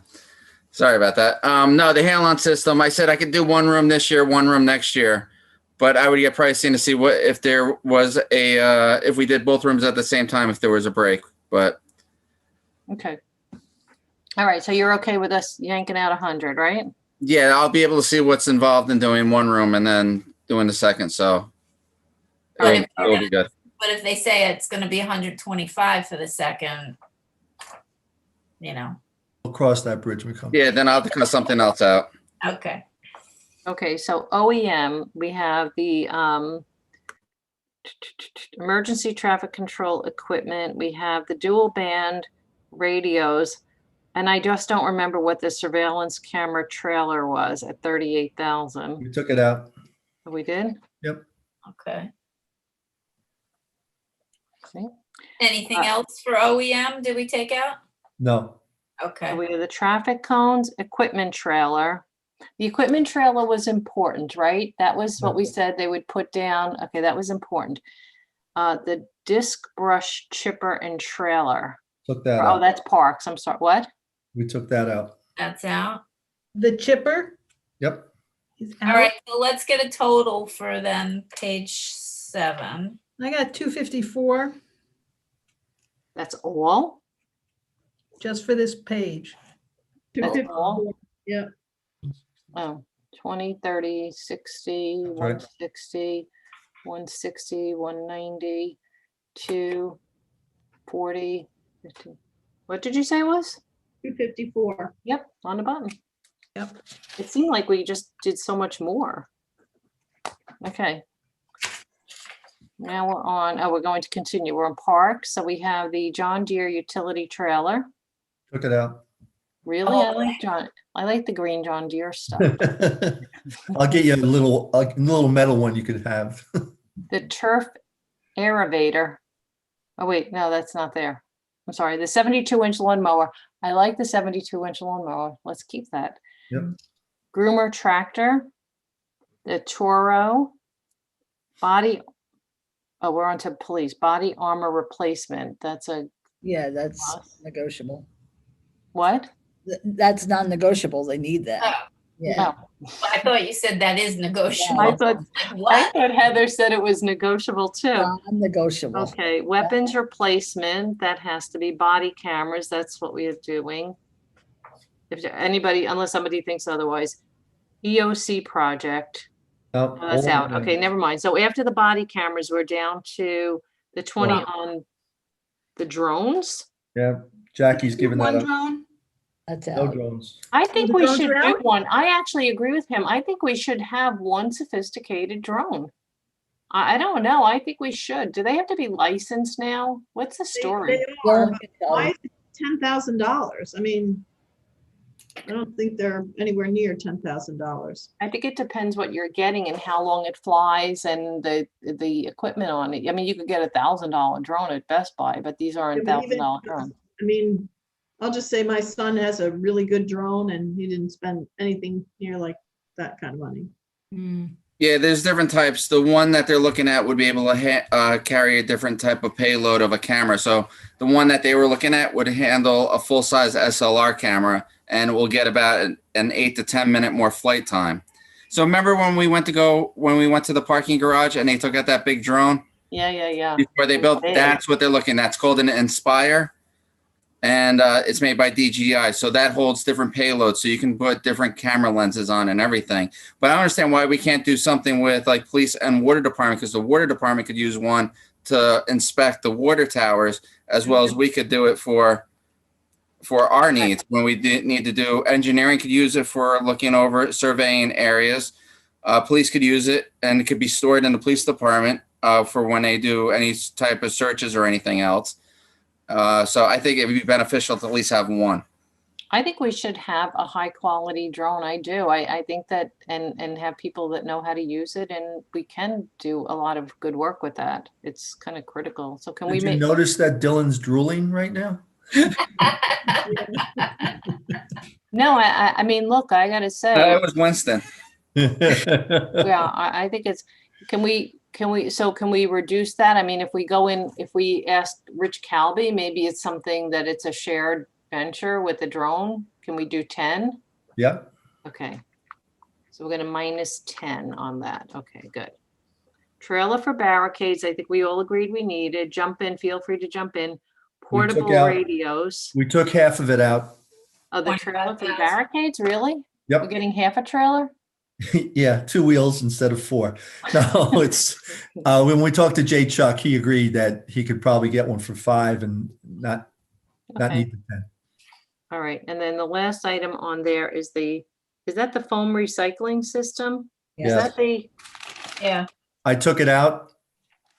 wait, is that the densifier machine? That's for the 1 year. Yes. Right, so One at a can we leave that in? Does anybody agree we could leave that in and get an analysis of what? I mean, we could always leave it in and then not buy it, right? That's right. What's the matter, Heather? You don't like the No, it's okay. densifier?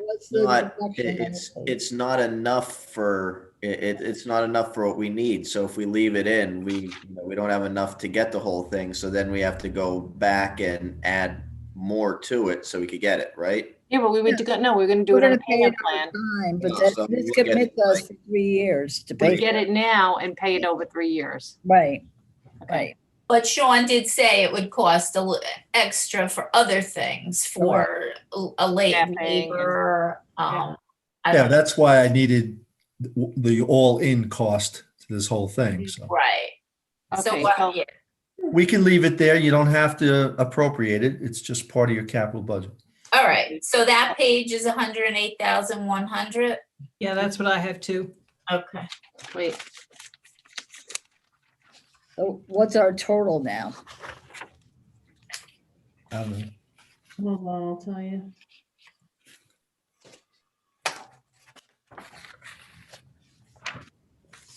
About 780, not exactly, but around 780. Okay. I'll add it up. Okay. Buildings? Wait, Bernie's adding. 50, 670. I have 670, 710. 758.1. Okay. Say that again? 758.1. Okay. Okay, good. All right, let's go to, we're on to building. Yep. Okay, so epoxy coating and garage floor for EMS. Took it out. Okay, Wait a minute, what page number are we on? I'm sorry, Pam, we're on page 9. 9. Page 9, mine starts with, oh, I see, library is a building. Gotcha. It's a building, okay, but there's nothing in the library that needs renovation. Okay, now we're on Fleet Garage. 44. Oh, Yep. that's, they're replacing the 2 lifts in the lower garage. That's really important, actually. Yep. HVAC upgrade, we're good. Yes. That was for the library. EOC, right, EOC construction. Out. That's out. Wait. I lost you. We took out 45,000 for EMS floor, right? Yep. And 450. And then where are we? Keep going down, you see the. Oh, four- EOC construction. Yep. The Out. whole thing is out, 450? Yep. Okay. So now we're at, there's no lines on my page. Is that stable paving? Yes. 16.5. Yeah, we have to do that. Where Yeah, is that getting paved? in the back, it's mucky. Where the crazy, yeah, okay, fine. It makes sense. It's fine. But it's been a long time coming, right? In the back, Will Heather, that right? be, I should have Middle. asked, at the time, but will that still be pavers, separate? Is it in the back or is the front part? Take it out, Susan. We did the work already. Oh, 65? It shouldn't be in there at all. Stable That's the paving. Chris did it at the end of the year. Oh, okay, good. No wonder we didn't see it. It's probably been covered in snow. All Hmm. right, let's keep going. So we have $50,000 for security access control, the police department. It looks Cut like it in that's half. already. Yep, what? Cut it in half, So it's now 25? correct? Okay. Emergency fire exit at Chestnut. I think we should leave that in, They even have though to I have that. think Yep. it's the same level as the train. VH roof, Village Hall Yes. roof. We have to do that. Yeah, I Yep. think we have to do that. We should leave that in. Then we have stable HVAC replacement. Yep. Is Left that it in. $35,000 for that small space? I think they need the whole unit on the, Yeah. Oh, okay. Engine 31 transfer switch. I forget what it is, but we left it in. Okay, I have no clue. A plasma cutter? That's Took for it the out. buffer. Take it Not out? getting, all right. Okay, gang, we're not getting a plasma cutter this year. Nope. Key cutting machine? Take it out. Okay. Portable generators, 5. Take it out. Really? Yes. Okay. Traffic controllers. Reduce it by 11,000. What is a traffic controller? Those are the boxes you see on the corner by the traffic lights. So why, that's kind of, how many do we get for that? I don't know, but talking to Jimmy, he was comfortable with $12,000. I don't know how many are. All right, gang, we're moving on to page 10. Wait, let's total. Oh, I'm sorry, total. I'm sorry. That was a big page. I got 546. Let's see if you come close. 562, 500. 562, 500. Woohoo! 562, 500. Yep. Wow. Oh, you included the 16,000. Yeah. Okay. Oh, yes. Because on our sheets, it's there. Okay. We're at 1,320,600. Okay, we're on to, okay, we're gonna move to page 10. All right, now you see where we're at, right? Mhm. Holiday beautification, what do we see that happening? What do we see, Pam? I don't remember what he had in mind. That was the decorations. Yeah. Can we reduce it to 75? Yes. Okay. Wait, let me just ask a question.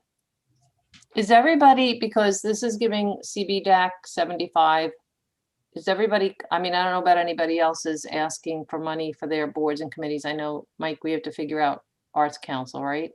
But I think we have to have a, just for the record, I think we have to have a big conversation about what our boards and committees are doing and what the intent is and what we're paying for with this. So I think that's a conversation. Okay. Is the Arts Council request in this budget or no? Yeah. It is? Yeah, they did. No, it would be in our mayor, it's usually in our mayor council budget. Right. Yeah, for. And I don't remember seeing Arts Council, our Arts Council, I only remember making a note to self. I don't remember seeing it in there. But I think we have to have a big conversation.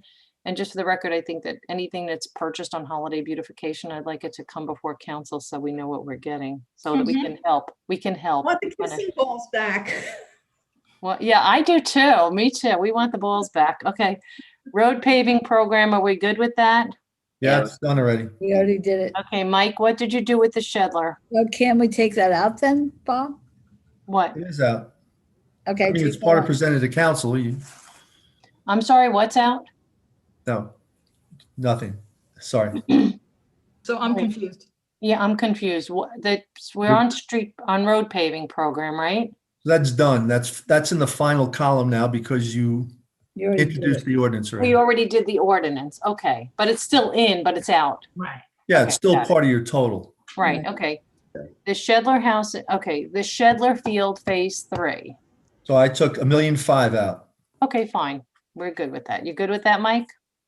Yeah, like I said, we're probably not gonna get to phase 3 this year. I would take the whole thing out. Mike, I think we should be more optimistic that SHPO is going to approve a plan, and I want to really be like totally driven here. I think we need to be driven and get it done. Okay, the house interior, we have to leave, right? Correct. That's walking track drainage. Oh, Took it out. really? Why? Why? I had a conversation with Chris. Anything that I've taken out, Heather and I have talked to the departments. But But I want do to they just have an say, as somebody who walks on that track, it's always like on that one side, it's always flooded there. It's always a drainage issue. So why would we take that out? Okay, could put it back. No, in. no, I'm just asking, has the drainage issue been resolved? I I haven't. don't know, Bernadette, you walk it, Pam, you walk it. The drainage issue, it's so funny. Again, cleaning my office out, I found all the pictures from when we did the grant for the drainage back there. So I think the drainage issue there is not just on our property. I think it's also on private property. So I think it's a combination of issues down there. So he may have taken it out, figuring that If the private properties didn't do anything and we did something, and we'd probably still have the issue because it wouldn't be fully resolved. Maybe we resolved it on our side of the fence, but if it's not resolved on their side of the fence, then the ditch. yeah. Rather the ditch. Ditch. The ditch. Okay, so we'll take it out then? Yeah, I think Okay, fine. probably. Yeah. Okay, the gatehouse. That was from Chris's estimate Yeah, on the improvements needed. Yeah, but I think Chris's estimate was based on a preliminary review on only one piece of it, and there's a whole heck of a lot more. So my opinion is take it out. Okay. I would put it in because we're gonna have to start somewhere, and if we're gonna keep the house, it's not gonna be any less than 45,000. Yeah, it's not going to be any less. I would leave Right. the 45 in. Well, what happens if it's 200,000? Well, then we won't spend it. But We'll But have if that we- conversation then. But even if we spend 45,000 and we get $48,000 in rent, and we have all the other regular expenses, we're actually in the negative on that. We will be in the negative. no, because if we intended to sign another lease, the lease is going to have more years than just 1 year. Right. It's going to be you're going to stretch it Right, over. but in 1 year, we're going to be in a negative. And then we'll continue carrying a negative over because we see the P&L, we don't have it. It's like, we're not making that money. I mean, we can leave it in. I just think that this is a whole conversation because you're gonna take taxpayer dollars to fix something that might actually, in the long run, cost significantly more. And you're not making that money back anytime soon. So, I mean, look at it this way, if whatever happens and you end up removing the house, it's going to cost at least 45,000 to remove it. So I'd keep it in regardless. We gotta do something. If we're gonna, regardless, gotta maintain it. one or the other. Facility. Okay, fine. All right, fine. Okay. Sidewalk and drainage improvements. Took 25 off. So it's 25 left? Yes. Okay. Monroe Horse Farm Playground Phase 2. Removed it. Okay, good. Entirely? Yes. What was that supposed to be? To expand the playground at Habernickel. In the same, I mean, just make it not another playground, but just where it is, make it bigger? I believe so. I think you're right. I can't swear to it, but I believe that's correct. Yeah, I think if I recall, that was way back when there was phases of the playground. Right. But doesn't that need, I mean, should we keep some of that in? Doesn't it need? Well, it sounds like they already took it out. Yeah. Yeah, I don't think, I mean, I don't, Cover it, if it's I mean, I think more people are going to be outside all the time. Like, to me, the parks are really important and the playgrounds are important. I don't know. I mean, it's a lot of money. All right, let's just It's put a lot. I'm placeholder. saying, like, maybe, I don't know, half of it or something, who knows? Well, usually those playgrounds, they're, you know, you get them from Playscape or you get them from whatever, like when we did the parkour, and it's like, you have to buy the, It's all or nothing. yeah, it's an all or nothing. Okay. So let's go to Kings Pond. So the playground's out? Yes. Oh, Kings Pond took that out. so where are we at with Kings Pond? Because this is like one of those things that we can actually finish, which would be really spectacular to actually finish something. I mean, why did we take it out? This is the dam. We're on the first part of it, right? The dam's a big undertaking. No, it's not. We're down at the It's not the dam. grant funding. It's for the phase. You know, they were going to build a dock. Oh, wait, I'm sorry. Wait. So phase 2. Why does it say phase 2 60, then phase 3? The 60 was last 60 year. was last year. Oh, okay. So we did that. Right. Oh, Yeah. sorry. I don't know what I did. Okay. Sorry. All right. So the 80 and 80 we keep in. Right? Because that's probably a matching grant, right?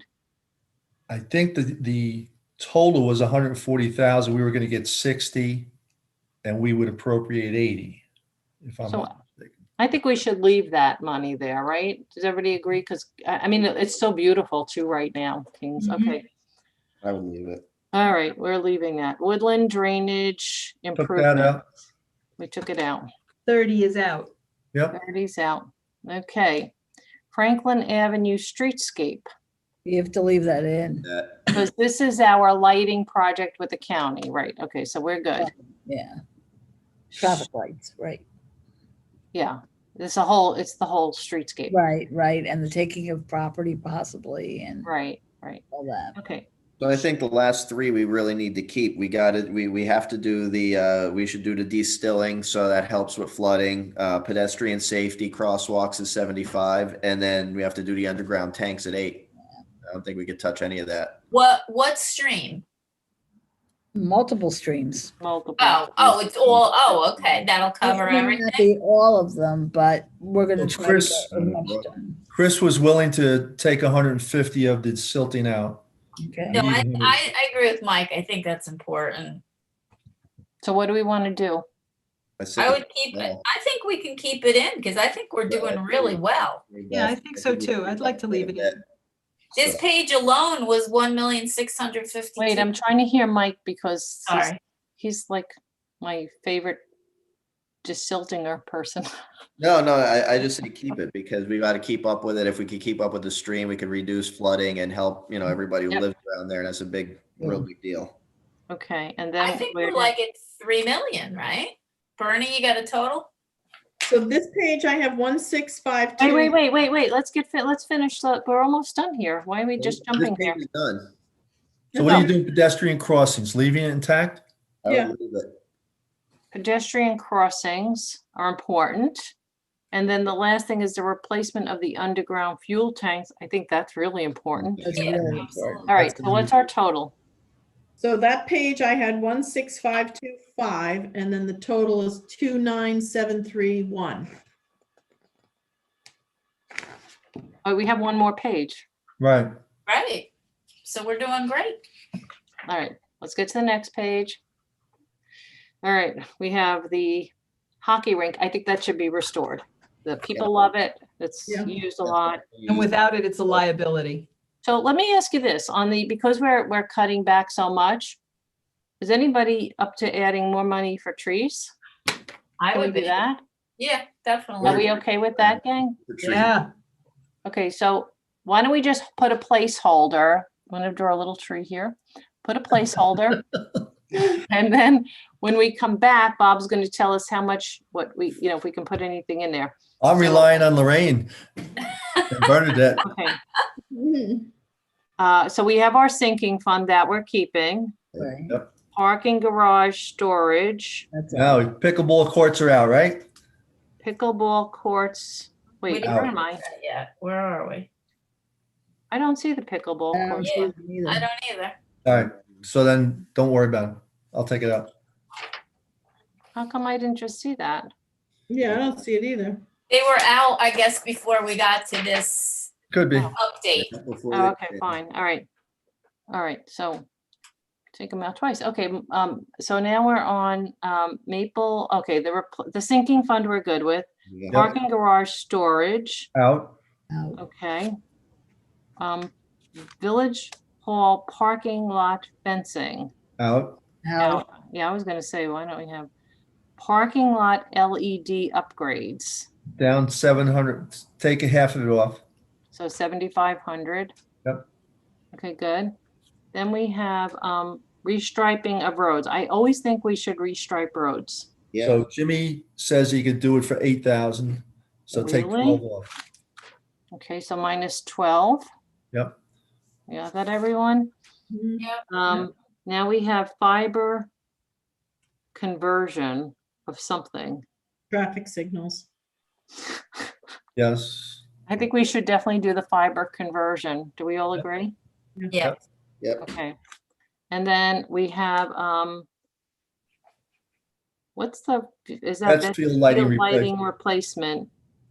10,000. What was that? Was that the lightning? No. No. That was just the lighting. Parking lot, maybe? What No, is it's for that the lighting? field. I No. think the lighting is old. Yeah, it was and the it needs to original. be replaced. Okay. All right. Bernadette, you're good with that? Yeah. Keep it in. Yeah. So All what's right, the total? What were just curious, what are the pedestrian stop bollards?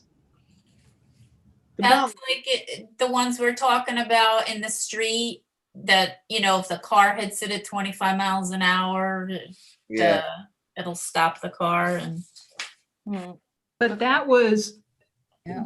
wasn't the thought that the town would help with the installation, not the purchase of them? Yeah, that's This was why I'm, This was last year, right? 5,500. yeah, all right, okay. I was just asking. All right, so, Go back to page 1 for a second, Susan. On wait, your I just want to view- ask, what's on Northwest Central Dispatch? Just Oh, there. oh, good point. So their capital budget, their request is 500 and some odd $1,000. And we're half with the others. Yeah, and the big chunk of that is a new phone system, a 911 upgrade, which is $460,000. Wow. So again, Heather would know better than me. I don't know where they are with this process. Okay. All right, so let's just leave that as a placeholder. Why are we going back a page? I want to clarify something for you. Page 1, right? You So said? if you go back to vehicles, Okay, hang on, hold up. Vehicles. Okay, go ahead. yeah, Oh, wait, building- wait for everyone, had- wait for everyone to turn their page. So they, Vehicle, yeah. I'm just Dad. scrolling. Building requested 60,000. We took 30 out. They were willing to do 1. Yeah, we did that earlier. Yeah. Oh, I didn't, no, I thought we did, I'm sorry. Health. They wanted 1, we're going to lease it. So that comes out. Oh, okay, so the Ford Escape is the minus 30, got it. That's correct. But what's it gonna cost to lease it? I mean, It's not in. To be an operating. It's operating, it's not capped. oh, okay. That's it. All right. Okay, now can somebody total it up? That's 320. 82,600. 3,082,600. Let's see if Bernadette can confirm that. That's the exact same amount. Woohoo, Who had the same amount? Bernie. I did. 3 million what? 2? 82,600. Okay. So let's go back to that page where Bob had. That was our last page, right? Mhm.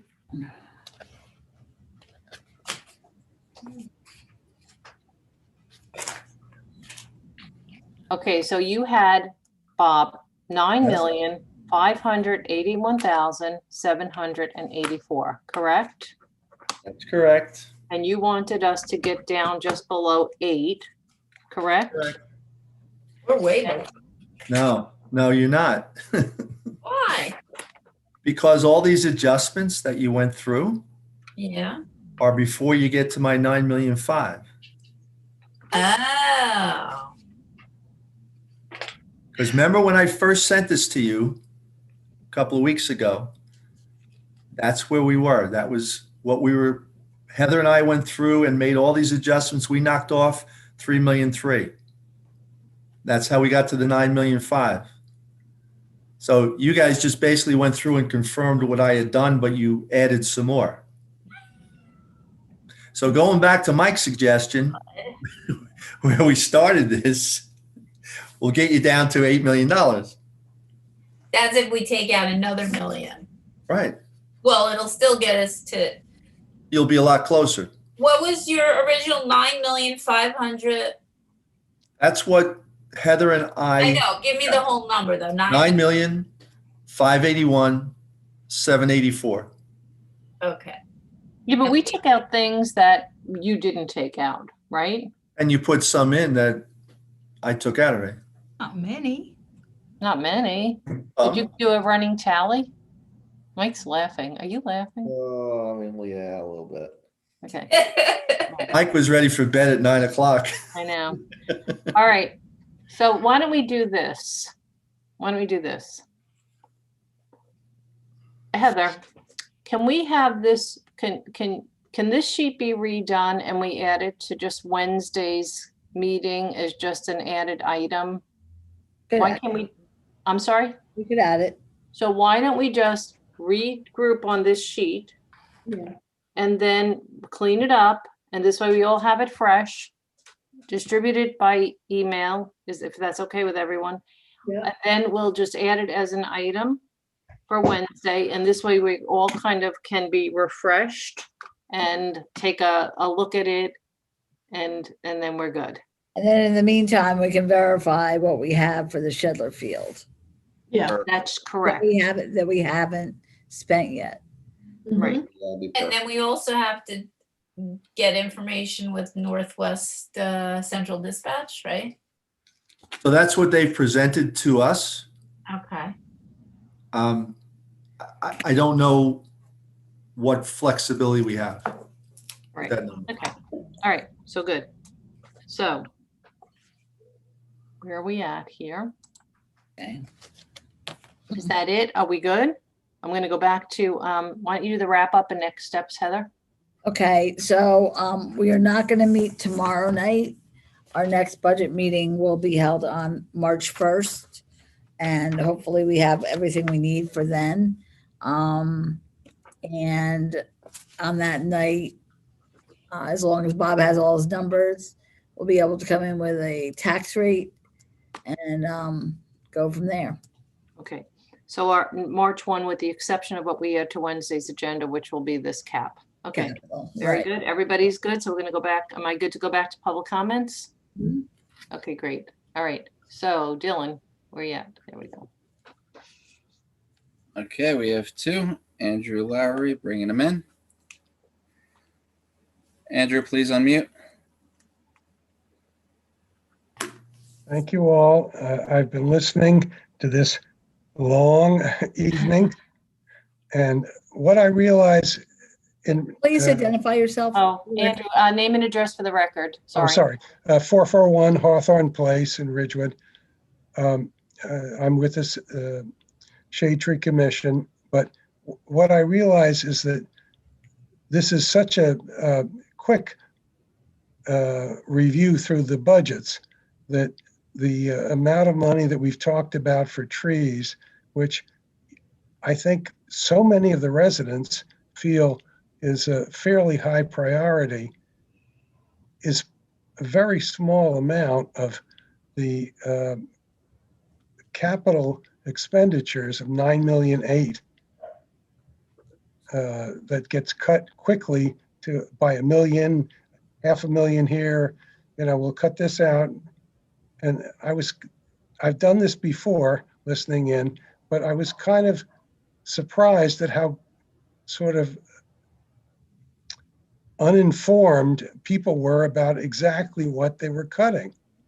So I would just ask that people understand that infrastructure and trees are comparable. As a part of the town and the village, it makes a matter to all of us. And I'm not a tree lover, believe me. All I care about is global warming, purification of air, and our kids. So that's all I have to say. Thank you. Have a good evening, Andrew. Thank you. All right.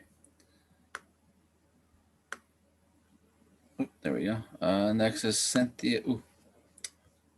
Cynthia Hallaby. Good evening. Name and address for the record. Unmute, Cynthia. Yeah, it's Rorik Hallaby, actually. 374 Evergreen Place in Ridgewood, New Jersey. A couple of things. One, Cynthia and I were visiting our son up in Boston. He plays paddle tennis, and he gave me an interesting statistic. He said across the country, 50,000 people play paddle tennis. 2 million people play pickleball. And you guys go out and you close up the courts. Just to put things in perspective. 2 million people. It appeals to older people, great exercise, great socializer. When it came to Shedler and talking about the Shedler, I appreciate the discussion that you had, because I finally figured out why we have all this confusion, why we have all this, the disaster that is Shedler. I mean, you guys came across like Bud Abbott and Lou Costello talking about who's on first. I mean, you didn't even know what the heck was happening. You didn't even know what was happening. This is a disaster. I mean, we elect you to look after our fiduciary and our money, and you had no idea. And when it comes to the gatehouse, and I can't but say, and look at the mayor and say, you're going to try to do whatever you can to torpedo the health bond situation. I mean, now to talk about $45,000, oh my God, we're only making this. You know, when Shedler was first approved, I remember Heather went to the village hall and said on a Friday, by Monday, I need a report as to how we're going to spend money on Shedler. It was going to be $500,000. Now we're talking about $3.5 million. Look at the other expenditures. And all at once, oh my God, we have to be so careful about the $45,000 when Health Board has done so much good for the village. Okay? When you clear the plants, the invasive plants from Kings Pond, how can you put a return on it? You can't. There are some things you have to do for the village. When you buy some of the toys for the police department, what the heck are you doing? And I urge you, when it comes to Health Barn, not to fall for this trap. And I know some other things about the Health Barn, which I'd rather not even talk about, of what the mayor and one other person on the council has been doing. This is really horrible. Okay. I'm going to call a point of order because you're making, I'm going to call a point of order. I'm not going to let anyone make accusations about anyone on this dais. I'm not letting anyone make any accusations about anyone on this dais. Unfounded. I'm expressing my Go ahead. And you will listen. It's my right under the First Amendment to express myself. And I'm not going to let you, I'm not letting you malign anyone on this council. Point of order.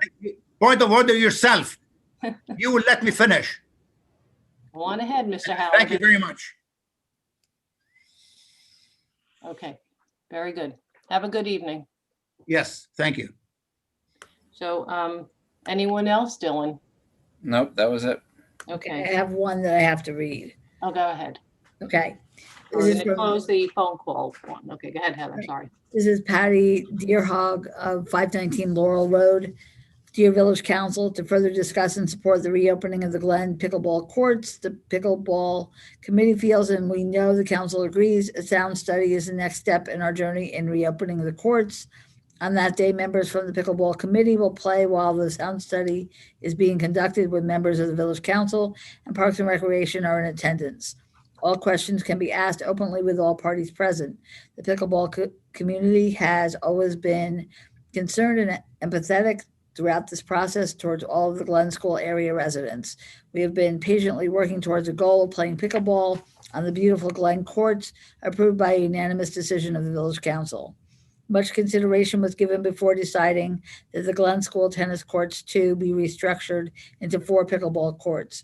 The process started sometime in 2017, and after testing some of the other tennis courts in town, it was decided that the Glen School courts were the optimal place to put pickleball courts. There were many reasons this was decided as the best place. One of them was that the Glen School parking lot provided ample and safe parking. The Glen School is able to provide the 16 parking spots needed when all four pickleball courts are occupied without encroaching on the neighborhood streets, making for unsafe crossings and pedestrians walking along busy roads. This was a serious consideration when thinking of the safety of our senior pickleball players. There was also already a vibrant school and athletic atmosphere at Glen. The tennis courts were being underutilized. This led to a unanimous vote of the Village Council to build the pickleball courts at the Glen School. Approximately $50,000 of taxpayer money was spent on restoring old, rundown, and unused tennis courts into 4 state-of-the-art, well-used pickleball courts. We have statistical data for the last 2 years from our Parks and Rec department showing the increasing popularity and interest of the sport of pickleball in Ridgewood. The restored courts became very popular with our senior community, and as word spread, many residents from other towns heard about courts in Ridgewood. The sound of play became an issue with a few of the neighbors, so an ordinance was passed for the use of muted pickleballs at all times. Ordinance 3777 added to 19-2020. To further mitigate the sound the sport produces, acoustic block sound panels were installed on May 21st, 2020 at the cost of $23,000 before the reopening of the courts after the COVID lockdown. These acoustic block panels have been proven at many pickleball courts to reduce the sound by 50%. This certainly proves that both the Village Council and the Parks and Recreation Department took into consideration the Glen residents' desire for reducing the sound. There was discussion at that time to cease sale of non-resident badges. However, that was not activated. It's possible had that occurred, we may not have been in the position we are today. Now that an ordinance has been passed to only sell to residents, there most certainly will be a decrease in court usage and sound. The council doesn't believe that only selling to residents will reduce the usage of the courts. It will. Although it is possible that all 4 courts will be in use some of the time, it is very unlikely that this will occur very often, particularly in the summer months. Many Ridgewood resident pickleballers will be at the shore and or vacation. Also, one cannot play pickleball in the rain, snow, wind, excessive heat, etc. To date, there has never been any complaints about pickleball from any of the programs that the Glen School hosts. The pandemic has also made some very unusual circumstances that has added to the increase in players and playing time. Hopefully, we are turning the corner on this issue. To show our concern and respect as exemplary players and fellow residents, we have considerations to propose. Our committee has been working diligently together with the Village Council and the Glen residents to find a suitable compromise. In addition to the changes discussed above, we will be using green, quieter pickleball paddles. The courts will limit the number of players waiting outside or inside the courts to play. As per the results of a professional sound study report, we will, along with Parks and Recreation, will consider any additional recommendations, suggestions provided to us to further mitigate the sound. For example, raising the fences and possibly curving the top to contain the sound inside the court. To summarize, resident-only badge sales, muted balls, quieter paddles, sound mitigating screens should be more than enough to resume play at Glen. We have been assured by Parks and Rec that all of these regulations will be enforced. Thank you for your attention to this matter. We look forward to hearing the decision that is made at the Glen Pickleball Courts. That's it. We're going to close public comments, and I'm going to point out that Mr. Hallaby clearly didn't understand the effort to confirm previous funding of the Shedler Park. There is no disaster at Shedler, as much as some people would like to pretend that there is a disaster. It will be discussed on an upcoming agenda with the Village Council. But I think in terms of due diligence and ensuring that we had accurate information and going back into past budget sheets was the appropriate thing to do. And I commend the deputy mayor for raising it and for everyone to their patience to allow us to look for that number. I'm also not going to sit here and allow someone to make unwarranted, unfounded claims against any member of this village council and attempt to impugn our reputations over a disagreement as to whether or not how we should engage in any topic of discussion in this village council and governing of the village. To malign, to impugn, to continue to engage in this type of behavior over just disagreeing on a subject matter is inappropriate, it's unconscionable, and it just cannot be tolerated. So I commend my fellow council colleagues for your good work, for your time, energy, effort to the betterment of our community. But that kind of behavior should not be tolerated by anyone. With that, we'll take a motion to adjourn. So moved. Moved. Okay. Second. Thank you, everyone. Have a good evening. Have a good evening. Bye. Bye-bye.